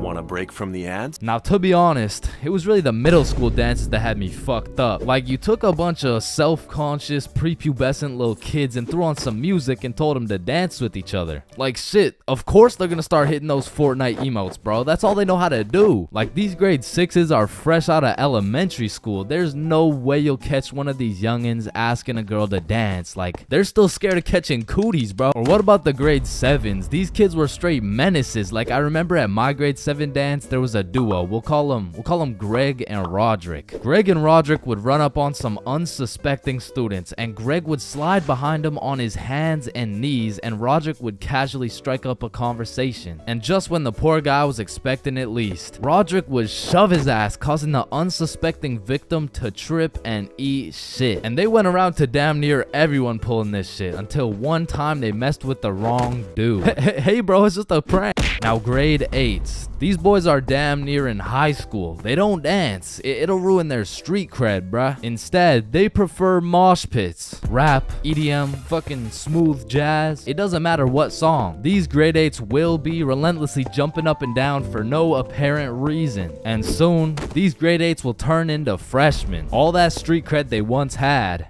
gone. If you push one of these freshmen into the middle of a dance circle, he'll stress so hard he'll start malfunctioning and hit those fucking Fortnite dances again. Now, grade 10s. Most of these grade 10s are a little self-conscious, but if you throw one of them into the dance circles, let's go, Michael. Let's see it, dude. Let's go. Guys, what? I don't know how to dance. Let's go, Michael. Well, I guess I can bust out a few dance moves. All of a sudden, dude's got moves like Jagger. Come to find out, bro's been practicing for this moment in his room for months. So once these grade 10s soon become sophomores, those YouTube tutorials start paying off for real. And if they're lucky, they might even catch some cooties, bro. And these seniors just simply don't give a fuck. Bro, watch this. I'm about to hit the worm. What? You know how to hit the worm? No. Damn. And I'm not done flaming this fucking DJ. Like, this dude be leaving my balls more blue than Squidward. Pause. Oh, hell nah. Is that lo-fi? And then out of nowhere, really quick, the DJ will throw on some heat and it'll have everybody turning up. But just as fast as Pop Smoke got that shit jumping, Ed Sheeran shut that bitch right back down. Like, mixing drill with The Shape of You has to be some sort of felony, bro. Like tell me this dude deserves to roam the streets freely after pulling some shit like that. In fact, funny story, I had seen the DJ after the dance in the parking lot one time, and we walked up and we jumped the fuck out of him. Alright, but not all DJs were out here committing war crimes on my ears. Like, you know, the DJ was onto some shit when he got the students and the teachers turning up. Like, you play the right song and these teachers will forget they're on chaperoning duty. Shit, even the principal will start wilding out. Once you got the right song playing, motherfuckers will get hype over anything. Like, remember how hype it was when someone would land a flip in the middle of a mosh pit? Shit, remember how hype it was when someone didn't land a flip in the middle of a mosh pit? These motherfuckers were excited as ever, like they didn't just witness a dude snap his neck. Poor guy's probably getting trampled down there. Rest in peace. Sacrificed his life for a few Snapchat memories. But you know that one song that when the DJ throws that hoe on, everybody knows what to do. Motherfuckers will run in from the bathroom, teachers will hop in, the Redditors will hop off the bleachers, and the school dance will be looking like something straight out of High School Musical, bro. Speaking of High School Musical, back in the day, I knew a dude named Troy. I fucked with Troy, but let's just say, He had a little bit of a lean gut. He was built like T Grizzly.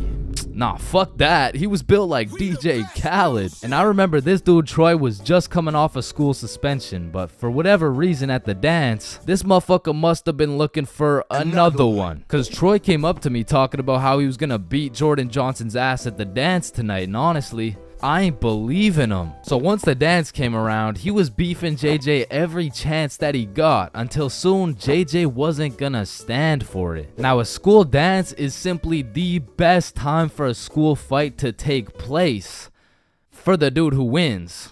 For the dude who loses, you literally have every single motherfucker in your school gathered in one place to get several different 4K angles of you getting pieced up. So Troy was really putting everything on the line here because JJ was known for handing out whoopings like food stamps. But to be fair, Troy loved food. Regardless, JJ wasn't scared. In fact, he threw the first punch. Boom. But Troy ate that shit like a Wendy's 4-for-4 combo. And instantly, the entire school gathered in a circle. The circle was so big, there was no escaping. They were gonna have to fight to the death. But the DJ was so locked in that he was completely oblivious to what was happening. He was playing some happy-go-lucky ass shit. Oh shit. Ooh.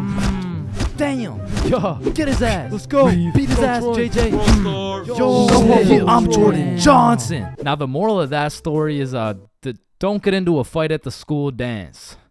Unless you know you're gonna win. Now, on another note, asking someone to dance is a very important topic when it comes to school dances. Now, girls, I'm sorry, I can't help you with this one. I've never asked a dude to dance before. But boys, shit, I can't help you either. I'm like 0 for 15 with this shit. But I do know someone who can. I'm talking about the homie Bob. So Bob, how do you ask a girl to dance?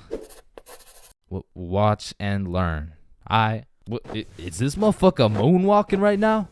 Oh shit. Oh, what the fuck?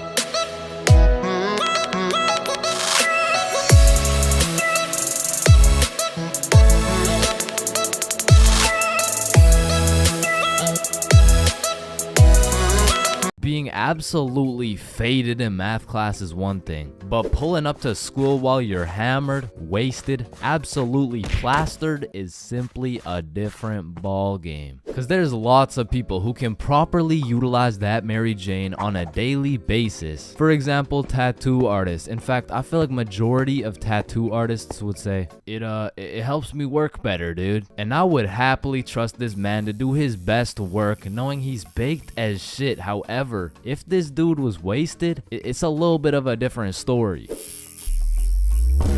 Alrighty, dude. All done. Yo, I asked for a rose, bro. And because of this reason, you would truly have to be a dumbass to go to school drunk. Chains, but the title of the video says going to school drunk. I did, bro. I went to school drunk, but listen, it was no ordinary day at school. No, in fact, I didn't even go in the day at all. I went drunk to the school dance, meaning this story takes place when the boys and I were in grade 11. It was a Thursday night, the night of winter ball, and as the boys and I were getting ready, you know, looking like some distinguished young gentlemen, I had realized, damn, none of us have any girls to take to the dance. Fuck, you're right. That means we're gonna have to ask a girl to dance, bro. What? You mean like talk to them? Yeah, if only we knew someone with a bigger roster than a cheerleading team. Someone with more hoes than a shed. Someone who pulls more 10s than EDP. It's Bob. So me and Billy started analyzing Bob. Like how does he pull so many girls, bro? Is it the jawline? I don't know. What about the silky smooth clear skin? Maybe. Or is it those succulent luscious kissable lips? It's the glasses. Yeah.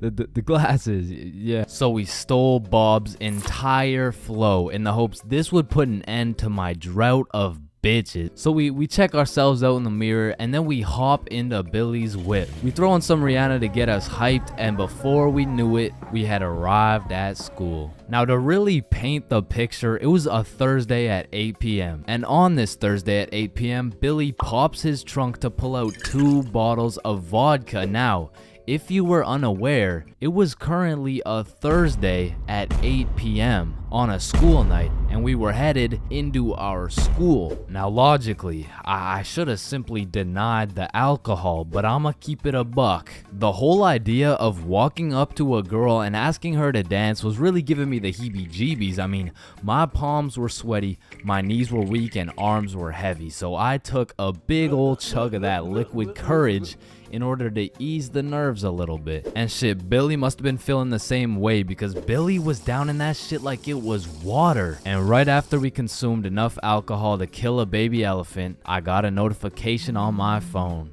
Oh shit, I got an email. Oh, it's from the school. It says, if you come to the winter ball under the influence of alcohol or any drug, you will face suspension and will lose your right to walk across the stage for graduation. Fuck. Okay, listen, if we can get into the dance before this shit hits, we're chilling. All right, we got this. So we walk into the school looking fresh as hell, but then I noticed a fat line of students, and this line led to a security check to get into the dance. Fuck, that's not good. Nah, we're chilling. I still don't even feel anything. What about you? Yeah, same. We're good. And just as we came to the consensus that we were good, the principal starts walking down the line in our direction. Fuck, act cool. We're good. Act cool. That was close. You 3, over here. Shit, fuck, shit. Do you guys know why I called you over here? Nah. Nope. I smelled alcohol the moment I walked past you 3. Now, I don't know if it was one of you or all of you, but you know the consequences of showing up under the influence, right? Yeah, we do. And tell me, is it or is it not suspicious that all 3 of you guys showed up with glasses on? Nah, we just thought it looked suspicious. Take them off. Damn. Yes, sir. And although I downed a sizable amount of vodka, it still hadn't kicked in yet. Now, I didn't want to do this to you guys, but look at my finger. This motherfucker starts waving around his magic finger in Billy's face with a flashlight to somehow see if he's drunk. Now, I don't know what the plan was, but I was fucking scared. Okay, he's not bad. Oh, okay, he's good. Now let's see here. And just as this motherfucker puts his finger in my face, that vodka hits, bro. I'm using all the strength I got to keep my balance while I'm getting blinded by this flashlight. Let me try that again. I got a little feeling you guys drank, but it hasn't fully kicked in yet. I'll check up on you in a little bit. Yeah, that's good. Yeah. So we get to security and they make sure to pat us down. A little bit too good, but before we knew it, we were at the dance. And just like that, I saw my opportunity and I put that liquid courage to use. And you know, I'm very articulate when it comes to words, so I ask, hi, how are you? Oh, hey, I'm good. So I wanted to ask you, like, you know, we're at the dance and I saw you, so I walked over here. Here we are, you know what I mean? So like, do you want to dance? Yeah, sure. It had worked. My plan had finally worked, and just as I was about to feel the female touch I'd been deprived of for all these years, I see Mr. Principal walking in my direction with his finger ready and his flashlight in hand. So I just haul ass, and I don't stop hauling ass until I'm off school grounds. So the moral of the story is, don't go to school drunk, bro.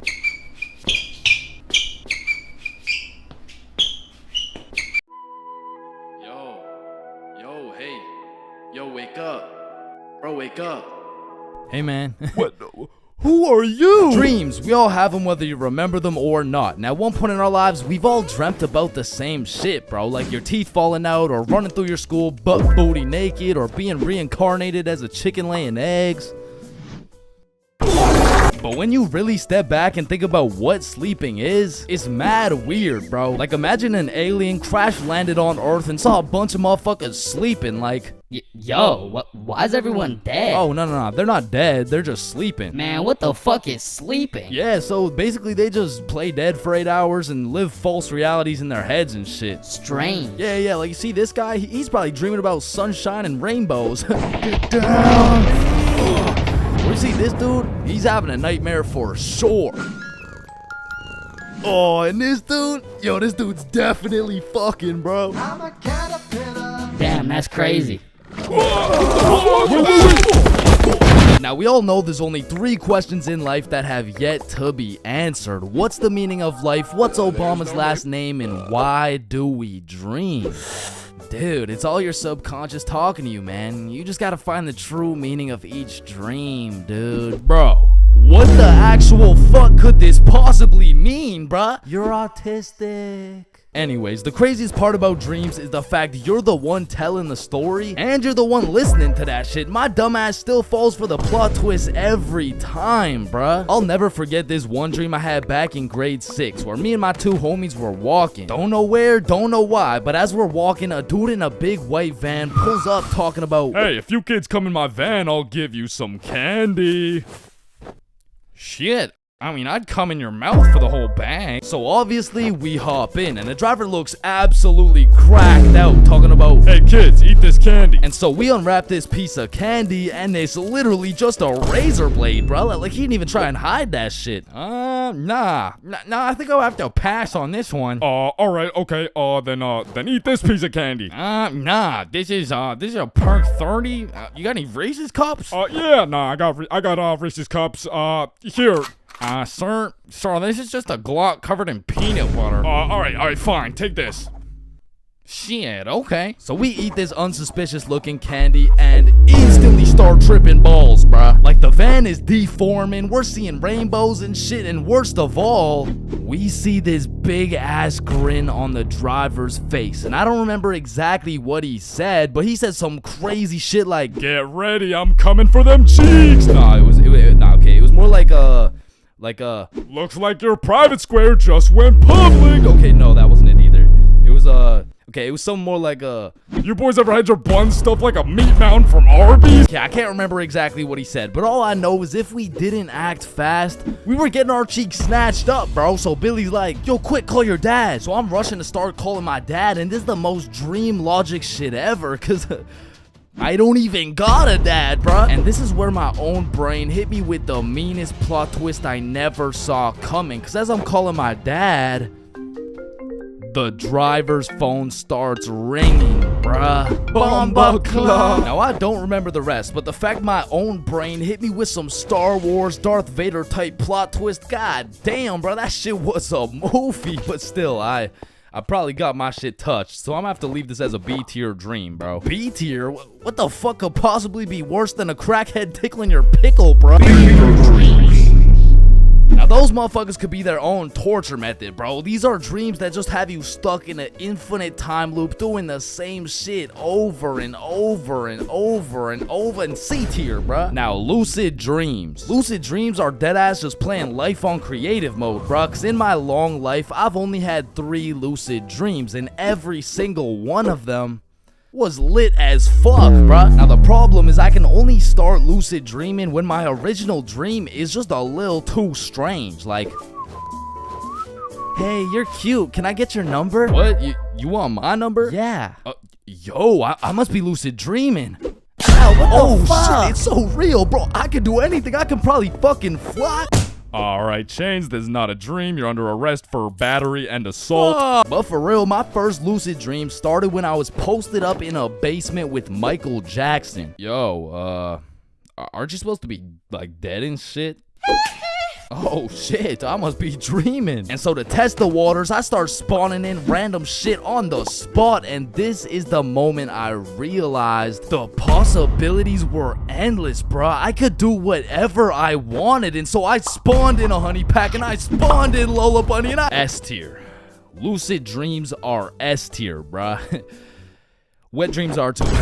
Now we got a few popular reoccurring dreams on our hands, like running through your school butt booty naked. Now back in the day, this dream used to have me scared shitless, bro. I was like, oh shit, where's my pants? Yo, what's my crush gonna think? Well, what are the boys gonna say? But ever since graduating high school, that dream has me scared even more shitless, bro. Cause now it's like, oh shit, yo, what's the police gonna think? Let's punch your back. Bro, what's the judge gonna say, bro? Shut the fuck up. Fucking C tier. Teeth falling out, B tier. Random adventures with your homies, A tier, bro. Bebop and Billy have fought bears together. We've been to the nether. We've even fucked around and ran a 3-man on the Totally Spies cast. Like, these dreams are so lit that when I wake up in my raggedy old lonely ass bed, I be trying to go back to sleep to continue the plot, bruh. Look who came back for that meat mountain, boy. Hell no. You better run. Bro, I'm trying. Now, trying to run in your dreams, man, this shit really pisses me off, bro. Because I never told anybody this, but I was the fastest kid in my elementary school. So when I'm dreaming and I got 2 hordes of zombies, Michael Myers and fucking Diddy himself chasing after me, tell me why my ass starts running like the fastest kid in the special needs class, bro. So trying to run in your dreams has got to be C tier, right next to all the common shit like falling, drowning, losing your phone, explosive diarrhea all over your bed. Damn, bruh, shitting your pants,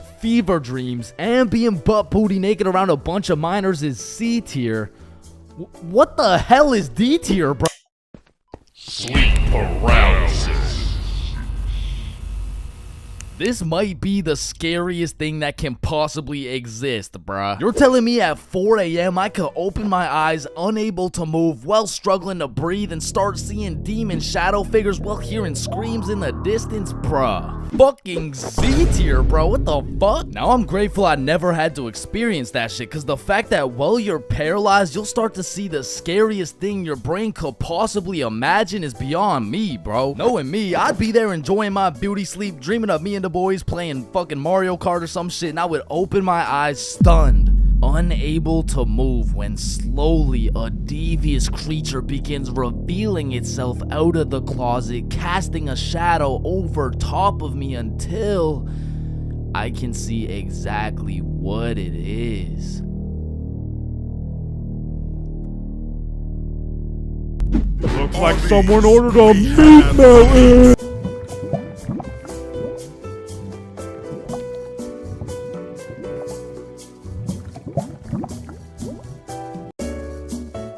Okay, Chains, welcome to your first day at Jim Jordan's. These are our new product, Bieber Bites. Just smile and remember. The customer is always right. Okay, yeah, nah, I could do that. All right, I'll leave you to it. Okay, yeah. Hey, sir, Hey what can there, can I get some Bieber Bites? Yeah, how many? Right. How about this? Hey, let me get a pack of Justin Bieber's balls. That's funny, yeah. How many do you want? Hey, let me get a pack of Bieber's sack. Okay, yeah, how many, bro? Hey, let me get a taste of Justin Bieber's wiener. Back in my day, I used to work at a fast food place called Jim Jordan's. Now, for legal reasons, this is not Tim Hortons, okay? It has J's and shit, like, they don't even look that similar, bruh. But honestly, working at Jim Jordan's, I felt like Johnny Sins, the way I'd put on my uniform and go to work just to get the soul sucked out of me, bruh. And instead of dealing with a bunch of fat asses, I'm dealing with a bunch of fat asses talking about... Alright, so I ordered an extra large BLT with ranch, extra bacon, no veggies, and I only got 5 strips of bacon. I want a new one. Okay, yeah. Where's the sandwich? I ate it. Of course you did, bruh. Like, you do not need more food. I don't think your arteries could compensate for any more bacon. No, my doctor said I'm in shape. I mean, yeah, bro, you're in the shape of a circle. I mean, I don't even know how you made it through the door. Oh, shit, damn. Now, believe it or not, I was a Jim Jordan's Hall of Fame employee. Shit, I was the best in that whole goddamn establishment, bro. And no, it's not because I was the sexiest, hardest working, strongest, most intelligent dude they'd ever seen. It's because everyone else was ass, bro. On the drive-thru, we had the Indian homie Dill Preet, and the only English he knew was the Jim Jordan's menu, bruh. Welcome to Jim Jordan's. What can I get for you? Hey, just give me a moment. I give you donut. No, I need time to think. You need chai, tea, drink. No, can you wait or not? Okay. 1 tater tot. No! Wait! You want 8? No! Okay, stop it. You know what? Okay. chocolate donut. Then over making the food, we had this sweet 83-year-old lady Linda who was 20 years too old to be doing this shit. Okay, Chains, here's the cheese bagel. Thank you, Linda. But yeah, this is the 9th cheese bagel you've given me in 20 minutes. Oh my good gracious, I'm sorry. I'm sorry. Oh, what's this? Oh, cheese bagel coming right up. And overworking the counter, we had Sebastian. Now, don't get me wrong, Sebastian was a really nice guy, but he had a little hint of the tism, you know, no, he had a lot of the tism. Like, it was more like the tism had a hint of Sebastian, which is cool, of course, but it did mean that he would absolutely yap at every single customer who came in the store. Shit, I'll never forget this one time a girl came in the store and just ordered a muffin, like, "Welcome to Jimmy's, what can I get for you?" Hey, can I just get a fruit explosion muffin? Can you guess what Sebastian said next, bruh? Maybe your total is $175? Cash or card? For here or to go? None of the above, bruh. The sentence that came out of this motherfucker's mouth was, "A fruit explosion muffin?" "Yes, please." That sounds an awful lot like a hate crime to me. Yeah, can I get my muffin, please? Do you get it? Yeah, you get it? yeah, I get it. Okay, listen.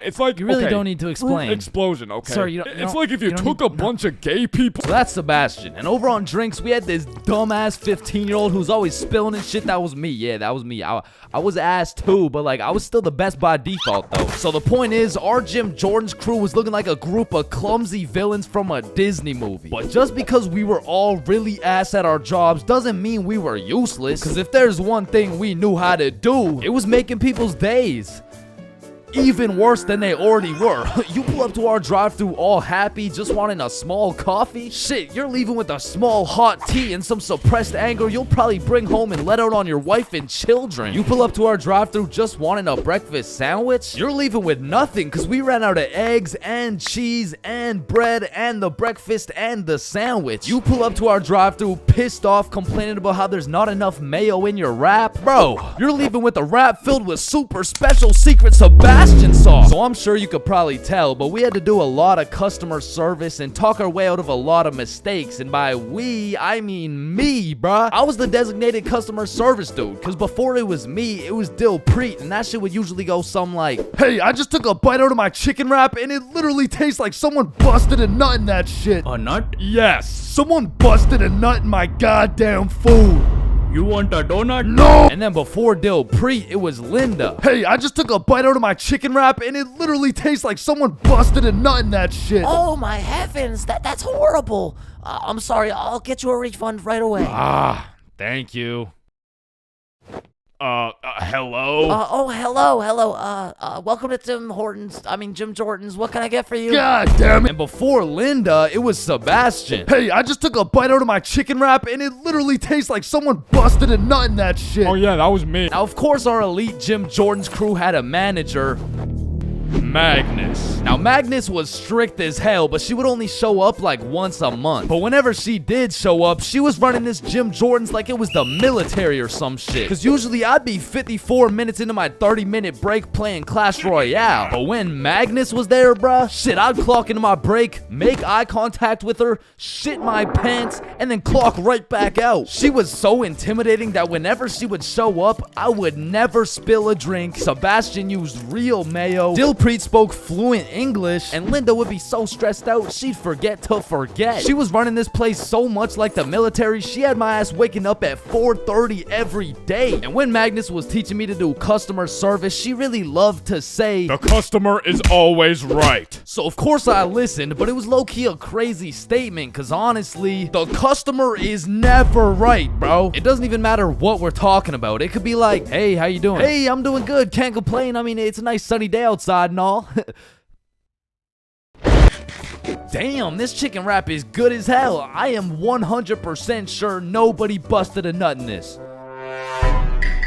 And I don't know about you, but I personally have never complained about my fast food order ever. I usually just get my order, check the bag, realize instead of a Big Mac, they gave me a McChicken with a bite taken out of it, cut my losses, and I keep it pushing. But some of these motherfuckers in the Jim Jordan's drive-thru come in like you just murdered their entire family and then took a shit in their coffee. Oh shit. Hey you, there's not enough sugar in my fucking coffee. Oh, okay, yeah, sorry about that. Do you want me to add more sugar in? No, this is unbelievable. Now, I swear these angry customers love to throw around the word unbelievable. But I'm not gonna lie, we forgot to put sugar in your coffee. It's pretty fucking believable, bruh. I mean, look at the staff. We're getting paid minimum wage. The guy who took your order doesn't speak English. The guy who made your order's a 15-year-old running off 2 hours of sleep. And the rest of our staff is playing fucking patty cake. You're lucky we even had enough brain cells to get you the coffee. And I'm gonna be honest, it was a blessing that I was broke as shit and really needed that job. Because if I didn't, I would have crashed out for sure. Hey, some dumbass forgot to put cheese in my fucking grilled cheese. Oh, hell no. Yo, Linda, you hear this ungrateful piece of shit? Oh, hell no. You keep running your mouth. I'm about to grill your cheese, bitch. What the fuck is your old ass gonna do? Do not talk shit about Linda. Like that, and I busted in your sandwich last week. Wait, what?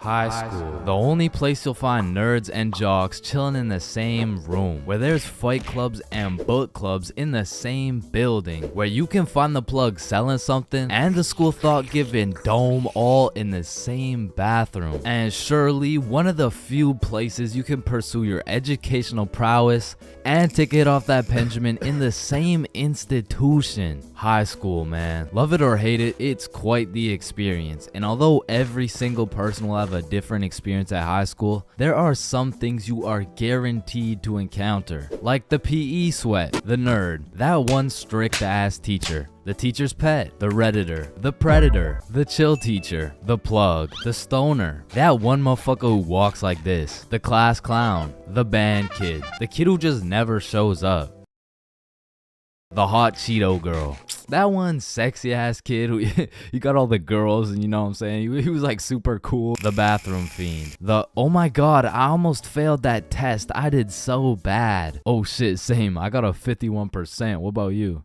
Oh my god, I only got a 98.5. The fighter, the anime kid, and the NPCs. Every single one of these individuals make up the magical place we call high school. You come into high school merely a young, innocent, and clueless child.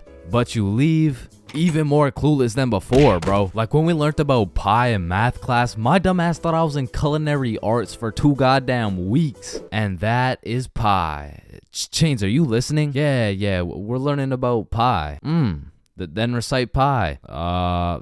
Flour, egg, some fucking blueberry. Like coming into high school as a freshman, I was thinking, I can use my high school experiences and knowledge to figure out what I'm gonna do in life. Then shit, all of a sudden I'm graduated and my brain is filled to max capacity on bullshit. So now that you're graduated, what are you gonna do with your life? The mitochondria is the powerhouse of the cell. But one of the most majestic parts of high school is the bathrooms, bro. Like it's a proven statistic that only 1 in 30 kids actually go to the bathroom to take a piss. And Lord knows what the other 29 are doing, bro. I mean, it could literally be anything from a secret fight club to a drug ring to a fucking Bible study. Like nothing is out of the picture when it comes to high school bathrooms, bro. But the bathrooms are not the only place where some fuck shit goes down. Cause you know high school students love to see fights, so when there's the slightest hint of beef, there's a motherfucker instigating that shit. Oh shit, my bad, bro. Nah, it's all good, don't worry. Yo, personally, I wouldn't take that shit, bro. What? Nah, it's fine. Like, he practically just called you a bitch. Wait, really? No, it was an accident. Wait, what's that? Oh shit, he just said he's smoking on your grandma's pack right now. Hey, don't be talking about grams like that. Shit.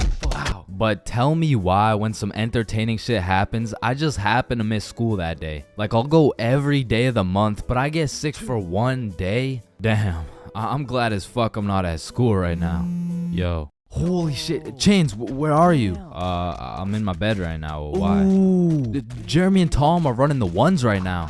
Fuck, the one day I didn't go. Wait, what's that in the background? Oh shit, yeah, they got Lil Uzi performing at school today. What? Uzi's at our school? Yeah, check it out. Yo. Oh, and they brought in Gordon Ramsay cooking up free lunch today as well. What? Oh, and I almost forgot, Elon's pulling up and giving everyone Teslas. So, No. I'll see you later, man.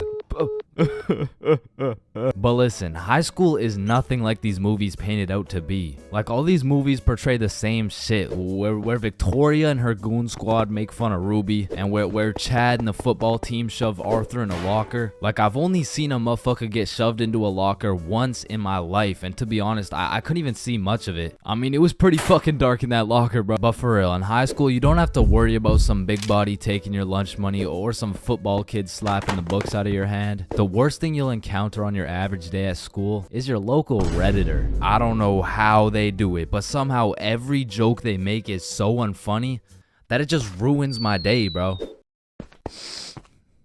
Do you smell that? Yeah, Jeremy, that's what happens when you don't shower in 2 months. No, it smells like sussy baka, like Among Us.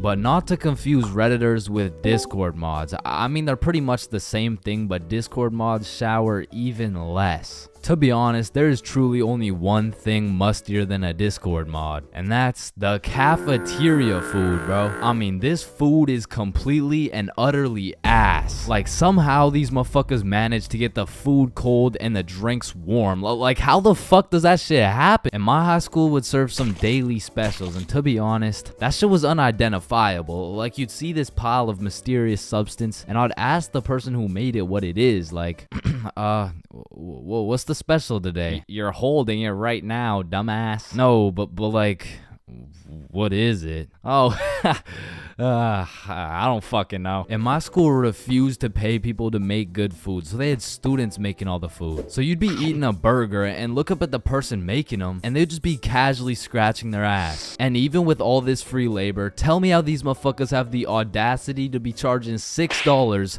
for 3 chicken strips, bro. That's $2 for one small soggy piece of some shit that's probably not even chicken. I mean, that shit is a robbery. And speaking of robbery, the high school change rooms are shockingly similar to Detroit. And we all know, you can't have shit in Detroit. Like, if you leave anything not locked up, it's gone, bro. Your iPhone, gone. $5, finessed. 2-week-old rotten sandwich.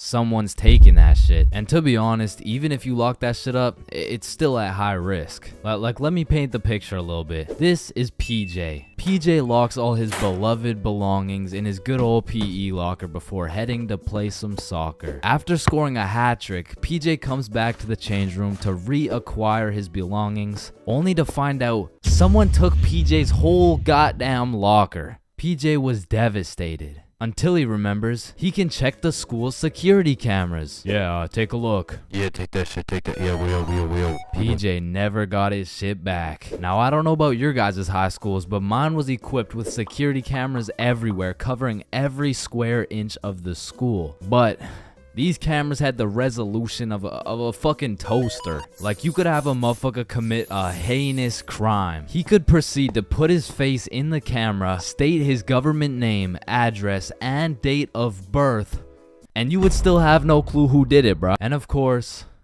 the teachers. Teachers have the ability to make or break your high school experience. So real quick, let me go over some of the teachers you will encounter in high school. The angry teacher, the chill teacher, the lazy ad teacher, the funny ad teacher, the teacher who doesn't know how to teach shit, Miss Cakinson, the teacher who wants to be the chill teacher, but shit just doesn't work. That teacher that plays videos all class. The gym teacher with several allegations. The weird science teacher. And the teacher who subscribed to ChainsFR. Wow, what a G. And that's high school in a nutshell.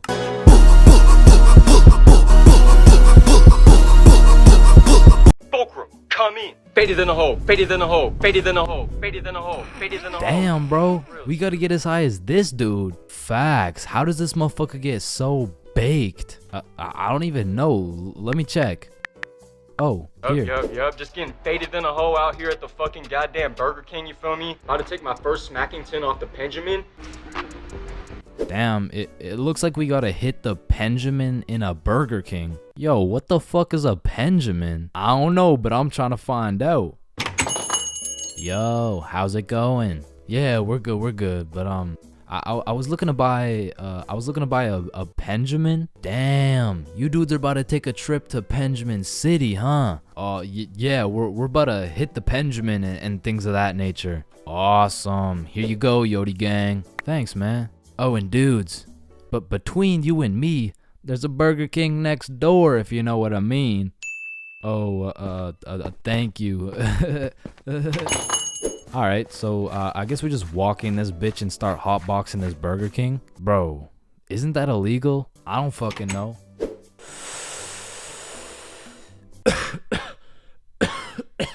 God damn. This shit hits. Let me try. Damn. Unfortunately, you guys can't be doing that in our Burger King. Nah. It's chill. We're just getting faded than a hoe. Wait, you're getting faded than a hoe? Yeah, we're getting faded than a hoe. Shit, I know you were getting faded than a hoe. My bad, Yodi gang. Nah, you're good. You want a little hit? Shit, I might have to take this Benjamin to Blinkerton City, you feel me? Yeah, I feel you.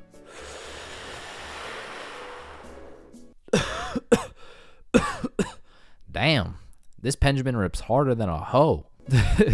Yeah, have a good rest of your shift, man. Yeah, you too. Fuck, did I just say you too? Listen, I don't know about you, but this Benjamin got me feeling faded than a hoe, faded than a hoe, faded than a hoe, faded than a hoe, faded than a hoe.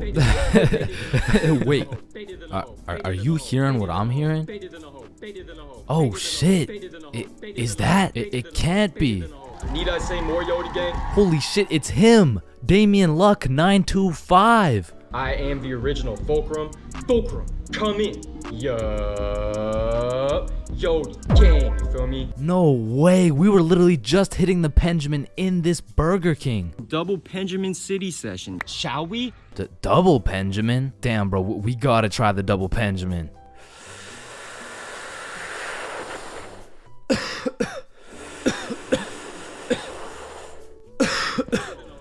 Yo, where are we? I'm faded out here in Yodi land, you feel me? No fucking way. It's a city full of Damian 925. Yo, this is crazy. Bro, these munchies are crazy. Facts, let's go cop some food. Holy shit. 7-Eleven is just full of motherfuckers hitting the Benjamin.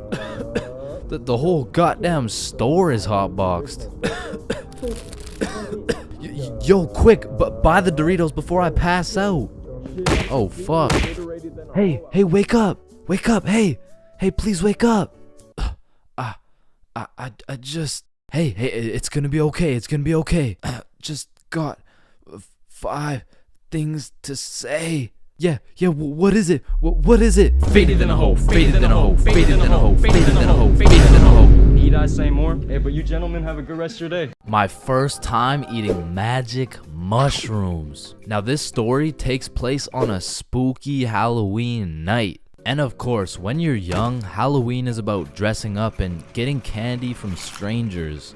But as you get older, you grow to realize the true meaning of Halloween is to commit as many devious and malicious crimes in one night as humanly possible. Like when me and my homies first transformed from some young, innocent gentlemen into some unethical and deceitful delinquents, we planned out some criminal activities for our first teenager Halloween. Yo, trick-or-treating is for nerds. We're gonna drink alcohol and smoke grass. Woo. Yeah. That is so teenager. So you know, we drink their drink and we smoked our grass. Man, I sure could fuck up some Reese's Pieces right now. Not gonna lie, some Skittles would be fire. Alright, fuck it. So we threw on last year's Halloween drip and shamelessly went trick-or-treating baked as fuck. Trick-or-treat. Aren't you guys a little bit old to be trick-or-treating? No, but we got our candy and we went back to Billy's crib and the munchies took over. I mean, we fucked that shit up so fast that we changed costumes and we spun the block. Trick or treat. Oh, didn't you guys already come here? No, there's a snake in my boot. So all Halloween, me and the gang pretty much just ate chocolate. But by the time next year rolled around, okay, this Halloween is going to be the best Halloween yet. But how can we top last year? Yeah, we already smoked grass and ingested alcohol well underaged. Cause I got these.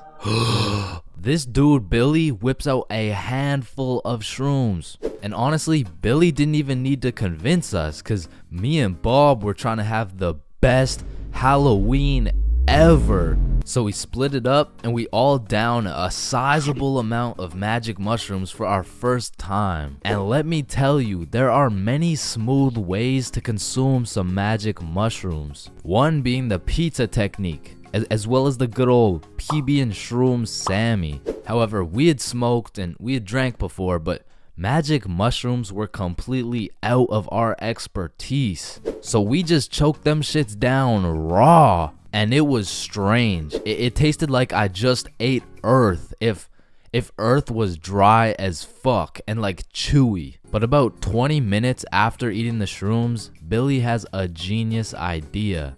Okay, hear me out. We go trick-or-treating, collect some candy real quick, and come back. So when these mushrooms hit, we can be eating good. Okay. Wait, then we need some costumes. Okay, I do have 3 costumes, but like just don't ask any questions, okay? Why do you have no questions, bro? Now let's go get this bag of candy.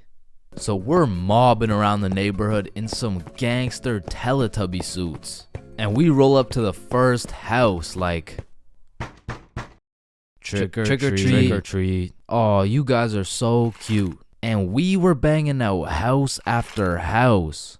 But after about 4 houses, I started to notice my Teletubby mitts were looking a little suspicious. But I didn't have time to think about the psychedelics that were potentially invading my brain because I had bigger priorities. Go cop some Halloween candy. Trick or treat. Trick or treat. Trick or treat. But as we walked up to the 8th house, I was undeniably tripping balls. Cause as I looked up at Bob, I just started uncontrollably laughing my ass off. And Bob's shrooms must have kicked in too, because we were both just hysterically laughing at each other for no reason. But then the door opened and I saw this tall ass bald dude with an unconceivably large smile on his face. I mean, the shrooms made it look like his smile was just unproportionately big, and I just assumed it was a Halloween mask. Man, I love your Halloween costume. What costume? Oh, holy shit. We need to get home ASAP. So we're making our way back home, tripping balls in our Teletubby costumes, and I'm just seeing the stars falling out of the sky. Then out of nowhere, Billy yells, "What the fuck is that?" Shit, I'm probably just tripping, but it looks like zombies running towards us at full speed. Oh, yeah. I see it too. Oh shit, we gotta run. So me, Billy, and Bob start booking it back to Billy's house. And I am hauling ass because there is no way I'm getting packed up by some zombies right now. And when I look back, I don't see some zombie costume. No, I see some real ass zombies, like bones sticking out, eyeballs look like they haven't blinked in centuries, and that shit just made me run faster. Cause to me, this was a life or death situation. I mean, in reality, it probably just looked like 360 ooga booga! We get back to Billy's crib. Holy shit, get in. Lock it. And we were not taking any chances. I mean, we barricaded every single door in the entire house. And for a second, it was a horrible trip. I mean, I thought I was in the zombie apocalypse. But once we settled down, we were having the time of our lives, chilling and eating candy while tripping balls. Booga booga! Here at Stickman High, we understand the importance of learning. That's exactly why our new curriculum has been perfected to accelerate the learning of each and every student. Like, hey, look at this kid. Wait, what? Look how big his head is. It must be full to the brim with all that knowledge we provide. Hey, it's not that big. No, it's pretty fucking big. Anyways, let's take a look at how the new curriculum pushes our students in the weight room. Oh, wow, impressive. See, I didn't even know legs could bend like that. They can't. All right, stop recording. Stop the recording. Stop the recording. Stop the recording. All right, Stickman High, welcome to the new curriculum, and let's study those textbooks. All right, class, are we ready to learn about this new curriculum or what? Or, we could just do a Kahoot? That's what I've been waiting for. That's what it's all about. Man, I fucking love Kahoots, and I don't study for shit. Bro, I feel like Kahoots are the exact equivalent of the good old here comes the airplane trick. Like, yo, you want a Brussels sprout? Aw, hell nah, bro. Those are disgusting. Oh, shit. Alright, but here comes the airplane. Hey, Chains, you need to study for this history test. Hell nah, bro. That shit's boring as hell. Okay, yeah, but... The Declaration of Independence was signed on the... Because personally, I didn't give a single fuck about what we're learning in school. But I swear they infused the Kahoot music with Adderall or like crack or some shit. Because a game of Kahoot used to have me all the way locked in. And I would be grinding my way up those leaderboards. Like, I'd make it to 3rd place and then 2nd place and then 1st. And then the teacher would throw in some bullshit like, now what position was Abraham Lincoln conceived in? So I go for the safe answer, and all of a sudden I dropped 14 places, and I'm getting passed by goddamn Dildo and Duncan McCawkiner. And the teacher's over here yapping about, yeah, guys, you should know this one. It's chapter 13 in your textbooks. Like, bro, why the actual fuck should we know this one? But in these Kahoots, people were coming up with the most outrageous names of all time, bro. I remember anytime a teacher would pull up a Kahoot, the first names would start off normal as hell. Jessica, Eric, maybe a little Bartholomew. But as soon as one dude drops a name that's ever so slightly comical, every single name after that ends up being more and more out of pocket than the last. It's like a competition to see who's gonna push that shit the furthest. Like Richard Long quickly turns into Ben Dover, which nicely parlays into Hugh Janus, which passes it over to I Swallow Cum, who alley-oops it for Wilma Dickfit, which eventually somehow always ends up with the teacher just catching mad strays. Like somewhere along the line, that shit goes from Dixie Normus to Miss Jackson's built like Mike Wazowski. Alright, who said I'm built like Mike? I remember I had this teacher who used to love Kahoots. Shit, she loved her Kahoots so much, we'll call her Miss Kahooters. Nope. Nah, we're not actually doing that. We're not calling her that. I think we'll just go with Miss Kahoot. You know what I'm saying? I think Miss Kahoot works just fine. And every Friday or so, we would walk into Miss Kahoot's class, and she would have a Kahoot pulled up smiling from ear to ear. Which I'm not gonna lie, was really sad to see. Not because she was smiling, but because I knew in 20 minutes tops, that smile would turn into straight anger, bro. Hey class, happy Friday. We're gonna do another Kahoot because I know it's a class favorite. Just please, everyone be appropriate. DJ Bustanut, are you serious? In my 22 years of teaching, I have never. And I felt bad for Miss Kahoot, you know, like I really did, but it was low-key her fault for running it back so many times. Cause DJ Bustanut just couldn't stop catching these dubs, bro. He was a dog. But nah, I really do feel Miss Kahoot, cause sometimes even Kahoot pisses me off, bruh. Cause picture this, I'm here grinding out these answers, giving it my all, even cheating a little off that one smart motherfucker with the big ass laptop, but I still get a few answers wrong, you know, nobody's perfect. But imagine my pain as I read my screen and find out I'm 76 points behind fucking Sebastian, bro. And I look up at Sebastian and this motherfucker doesn't even know what he's playing. He's just happy to be here and shit. But there's only one feeling worse than being 76 points behind Sebastian, and that feeling always came from the easiest questions. It would be like, oh, what? This is a little too easy? How do you say hi in English? And you're trying to speedrun this shit, so you click the first thing that kind kinda makes a little bit of sense and the answers come up, and you're the only motherfucker to get that shit wrong. No, dumbass, that was a konnichiwa. And everyone's looking around for who got it wrong. Like, yo, whose dumbass got that shit wrong, bruh? Facts, bruh. Type shit. Dumbass. Type shit. The fucking dumbass. Chains? Were you the dumbass who got that shit wrong, bro? Me? Dumbass? Nah, shut up.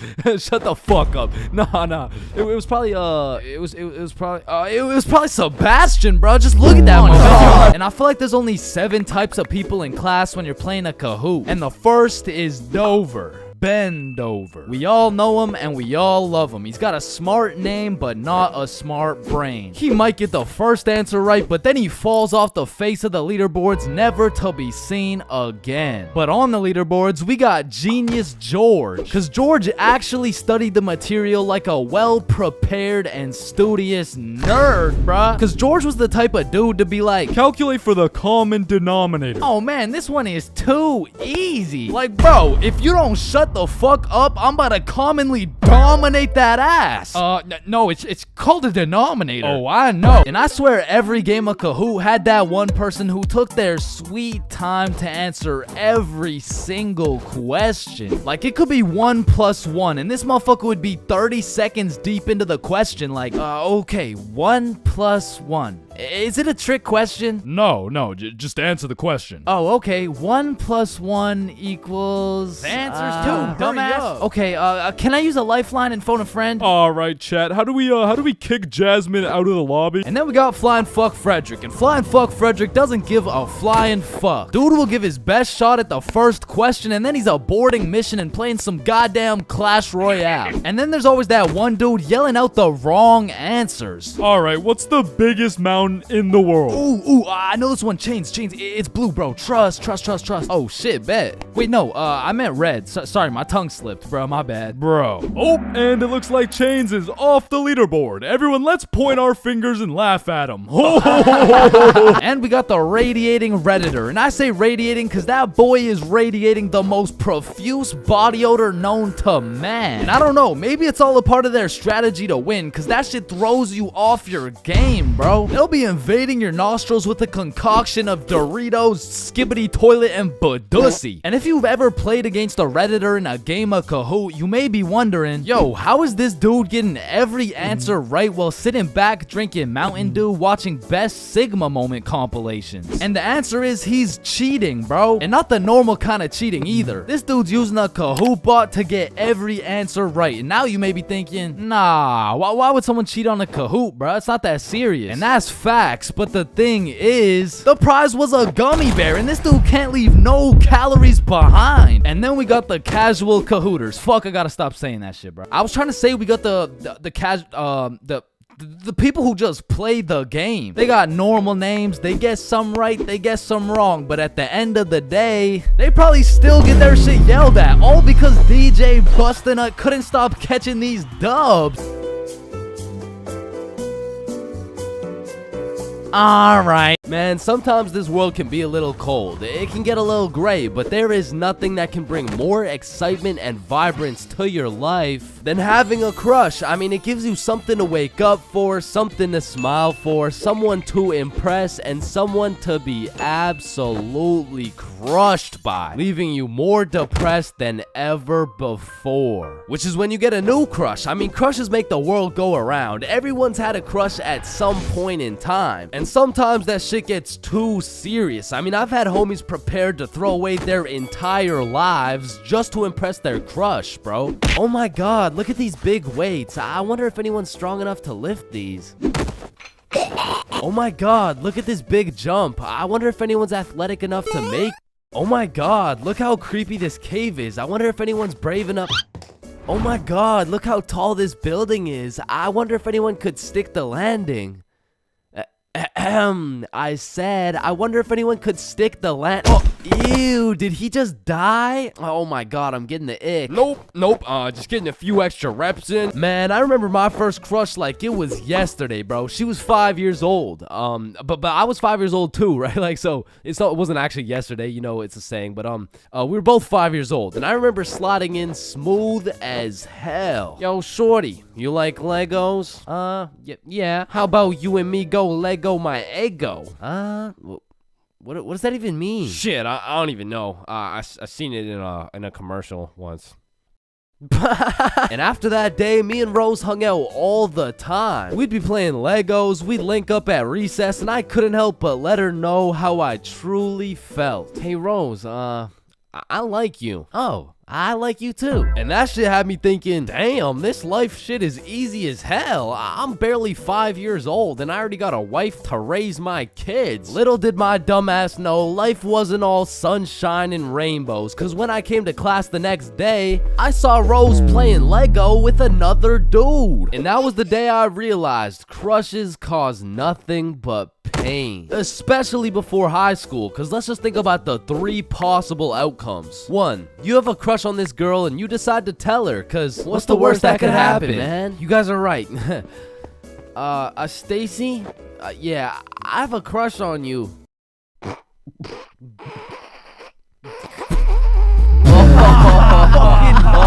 Ugly as fuck. Or 2, you never build up the courage to tell her and end up watching your crush sit in a tree with the faster kid who had the light up Skechers and the Charizard EX. And we all know what happens when Stacy and Jimmy are sitting in a tree. Or outcome 3, you confess to your crush and it's the perfect scenario. I like you too. Now you've officially started your first middle school relationship, which is probably the worst outcome of all, bro. Cause now you've been sentenced to 14 days of relentless cringe and countless awkward scenarios. And I say 14 days because that shit's lasting 14 days max, bro. Hey Stacy, do you want to be my girlfriend? Yeah, okay. Oh, yeah, awesome. Yeah, awesome. Woohoo. So do you want to like hold hands or something? Yeah, sure. So, Stacy, I've been thinking. I don't think this whole thing's gonna work out. Oh, okay. It's not me, it's you. Oh. Wait, what? Yo, fuck my ass, bro. Or what's even more tough than having a crush in middle school is having a crush on a fictional character, bruh. Cause it's like you'll just be chilling, watching some Teen Titans eating cereal or whatever. All of a sudden your crush is kissing other dudes right in front of you and you can't even do shit about it. I remember back in my day, I was down horrendous for Lola Bunny, bruh. And I really don't know how I feel about admitting my attraction towards a 2D cartoon bunny, but you gotta remember, this was in the past. Like, this was at least at least 2 months ago. And maybe I'm tweaking on this one, but the red fish from Shark Tale, bruh, she was different, bro. And her name, I think it was Lola as well. Shit, maybe I just like cartoon girls named Lola or something. That's exactly what I want to hear. No. And I don't know about you, but for some reason, whenever I would talk to my crush, it was like I got an instant nerf, bro. I'm talking minus 10 charisma, plus 15 stutter, minus 5 strength, and plus 350% chance of getting put in a random ass headlock. Like I could be in the worst scenario of all time with a girl who has 5 kids and is married to a member of the cartel. And just cause she's not my type, I'll get an instant stat boost that'll have me pulling like Mr. Duke Dennis himself. But put me in a room with my crush and all of a sudden I got the same charisma as fucking McLovin. Hi. Hey, it's 10:33. What? AM, like in the morning. Like I'm saying, it's 10:33 in the morning. Fuck. And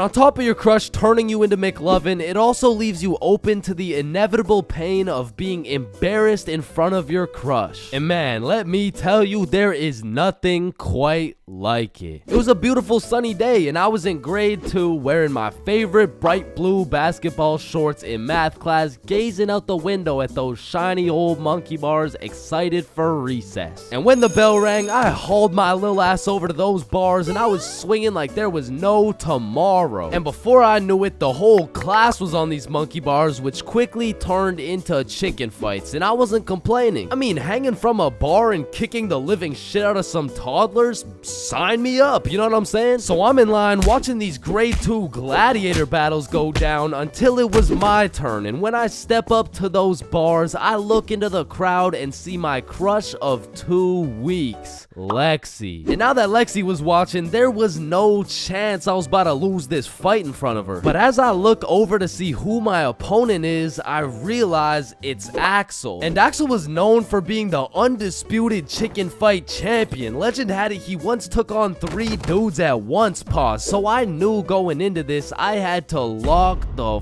fuck in, bro. So we climb over to each other and he's kicking my shit in off rip until I hit his ass with my specialty move, the Python squeeze. And in 10 seconds flat, let's just say I folded that motherfucker's clothes with him still in them, and everyone was hyping me up because I just did the exact equivalent of dunking on Michael Jordan in his prime with Beyonce watching. So of course Axel's pissed. Hey Chains, you, me, rematch now.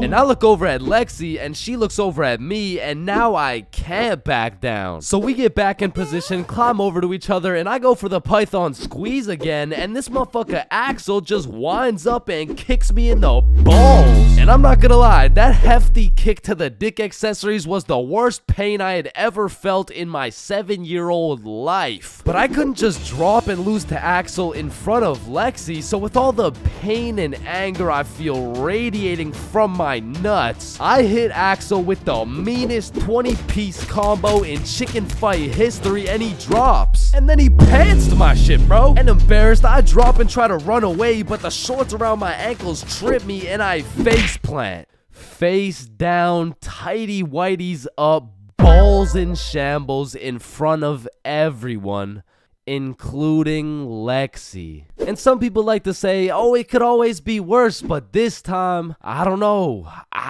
man. I don't know. So the moral of the story is, man, fuck Axel, bro.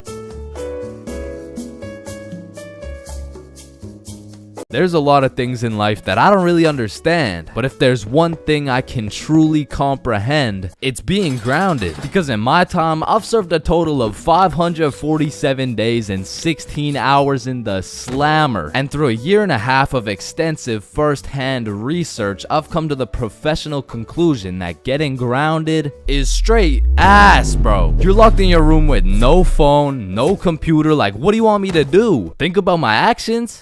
Hell nah. Being grounded had a young me doing the stupidest shit ever, bro. Like I was popping handstands, hitting my head against the wall, playing with the door stopper thingy. Shit, I got so bored I even read a few pages of a book like an absolute nerd. And now that I think about it, Percy Jackson and the Battle of the Labyrinth was actually a spectacular read. Now listen, there's only one thing worse than being grounded, and that's being falsely imprisoned for life.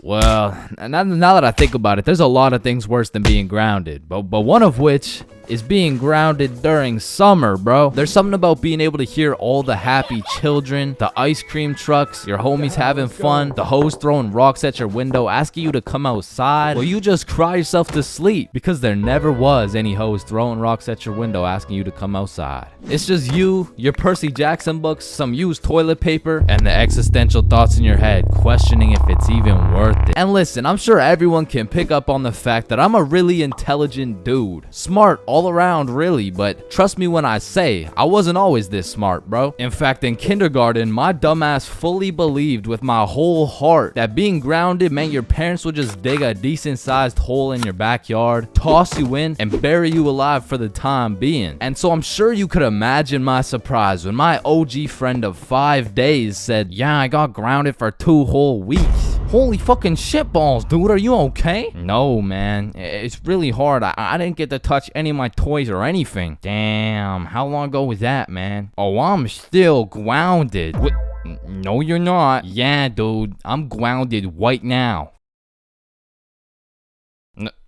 No, the fuck you're not. And I wouldn't truly find out what being grounded was until 7 years later. I was in grade 7. It was a beautiful sunny summer day at approximately 11 a.m. and me and the boys were freely roaming our city. Little did I know, we wouldn't be free for long. And as the boys and I roamed the city looking for a move, one of Bob's girls calls him up and is like, okay, so my friend Becky is in Hawaii for a few days with her family, and she said I could bring you over. And just like that, Bob could have wrapped it up and claimed some cheeks. But the boy Bob was never one to leave the homies behind, so not only did he convince his girl to let us come, but he went above and beyond. He got his girl to bring some of her friends over too, and now we're hyped because we had now located the move, and quite a marvelous move if I do say so myself. Now keep in mind, all of us knew Becky and had been to Becky's house many times before, but Becky was all the way in Hawaii, so she had no clue about the marvelous move about to take place at her own crib. But regardless, me and the homies walk into Becky's crib and they low-key got a little get-together in the works. I see Bob's girl, I see Bob's girl's friends, and then I see a mutual friend of mine named Dennis. And he brought his girl. Now a little backstory about Dennis. Dennis was 2 years older than me, making him in high school, and to be fair, from grade 7 to high school is a colossal difference. Dennis was taller, had a more developed frame, and Dennis even had some facial hair in progress. The amount of facial hair that put my peach fuzz to shame. And to put it quite simply,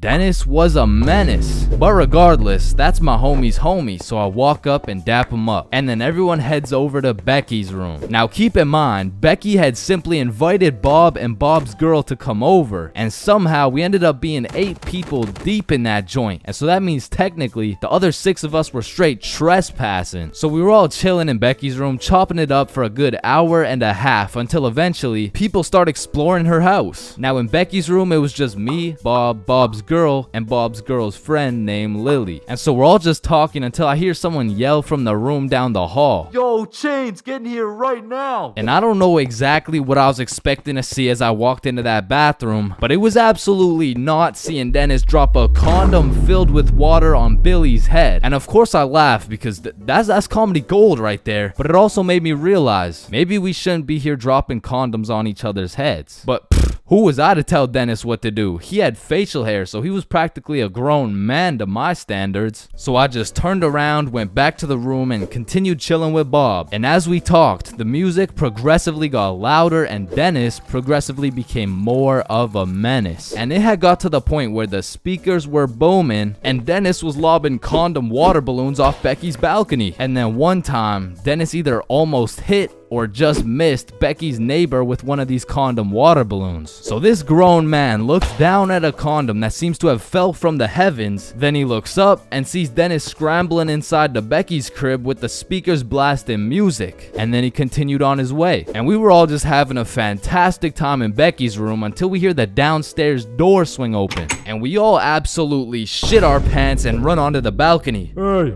I just texted the family who lives here and they said no one is supposed to be in the house. Everyone needs to leave right now or I'm calling the cops. And that's exactly what we did. No messing around, we were out that hoe. And we all went to Bob's girl's house for an emergency meeting because we were all scared as fuck. And now Bob's girl and Becky are texting and Becky's like, my parents are pissed. They want to talk to everyone's parents and they know how many people were there. So we all devise a foolproof plan. Okay, we give Becky our phone numbers, tell it's our parents' phone numbers, and we act super disappointed in our children. We all agreed on this plan and the emergency meeting was dismissed. And over the next few days, we all got texts from a very unhappy Becky's father, who made sure to specify the amount of condoms that were found in the bathtub. We all respond with some bullshit along the lines of, "Hello, Mr. Beckerson.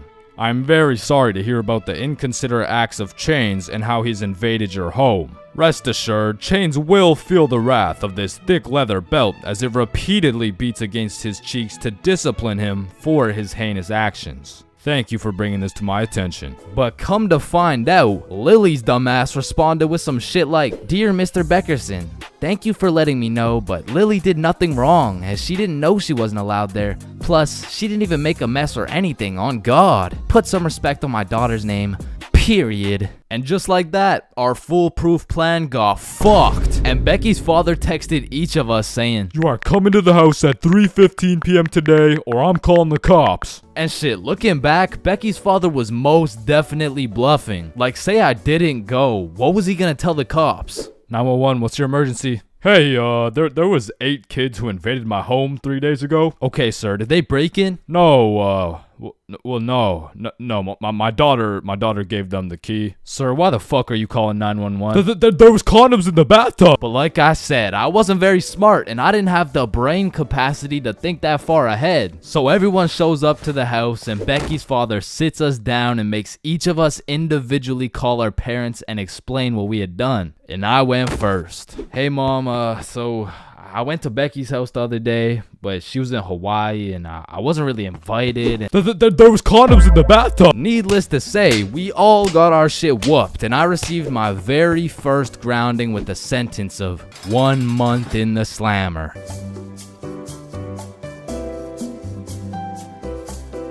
Man, summer is just a beautiful season. The sun is shining, the trees are green, and you can stay out with your homies all night. And best of all, you get to sleep in till that shit gets absolutely fucked by the first day of school. And waking up to that first alarm of the school year will have you discombobulated as hell. Like, Chains, square doodle mat salami mouse.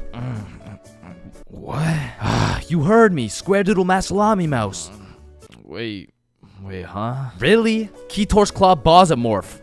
Man, what the fuck are you talking about? What the fuck? And even though getting out of bed early hurts your soul, it's absolutely necessary you spend at least 5 minutes staring at your wall, contemplating your entire life. And if you're a real G, you laid out your toughest fit the night before, so you're low-key hyped to rock that shit to school. So you throw on your new shoes and flick up for the first day of school. And then you walk over to the establishment where you will not only pursue your educational prowess, but you may also dabble in what some call stunting on these hoes. And man, I will say, linking up with your boys on the first day of school just hits different. Like, I be reuniting with the homies like I didn't just see them 12 hours ago. And we're all happy and shit until the school bell reminds me I just got my ass locked up for another 10 months. And I don't know about y'all, but I don't think I've ever made it to my first class of the year on time. Like, it'll be 9:15 and my dumbass will still be trying to figure out how to make it to room 347 by 8:55. And walking into your first class of the year late has to be one of the most uncomfortable situations you can experience, bro. Because the teacher will be like, "Oh, and who are you?" "Oh, I'm Chains." "Well, Chains, why are you late?"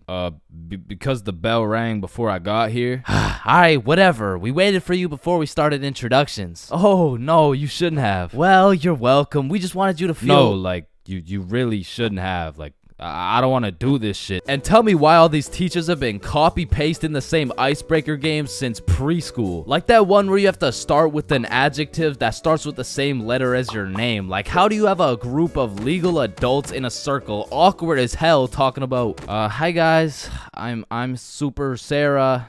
Hey y'all.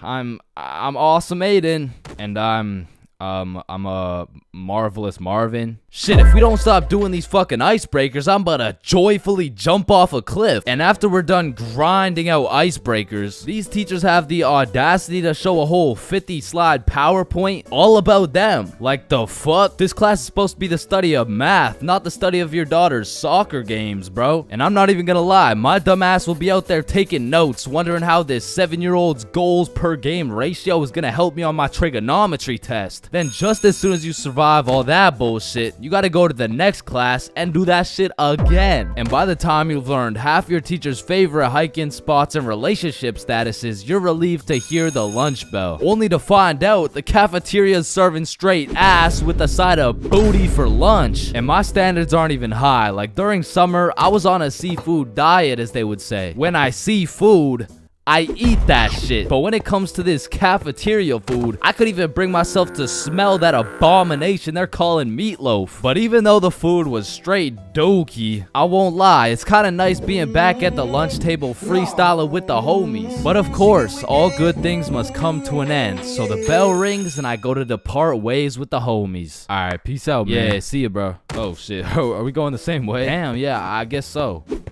Alright, peace out for real. Yeah, see you, bro. Shit. Alright, my class is right here. Bro. Me too. Oh, shit. Let's go. Alright, class. I'm gonna be taking some attendance. Correct me if I get your name wrong. Jason. Here. Billy. Yo. Megan. Present. Chains. Here. Charlie. That's me. Bob. No fucking way. Is there any Bobs in the room? Yo, do you hear that? Is that intro music? Does anyone here know a Bob? Oh, man, nothing beats a class where you got all the boys sitting together. Like, from the jump, you already know you're all about to fail the fuck out of that shit, but it's gonna be fun as hell. Alright, so, everyone introduce yourselves and tell us what you did over summer break. My name's Bartholomew. My name's Bartholomew, and I'm not gonna lie to you guys, I had a pretty rough summer. I mean, I crashed my car, my girlfriend broke up with me, someone robbed my house, my grandma got jumped the other day. No, bro, not the grandma. You three in the back. Disrespectful. And what's crazy about the first day of the school year is how these teachers will act all nice, talking about, it's so lovely to see all your beautiful faces, and it's also nice to see you, Aiden. Wait, what the fuck? We're gonna have an amazing, fun year, and guess what? There's no homework today. Knowing damn well they're about to make up for it with twice as much homework tomorrow. Like, they'll for real be handing out kindergarten-ass coloring sheets the first day, and then tomorrow you're getting your ass whooped by some calculus worksheets. And I didn't even talk about the motherfuckers you'll be seeing in the halls on the first day. Like, I don't know what these dudes be going through in those 2 months, but motherfuckers be going from Arthur Kennedy to AK real fast, bro. Oh shit, is that you, Arthur? Oh, G, don't be dropping the government name like that. Government name? But that's just your first name. Hey fam, it's AK. Aye, man. What you been up to, bro? Hey fam, I'm trapping, trying to make it out of the mud, you know? The mud? You live in a gated community. Oh shit, that's the ops right there, fam. Get down. The ops? That's just fucking Edward. Or the way these new freshmen be walking like they're scared a senior's gonna slap the books out of their hands and take their Fortnite V-Bucks gift card. Like, bro, you freshmen are worried about the wrong V-card. Like, I don't know why, but the day these kids go from sophomore to seniors, they instantly decide to pull an EDP. Like, bro, you're 18 and she's fresh out of middle school. That's a whole crime. But that's not the only crime motherfuckers be committing on the first day of school. Some dudes be pulling up to school with the most atrocious fits known to man. Like, there's no fucking way you laid out this ramen noodle chicken soup ass fit the night before, slept on it, then woke up and thought, oh yeah, the hoes are gonna love this one. Like, I'm not gonna lie, you could never catch me wearing the types of fit these motherfuckers be wearing, bro. Like, that shit should have never made it out the closet. Like, I don't condone bullying, but all I'ma say is, your actions have consequences, bro. Speaking of consequences, every year it seems like the rules teachers tell you on the first day keep getting more strict. Like, you'll be walking into the first class of the year all jolly and shit. All of a sudden, you're getting your shit smacked by the longest list of class rules you've ever seen. Hey, class, I'm super excited to have you. We're gonna have so much fun this year, but first, I'm gonna go over some of the class rules. Okay, so there will be no negativity, no phones, no food, no talking when I'm talking. Actually, no talking ever, no laughing, no smiling, breathe as quiet as possible, no washroom breaks, and last but not least, no having fun. So yeah, guys, like I said, I think we're gonna have a lot of fun this year. And just like that, man, summer's over and you're back to school. It's possibly one of the worst times of the year. Like, do you really think it's a coincidence that when school starts up, the sun just starts hiding and the leaves start dying? You see what I'm implying? But I will say, one day you might just look back on these times as the good old days and you might just start crying.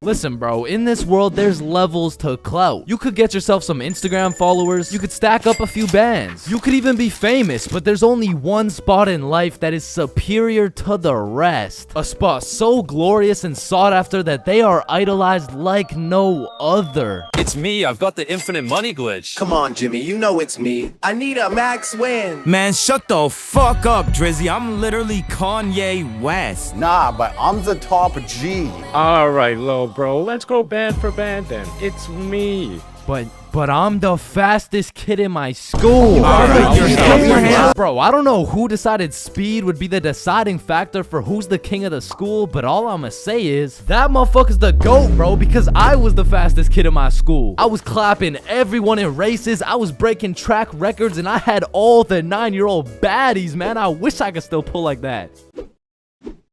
Alright, it's just a miscommunication, you know, like when I say 9-year-old baddies, I didn't mean like... Explain it to the judge, buddy. Sick fuck. And because I peaked in elementary school, come with me and we'll take a look back at some of the first years of our lives and maybe some of the best, am I right?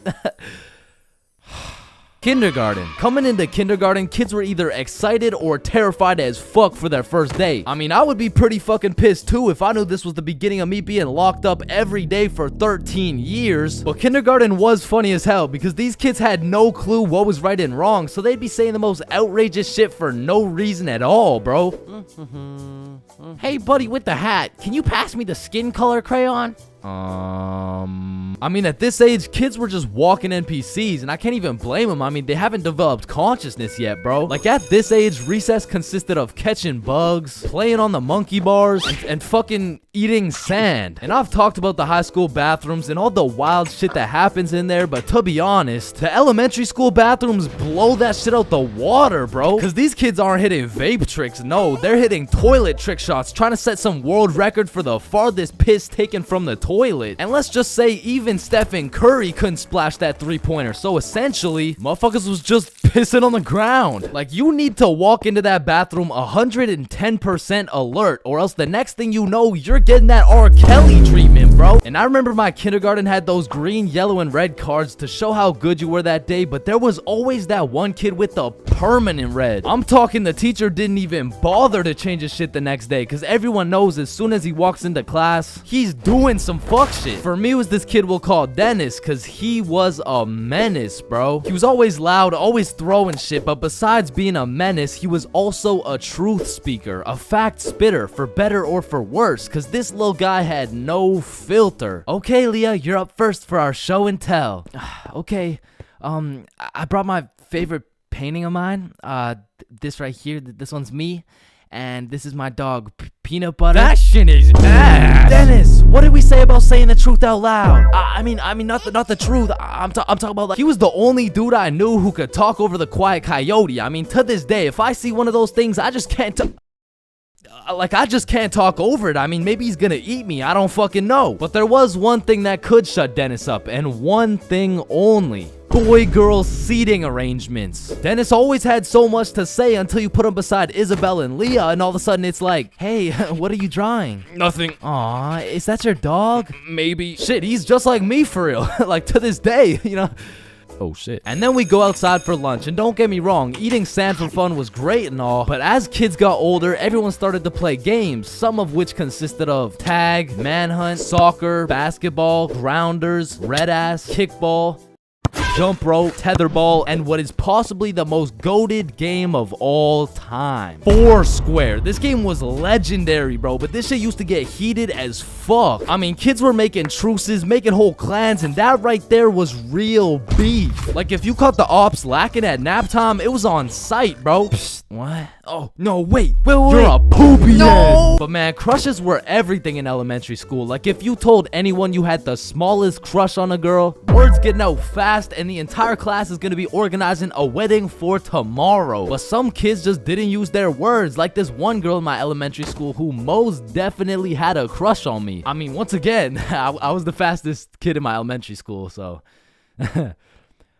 As I was saying, this girl had a crush on me, but she didn't like using her words, so essentially, she just she just beat my ass. I mean, what better way to tell someone you like them? And she must have really liked me, bro, because you could see it when I came home. Like, oh my god, Chains, what happened? Oh, well, I think this girl at school likes me. Oh, yeah, that's great. But why do you have so many bruises? Well, Mom, I think she really likes me. No, I think you need to go to the hospital. Yeah, probably, yeah. And there was also that one kid who went around teaching people swear words just cause he could. And of course, when I learn some shiny new words, I'm gonna use them. I mean, I still fucking do. But I remember just talking with my friends, dropping the F-bomb, feeling cool as hell. And then one time I see this girl hauling ass over to the teacher and whispering in her ear. And I already knew what was going down because this girl was the biggest snitch known to man. Like, unprovoked. It was like a hobby or some shit to her. And her name was Erin. Like, her real name was Erin, spelled E-R-I-N. Yeah, how's it feel to get snitched on, buddy? But getting in trouble in elementary school was tough because they would act like you were committing war crimes for the smallest things. Like when I got snitched on for swearing, I was in grade 4. I was a big boy, you know what I'm saying? But my teacher was pissed, bro. Chains, you can never say that word. It's horrendous. What does horrendous mean? It's not good, okay? Aw, shit, my bad. Chains! Oh, sorry, it's just stuck in my fucking brain. Chains, cut it out right now or you get detention. Okay, I'm sorry, motherfucker. What? And I'm not gonna lie, the most cursed part of elementary school was the talent shows, bro. Cause the teachers expect you to be all quiet and serious and shit, but it was literally a real life try not to laugh. Like, how am I supposed to be serious when Jimmy's up there shitting out Minecraft parodies like it's comedy gold? I mean, at my school, it was less of a talent show and more of a come on stage in front of the entire school and do whatever the fuck you want for 10 minutes type of show. And man, that shit was brutal. It was like watching paint dry. But if the paint was 7 years old and standing on a stage in front of the entire school, nervous as hell, shitting his pants. Cause elementary school had some weird kids, bro. Like those kids who used to put glue on their hands to let it dry so they could peel it off. Or the kid who would just straight up eat the glue. Or the weird kid who would secretly take a bite out of every single foam football. Like, how are you that hungry? The kid who only wore shorts through rain and snow. The kid who was mad at everyone for no reason. The kid who wouldn't stop yapping. The kid who always had to flex how strong their dad is. My dad is so much stronger than yours. He can beat up your dad with his pinky finger. He can bench press 625 pounds. Wait, what even is that? You don't know what a bench press is? No, what the fuck is a dad? The kid who thought he was Albert Einstein. The snitch named Aaron lives at 354 Stickman Way. The fake snitch. Bro, you won't believe what I just did. What'd you do? I just put my juice box in the recycling. Get this? With the straw inside. I'm telling the teacher. Bro, chill. Teacher. Jackson. Yeah, can I go to the bathroom? The teacher's pet named Aaron, E-R-I-N, postal code 3310. And of course, the fastest kid in the school. You know what I'm saying? That was me.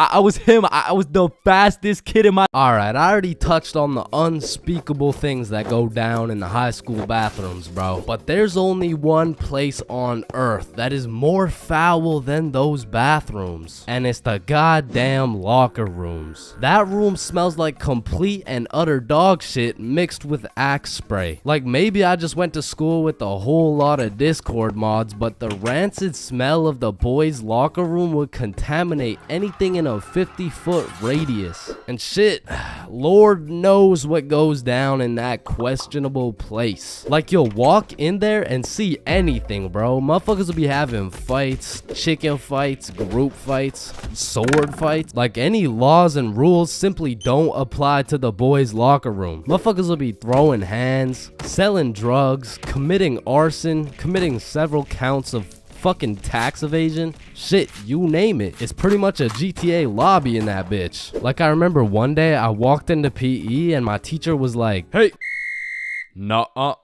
where's your PE strip?" And I was like, shit, it's in the locker room. So I walk into the locker room and there's just two motherfuckers throwing hands and they just stop and look at me like, oh shit.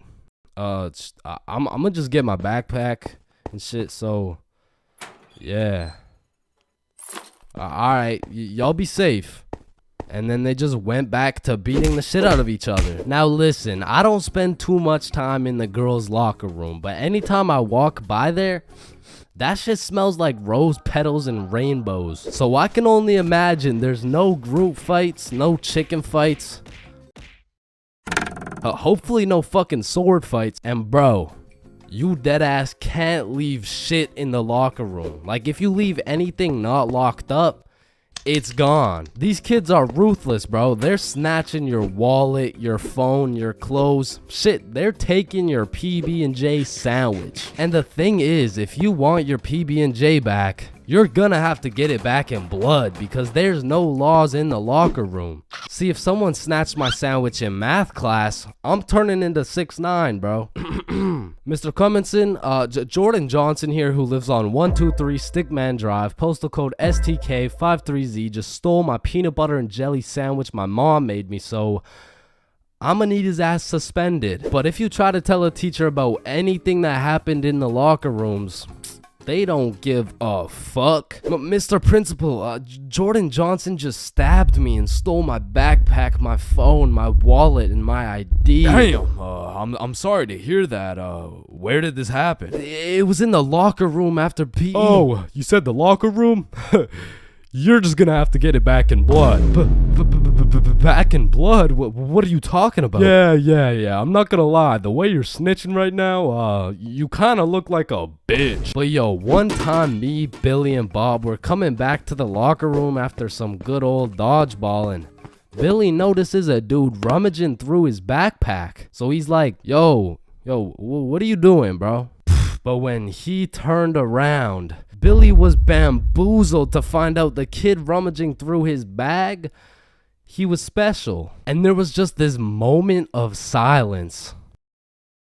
Yo, am I supposed to like beat his ass right now? Or bruh, I'm sure you didn't take anything. Just politely ask for your bag back. All right, yeah. Oh, hey man, can I get my bag back, please? And the kid just hugged Billy, and then he left. And I'm still confused to this day. But I'm gonna be honest, locker rooms weren't all that bad. Cause sometimes you'd walk in that hole and they would just be throwing a party. Now it still smells like ass, and there was literally no females, but it was still kinda lit. Like you'd walk in there and it would transform into the club. Shout out my Lego, there's me. I'm in this bitch with TP. I'm in this bitch with Ultra. Or you'll walk in there and they'll just be giving out free pizza. Like walking into the locker room is a gamble. You might walk in there and get robbed, or you'll get some fucking pizza. I don't know. But what I do know is there's only 10 types of dudes in the locker room. Starting with that one kid who must have thought it was the 1800s the way he was whipping motherfuckers. Next, we got the poor guy who's just trying to change. He's quiet, he's normal, and he changes. It's a locker room, so it makes sense. Then we got that one poor soul who gets absolutely cooked by the entire locker room. Yo, why is Kevin built like Mike Wazowski? Bro's got no neck. We're stickmen. None of us have necks. Shut up. You skip neck day. Yeah, he skips neck day. Next, we got Bob. Bob's just that guy that casually takes his shirt off, and he's built like Giga Chad. Like, shit. Fucking sexy ass Bob.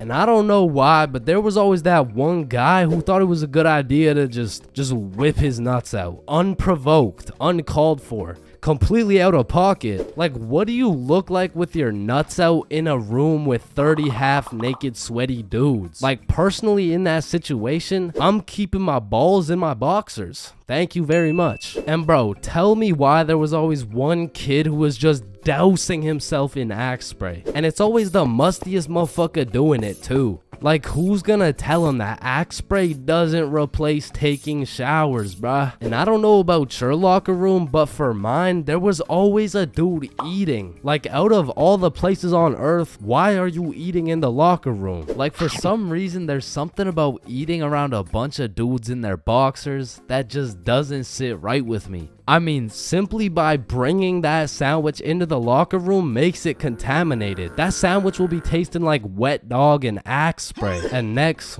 we got the kid who just makes as much noise as humanly possible.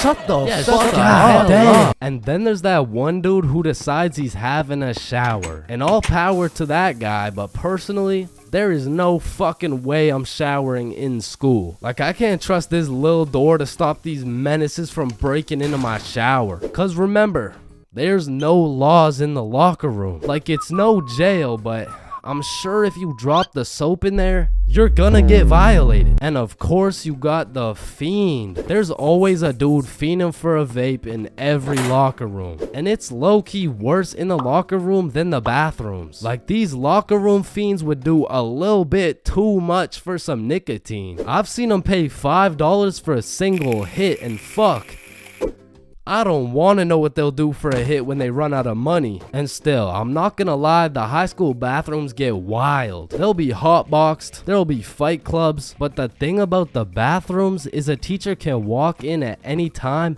and get every student suspended. Like, even the poor kid taking a piss will probably get suspended just by association, which is exactly why the high school locker rooms get so fucking rowdy, because there's truly no teacher strong enough to stop the buffoonery that goes on in these locker rooms. So they don't even try. Shit, I don't care if your teacher is John Cena. There is no single man who can put a stop to the fuck shit that goes down in the locker rooms. But there is one thing that can: a female.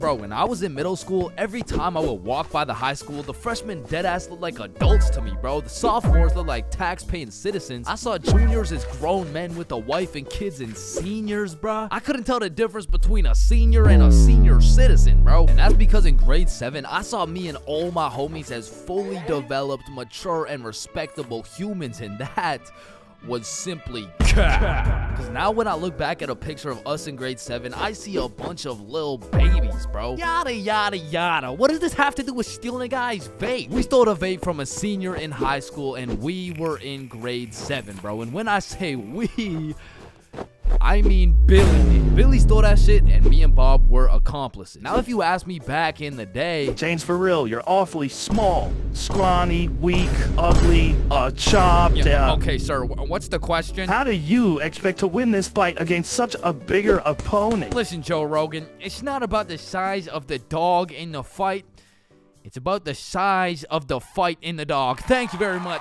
Thank you. And then I saw Jake Paul versus Anthony Joshua, bruh. Okay, guys, so I'm not doing this fight. I quit. I'm retiring. Because I don't care how many years of karate, taekwondo, pad thai, jujitsu, or teriyaki a kid takes. I can beat their ass easily. But I won't, because that's morally wrong and I have honor. Hey, everyone. I heard Chains talks to minors. What the fuck? And I heard he fakes all his stories. Man, I do not fake my stories, bro. Sorry, anyways, as I was saying, this story takes place in grade 7. It was a summer day, and it started off pretty slow. You know, me and the boys were just chilling at Bob's crib, playing a little Rocket League and whatnot until we got bored. And when me, Bob, and Billy get bored, it's a problem, bro. Because every time we were bored, we would do one of 5 things. Light public garbage cans on fire, ding-dong ditch houses, light more shit on fire, buy things from 7-Eleven, with the 100% discount, or climb our middle school, bro. Yo, let's go let some garbages on fire. Yo, I don't know if there's any left at this point. Alright, let's ding dong ditch. Man, I'm not really trying to do all that running right now. Shit, should we climb Stickman Middle?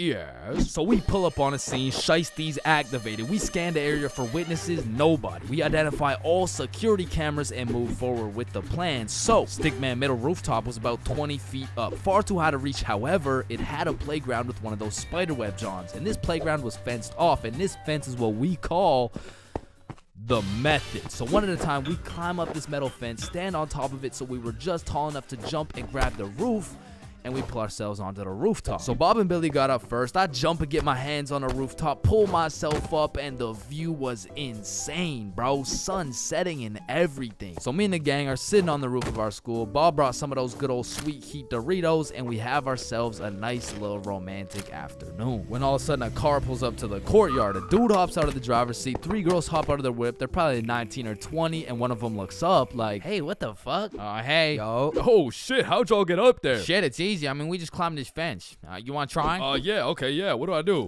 You just gotta stand on the right side of the fence. Okay. Which side's the right side? It's the opposite of left. Is this guy retarded? Oh, okay, yep, okay, I got it. All right. Okay, now what? Okay, yeah, just bring your feet up to the little crossbar, but be careful. Careful? This shit's easy, man. I know a ton of 12-year-old girls who could do this. Right, okay. Why does he know a ton of 12-year-old girls? Okay, what do you think I do from here? Dude, I don't think I know what to do. Oh, shit, man. I don't think I know what to do either. No, I'm saying I know. Like, damn, man. How is he so retarded? Oh, I'm up, boys. Let's Yes, go. sir. Yeah, let's go. Anyways, what's y'all's names? I'm Billy. That's Bob. And I'm Change. BBC, is it? Yeah, my name's Cooper. It's nice to meet y'all. Yeah, nice to meet you, man. You want some Doritos? So he just abandons the girls down at the courtyard, and we go back to our spot, sit down, and Cooper's vaping and shit. Billy's bumming a few hits, and I'm not gonna lie, he was a nice guy. I mean, you could tell he had a good heart, but god damn did that motherfucker like yapping, bro. I think me, Bob, and Billy got off a total of 3 sentences, bro. And so I was telling her, if you mess with the bull, you get the horns. Damn, that's crazy. Bruh, for real? Dead ass. I mean, bro yapped the day away. The sun went down. It was getting cold, so Billy was like, Yo, y'all trying to head back? yeah, bro, it's getting cold. Yeah, yo, great conversation though, boys. Right. So we all climb down the roof, make it to the courtyard, and say our farewells. Peace out, Alright, see Cooper. you, bro. Yeah, y'all have a good one, man. We head back towards Bob's crib, and to get there, we gotta walk up this small path with a super steep uphill, and as soon as we get to the top of the hill, Billy stops, and he looks back. Yo, what's up? I should have taxed his vape, bro. What? Yeah, like I should have finessed his vape. That shit was nice. Bro, like, you're not doing that. Let's go back to Bob's crib. Say I won't do it right now. Bro, you won't. Bob, you know I would do that shit. Keep it a buck. Alright, watch this then. So Billy, completely alone, walks back down the hill to the courtyard and starts talking to the dude through the driver's window. Yo, Cooper, you think I can have one more hit for the road, bro? Damn, man, you really came all the way back? You're a fiend, huh? Yeah, nah, I got you, man. Bless. And because me and Bob were up on this hill, I vividly remember we got like a bird's eye view of this shit. And obviously, y'all don't know Billy the way I do, but I was 100% convinced he did not have the balls to do this shit, bro. There was no way. Hey! Billy starts hauling ass, and instantly Cooper punches that bitch in reverse. And my heart dropped so fast. We had a bird's eye view of Billy running for his fucking life, and Cooper's right on his ass, and they are both headed right towards me and Bob, bro. So we take our head start and get our ass right back to Bob's crib. But Billy couldn't just run to Bob's crib and have Cooper knowing his address. So instead of taking the path to Bob's crib, this motherfucker runs straight into the prickle bushes, bro. Adrenaline pumping. He's powering through these bushes, getting cuts all over his arms, legs, face, until all that adrenaline crashes and he realizes he can't make it through to the other side.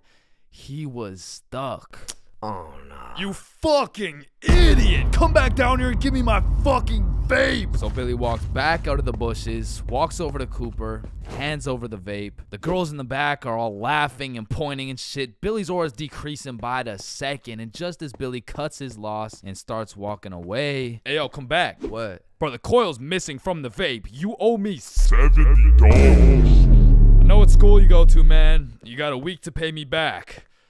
Or else. Billy not only lost all the aura he'd been saving up for 13 years on this earth, but now he's $70 in debt with 1 week to figure it out. So every day after that, Billy begs his mom for $10 for lunch money, $10 for pizza, $10 for school supplies until a week had passed.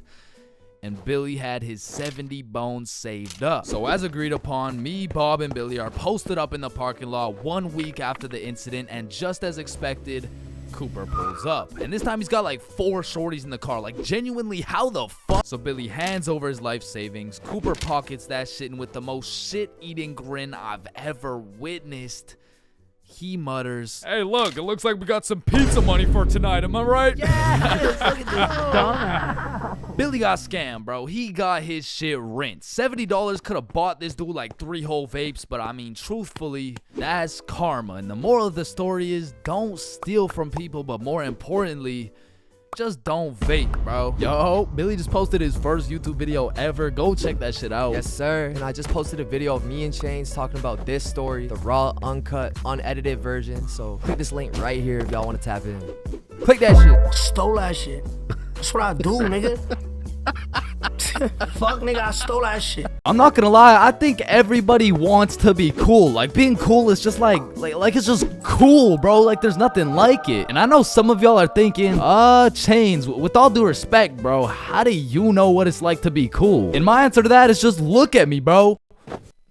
I fucking don't, okay? But I do know someone who is cool. He's a certified cool guy, and his name is Bob. Now, And what makes Bob so cool? Is it the sunglasses? Is it the sexy ass face? No. Tell him the answer, Bob. He doesn't talk. The answer is Bob doesn't talk. And a crucial role in being cool is the element of mystery. Now it's interesting because if we take a look at Jake over here, Jake doesn't talk either. And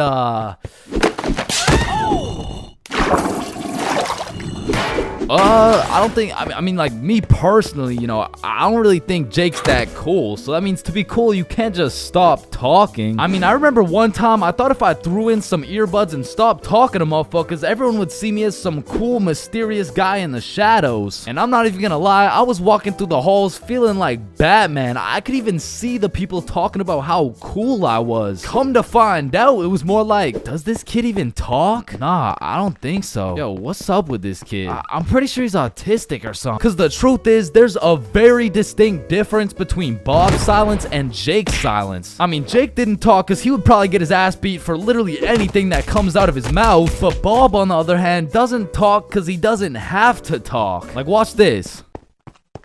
Oh my god, Bob. I love you, Bob. Now, just for science reasons, let's just see what happens when I do the same thing, you know? Why not? What's the worst that could happen?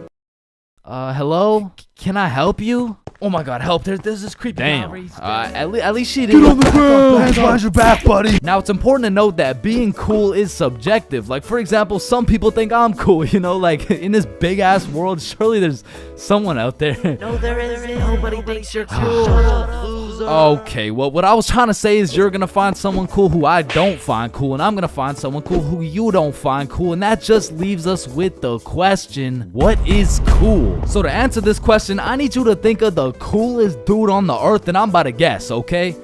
You got it? Yeah, alright. I'm not the fucking Akinator. I'm not about to guess who you're thinking of, but I can guess with 100% accuracy who you're not thinking of, and that's Mark Zuckerberg, okay? How did I know that? Because if you think of Mark Zuckerberg as the coolest guy in the world, you're fucked, alright? Like, there's no helping you. Like, click off the video. It's raps for you, bro. But how could Mark Zuckerberg possibly help us get cooler? I mean, look at the guy. He's practically oozing uncoolness as we speak. But that's important because if being cool is subjective, we need something objective to look at, and objectively, Zuckerberg gets no bitches. Like, let's just look at the numbers here. I mean, this guy's the CEO of Meta, but he's also the CEO of being a uncool lizard nerd guy. And if there's one thing I've learned in my studies of coolness, it's the art of minding your own goddamn business, okay? Like, let's compare George to Bob, who, let's just say, both aced the math test. Hey, Chains, what'd you get on the test? Fuck, I got like a 65%. Oh, that's really good for you. That's good for you. Yeah, I actually got 100% plus the bonus question. Oh, wow. Nice, bro. Billy, what'd you get on the math test? Math test? The dog. I could have swore that shit was chemistry. Nope, it was math, and I got 103%. Bob, what'd you get? Oh, 110. There was only one bonus question. That's impossible. Oh, kissy face. Bob, did you pipe the teacher? And that's probably why Zuck over here is so uncool. He's minding a million people's businesses, probably looking through their cameras and shit like, yeah, fuck you, Mark. And the most important trait for being cool is having confidence. You just can't be cool while shivering your timbers, bro. And I know some of you are thinking, oh, well, I guess it's over for me then. And no, it's not over for you, bro, because confidence is the most fake it till you make it shit ever. Like, you're not gonna say the perfect thing every time. Lord knows I don't. I'm pretty sure I say the wrong thing every time, but if you say that shit with your chest, people let it slide, bro. And I said, no, I wouldn't suck your dick for $20. Oh, well, that makes one of us.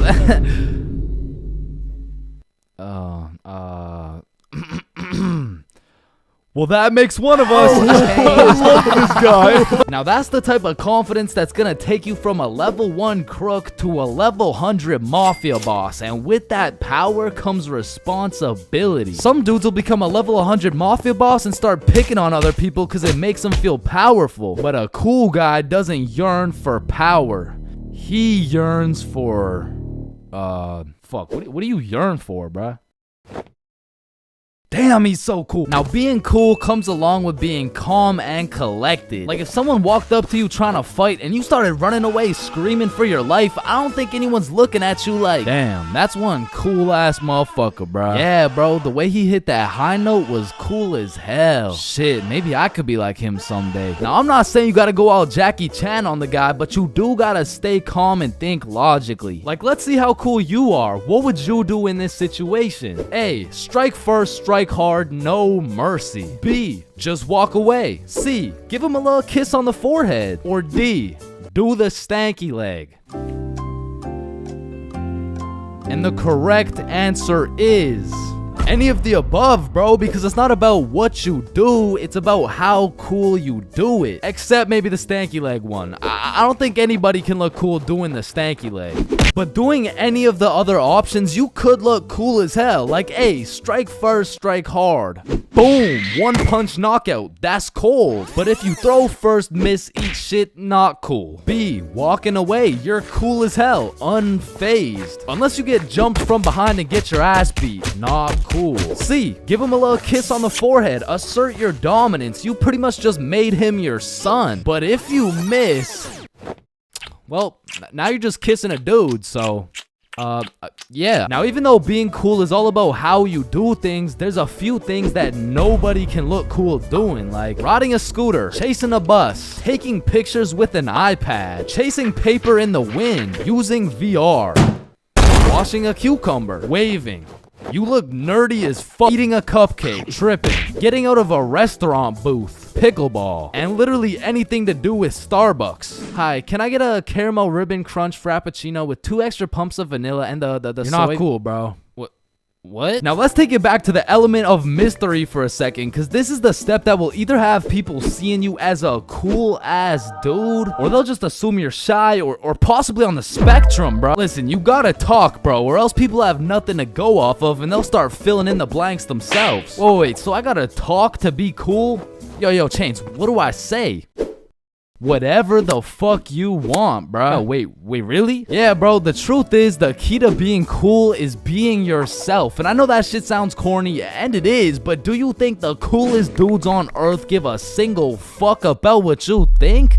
Hell nah. They're way too busy being cool, bruh. You gotta be like a peach, man. Some people hate peaches, some people love peaches, but at the end of the day, the peach is gonna be a peach. So here, take these sunglasses, and if you haven't heard it today, you're a cool ass dude, bro.